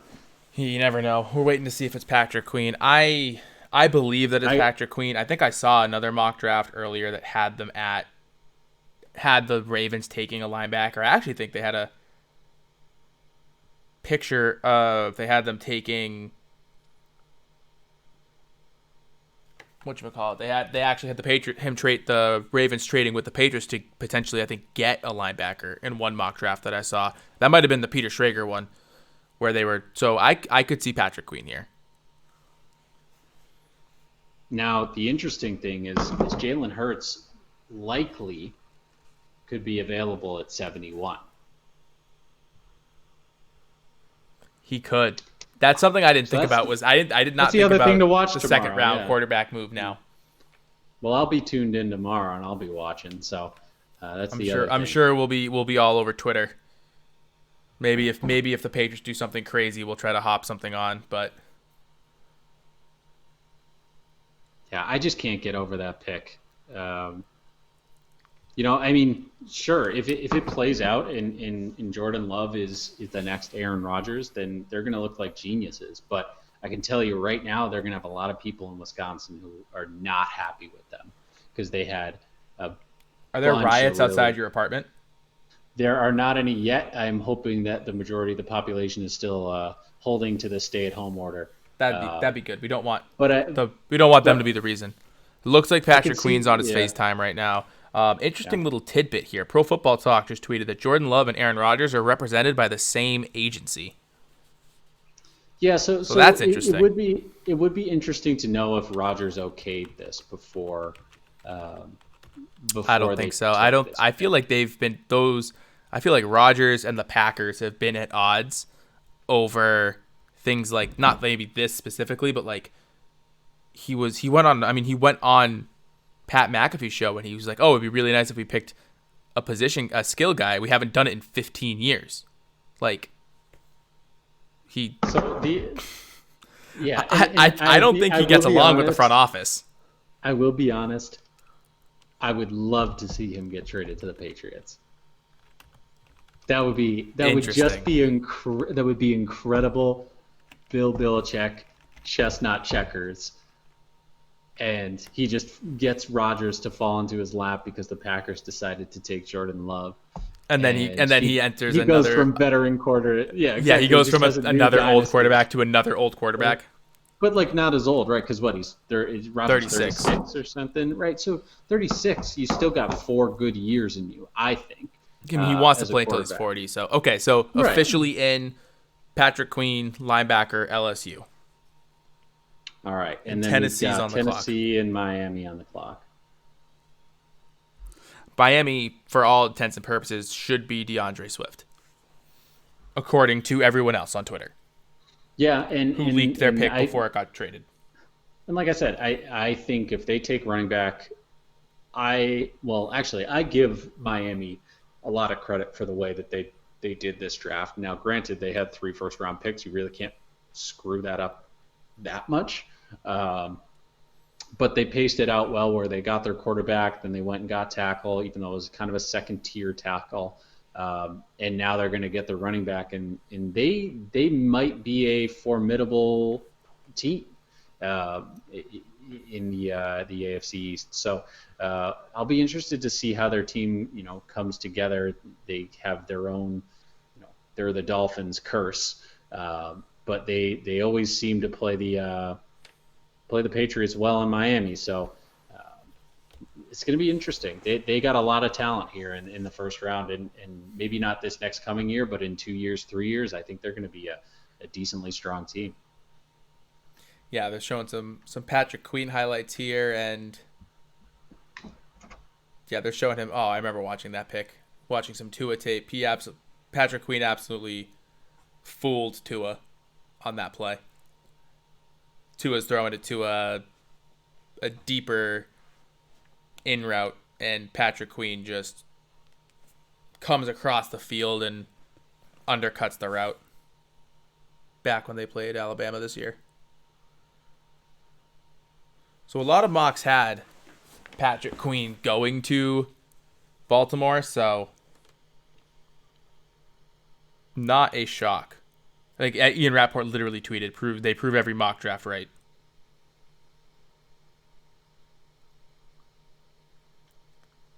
Yeah, I mean, great for Baltimore that he was there at that point. I would have thought he was going to come off the board a little bit earlier, but no. So yeah, a good pickup. Reggie Bush just tweeted 12 minutes ago, trade bait for sure. I'm calling it now. He's going to go end up with the Patriots. Who, Rodgers or Reggie Bush? Rodgers. Yeah, I mean, he might, right? And I think what is important to know is that the Patriots have 7 picks between rounds 2 and 4. They have a lot of picks in those. They can move up. They can get a lot of depth there. Package a couple of them together and get a little Rodgers action,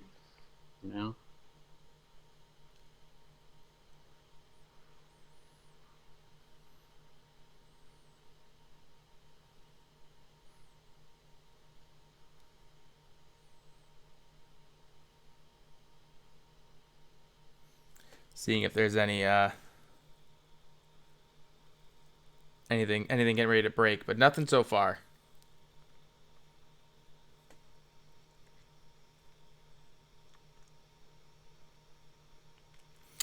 The Reggie Bush comment is certainly interesting. I really don't see it. I think Bill doesn't want. I feel like they need to. I mean, first off, contract wise, right? Like, what's Rodgers getting paid? Like, they don't have the cap room for him. He's got a lot of money. So I don't think that that's anything that would make sense wise. I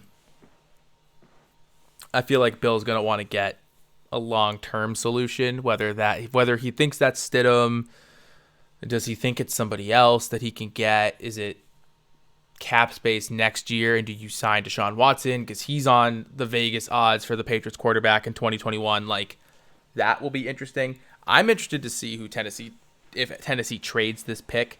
I feel like this happens in the NBA draft a lot, where someone telegraphs a pick and then you have to trade up because of it again, yeah. or someone else will leapfrog you because you telegraphed a pick. Miami. Oh well, I guess the pick's in, so I'm wrong. But Tennessee's in right now. Right. So Miami telegraphed, basically because it got leaked. They telegraphed wanting a running back, allegedly DeAndre Swift. So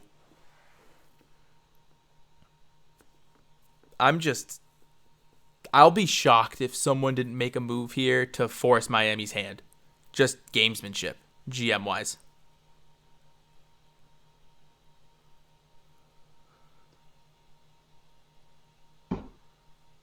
That is a look on the right hand side over there on that. Yeah, that's why I didn't have a response as I saw whoever was standing next to Mike Vrabel, and I was like, Yeah, I oh, was like, okay. I thought I froze Like, again. I thought the stream was uh, down. I had to like take a peek over at the uh, monitor and be like, okay, it looks like we're still green. It looks like we're still rolling. But all right, damn, that was a all look. right. Let's let's wrap up this first round and let's get some rest for the second round. That's the important Try to hop piece. on, see if we have any chats at the moment. I know we've been trying to keep up with that, but it's hard when we don't have a great way of monitoring it. Yeah, the thing I don't understand about the pick, it's hard to articulate via tweet for the Packers is that you have a window of 3 years with Rodgers, and what I just don't understand is you use one of your valuable picks to try and increase your chances of being successful during that window, and you use it on Rodgers' replacement. I I just disagree with it. I don't get it. I don't get it. And as I was griping, Tennessee took offensive tackle. Um, Missed the name. I think it said Isaiah Wilson. Isaiah Wilson. Yes. So now we've got Miami, Minnesota, and Kansas City on the clock. Miami, I think, goes running back. Minnesota, I think, goes wide receiver. Denzel Mims is still there. And Did then, they get? I Didn't they think take Kansas Justin City. Jefferson at 22? They did. They already Minnesota? took Justin Oh, they Jefferson. did. Yeah, Okay. they took Okay. Justin Jefferson. Oh, okay. All right. All right. So Georgia had 2 tackles go in the first round. So here, let's talk about 33 through 36 now. We've got the Bengals at 33. Do they need a receiver? Potentially. Well, they have AJ Green. They have He's injury prone though. Tyler They do Boyd. have Tyler Boyd. So maybe Auden they don't. Tate. They might not need Maybe they one. don't. Okay, so 34. Colts. Maybe. They need a quarterback. Well, yeah, well, where are they going now? Because Jordan Love's off the board. I'd say either trade back or maybe they go Jacob Eason. It feels early to go for Jacob Eason at 34. I think so too, but I wouldn't be shocked. Yeah, and I mean, like you're kind of forced your hand at that point. Giants at 36. I think the Giants need a receiver. They have an aging receiving core, I believe.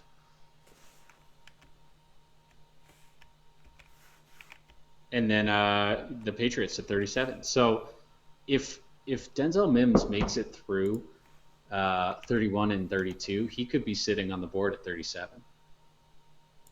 Now, do I think that they'll take him at 37? No, because they wouldn't have been as confident that they'll be able to get their guy at 37. Unless If it was people were Denzel telegraphing Mims. picks, that's the thing.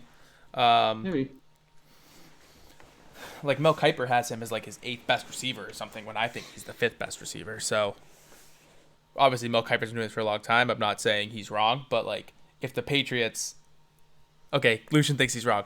But if the Patriots like Denzel Mims, other guys are out there saying, yeah, he's not as good, or they're really thinking these other guys are going to go first.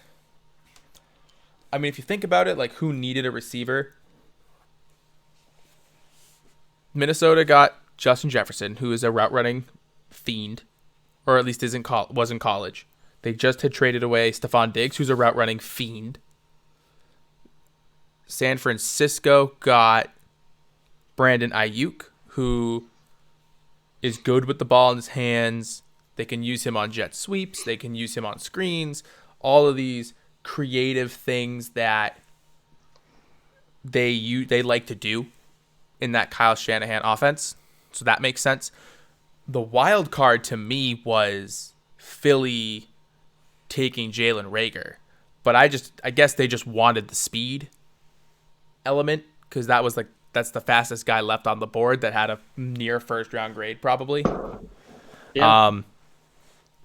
So Yeah, it could have been it. Maybe they were telegraphed and they go, okay, since Philly took Rager, Bill might have sat there and said, okay, Jefferson's going to 22 probably. because it was around the same time that Jefferson was picked that they traded out. Like it kind of felt like that tweet came out as they were saying the pick was in. So Bill might have said, okay, Justin Jefferson's off the board. I would have picked him, but Jefferson's off the board. He might have known Shanahan would go Ayuk. So maybe he said, okay, no, I can get Mims at 37. That or it's Cole Kmet, and I just won't be very happy. I mean, I won't hate it because we need a tight end, and that's a lot of people's top tight end on the board. I just think value at 37. Try to get someone like Troutman at 87 instead. 50 picks later. Yeah, I'm excited for tomorrow. I am. I mean, it's going to be a lot of New England flashing up on the board. Is tomorrow rounds 2 and 3? I do not know. It's a good question. I feel like it might be. I'd have to check. I think it's 2 and 3. Let me check. NFL Draft Friday. 2 and 3, starting at 7 p.m. Eastern, so 6 p.m. my time. So Ooh, a little earlier. We like that a lot. Little earlier. Yeah, I mean, you would have liked it to be a little bit earlier. Well, I saw tweets where people were like, "Why didn't this start at noon?" So many people aren't working anyway. I mean, I was working, so I would have been pretty upset if I had to try to follow the draft and not one. I wouldn't be able to be on a live stream because I'd be, doing my real job, but it also would be hard to follow during the day.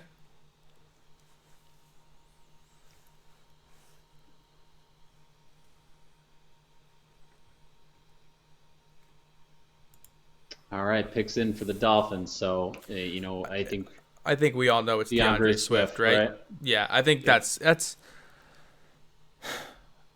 I am just disappointed in NFL GMs right now. Because if they have any technical mistakes yet? No, because if this was the NBA, someone would have held them over a barrel for him. NBA GMs don't miss with those opportunities. I think Danny Ainge did it to the Sixers this past draft where they wanted Thibault and they got an extra pick out of it because they were like, "Oh, we'll take him instead," and then they traded with them. Like any one of these teams said, "Oh, we'll take DeAndre Swift." Granted, maybe someone tried it and they were like, "Okay, we'll just take J.K. Dobbins then. Don't worry about it." Yeah, I think running back's a little bit of a different bear. Jordan Love might have been a different story where they might have held Green Bay over a barrel to make them come up and get Jordan Love. If that's maybe Green Bay telegraphed it and we didn't see it obviously on Twitter or anything yet, but maybe that everybody else knew. And I'm interested to see what Schefter will say here. Obviously, I'm on mute, but. Yeah, so he's saying this is where he thinks he's going to see a running back come in. So we're on the same page. I mean, it's hard to not be on the same page when you had people reporting that was the pick and that it didn't happen. Yeah. Like I said, my needs for Miami went quarterback, offensive tackle, and running back. Yeah, they're showing DeAndre Swift on the board now. I'm typing it in. I'm not even waiting. Now. Yeah, I think him or J.K. Dobbins would be my best available. So, well, I guess in terms of true talent, it would be Jonathan Taylor, but in terms of legs, I think that's a different question. Yeah, I think DeAndre Swift might be the best pass catching back out of the draft, potentially. I think I've seen people say that, so I would not be shocked if that's the idea. Get to a safety valve.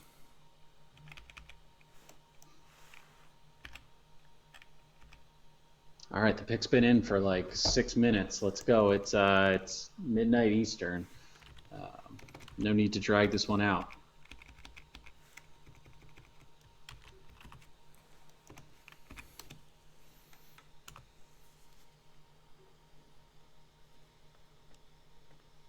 Holy crap. With the 30th overall pick, the Dolphins are selecting cornerback Noah. I'm not going to pretend to pronounce his last name. Oh, I gotta wait to see it. Then Cornerback. I had typed Dolphins in. Dolphins changed course after Packers Jordan Love trade. Here I am typing in DeAndre Swift, and I have to delete it. That hasn't been officially announced yet. This is just Twitter, but this guy has been right all night, so I'm gonna just keep trusting him. Who is it? Dove Kleeman. Yeah, well, he had them saying that they were gonna take. I saw him tweet about DeAndre Swift earlier too.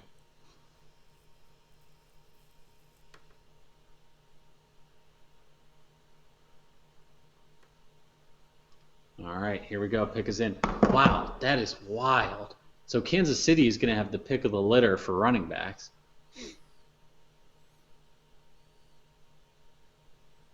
Now, where is he even coming off the big board? That corner. Again, oh my God, yeah, that's official. I mean, he's not gonna. I don't think that last name will fit in the. He's on big boards at around 50s. I just have to put him as a CB. I can't say where he's from on this. It won't fit. And it's super interesting because Christian Fulton is not gone. Trayvon Diggs is not gone. Jalen Johnson, I don't believe, is gone. No. Jeff Gladney out of TCU isn't gone. So you've got a lot of I guess Trayvon Diggs to me was the one where I thought he would have gone. He was my third best corner in the draft. Exactly. So I mean, I don't know. All right. So we're getting down to the last two picks. Any predictions for Minnesota here?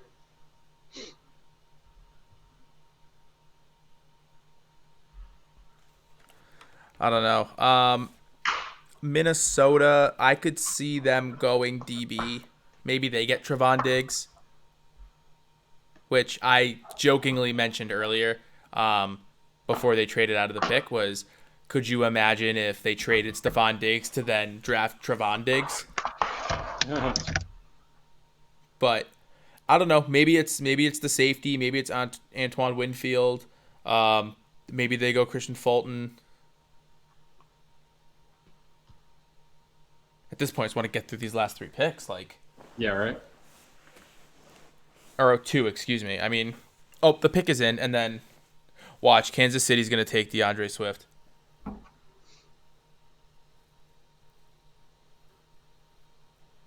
Actually, probably not. I don't want to say that. They could, but I don't actually think they will.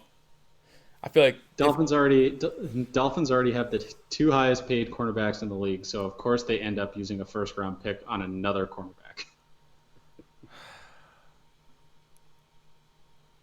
Just wild to me. Maybe they're going to trade one of them. Who knows? Yeah. All right, the pick is in. Can we see the pick? Is it on the internet? It's not on the Twitter sphere yet, that's for sure.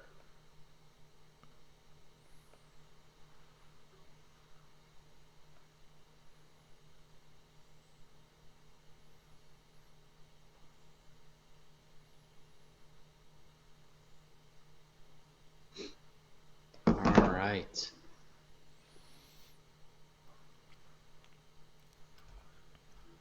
I mean, that is a good secondary already. I mean, Xavier Howard and Byron Jones.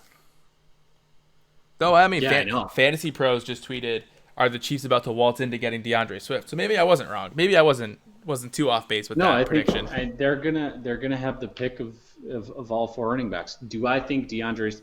Actually, I had Jonathan Taylor going to Kansas City because I think he's the most NFL ready. I mean, Damian Williams is already a pretty good pass catching back, so maybe Right, they and go that's- for the better upside. Maybe they go for the better pure runner, but And that's why I had pegged Jonathan Taylor there. So we'll see. Jeff Gladney, cornerback, TCU. So again, Diggs does not come off the board. What an interesting day. The cornerbacks. Who knew cornerbacks were going to be the run? Yeah. Now we're just waiting on Kansas City, and then we're all good to go.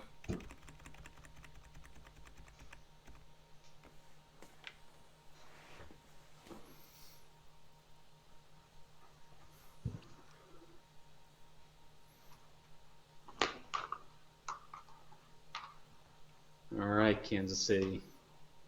Prove me right and take Jonathan Taylor here. If they take a running back, I actually think it's gonna be. I'm gonna pivot back. I'll say Swift.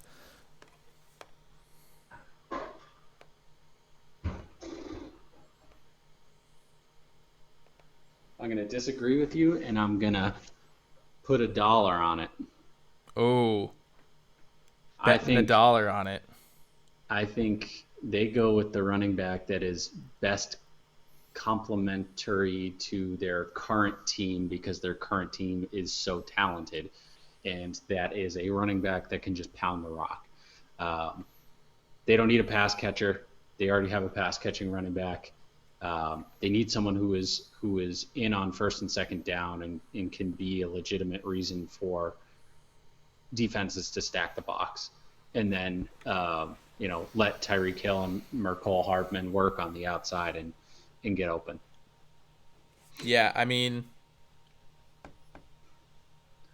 it would make sense. It definitely would give them a huge boost to the running game. I think it makes sense, right? I don't know if there's other holes that they need to fill, but running back does make sense. That is a team need. Like, they didn't have a great running back. They didn't really recover from the whole Kareem Hunt situation when they let him go. Which obviously, like, I agree with the decision to let him go, but they never really replaced that type of talent and that type of production.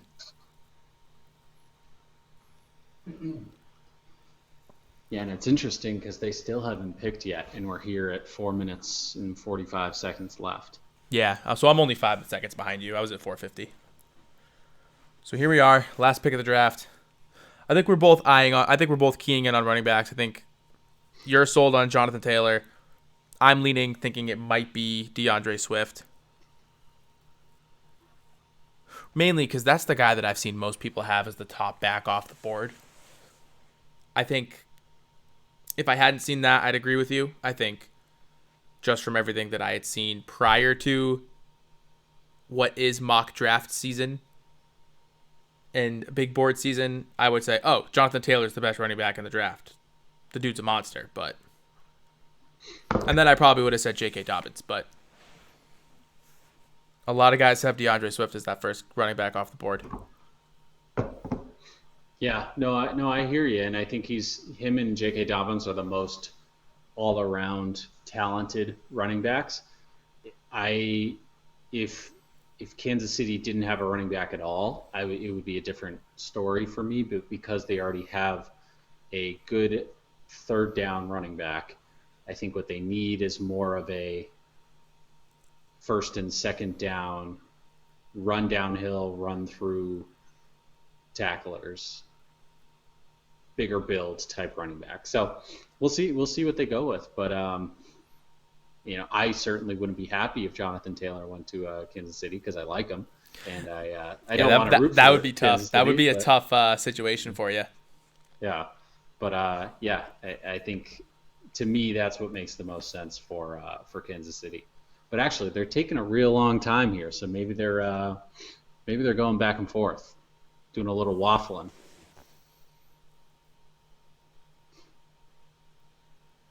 Maybe, yeah. I still can't get over Trey Wingo's suit, though. Ooh, we have a nice little booger McFarland action on screen. I'm just refreshing Twitter to see if the pick's been leaked. Yeah, that's exactly it.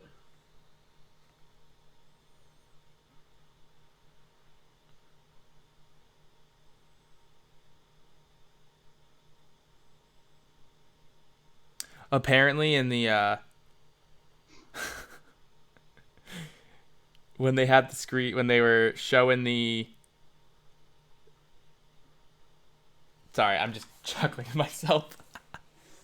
When they were showing Mike Vrabel, apparently there was Yeah. a mirror that was a reflection, and someone was sitting down on the toilet with the door open. Hold on.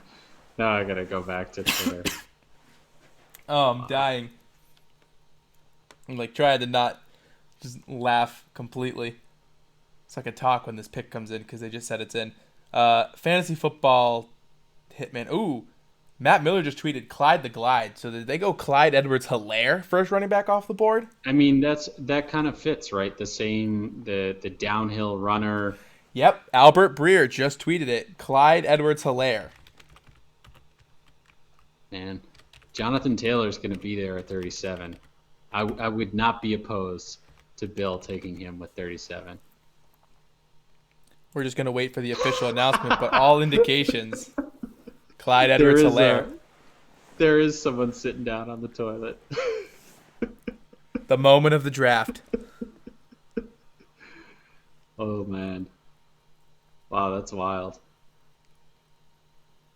That is wild.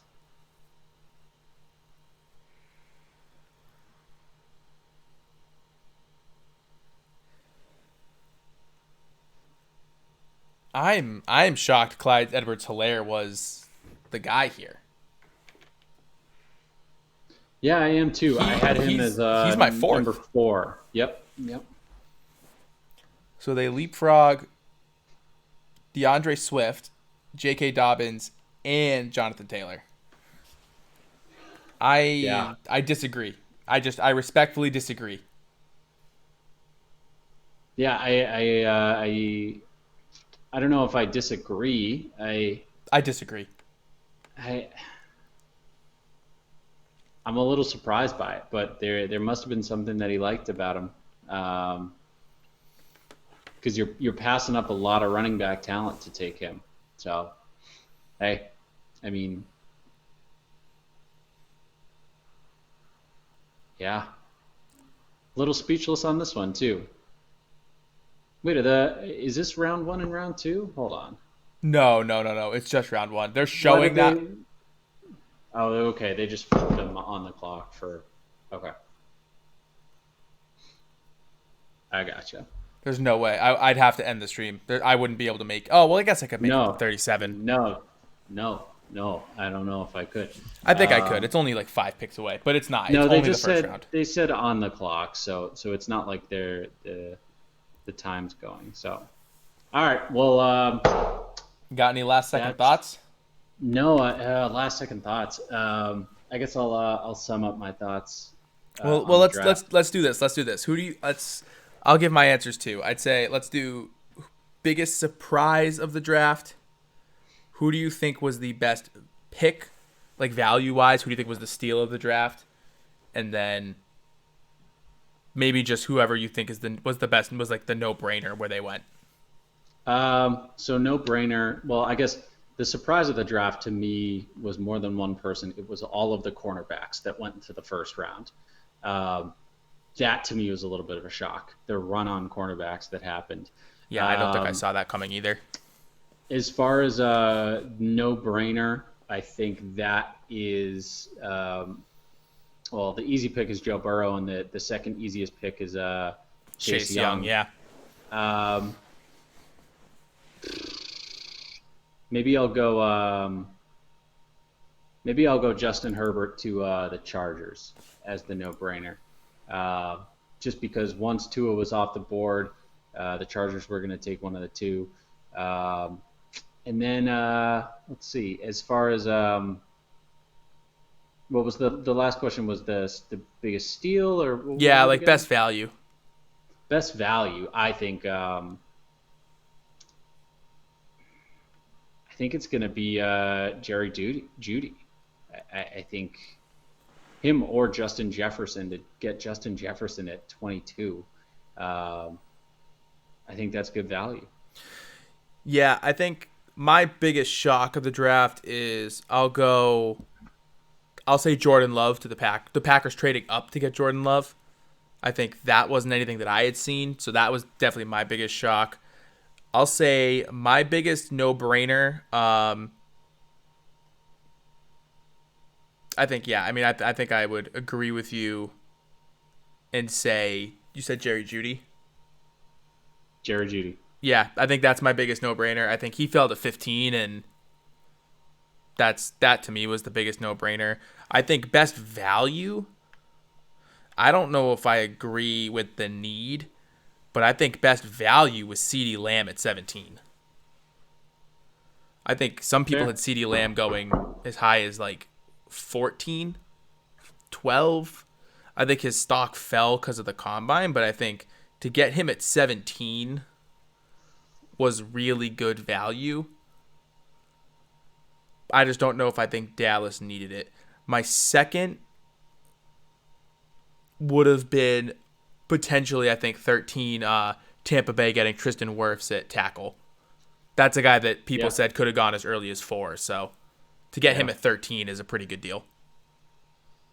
Yeah.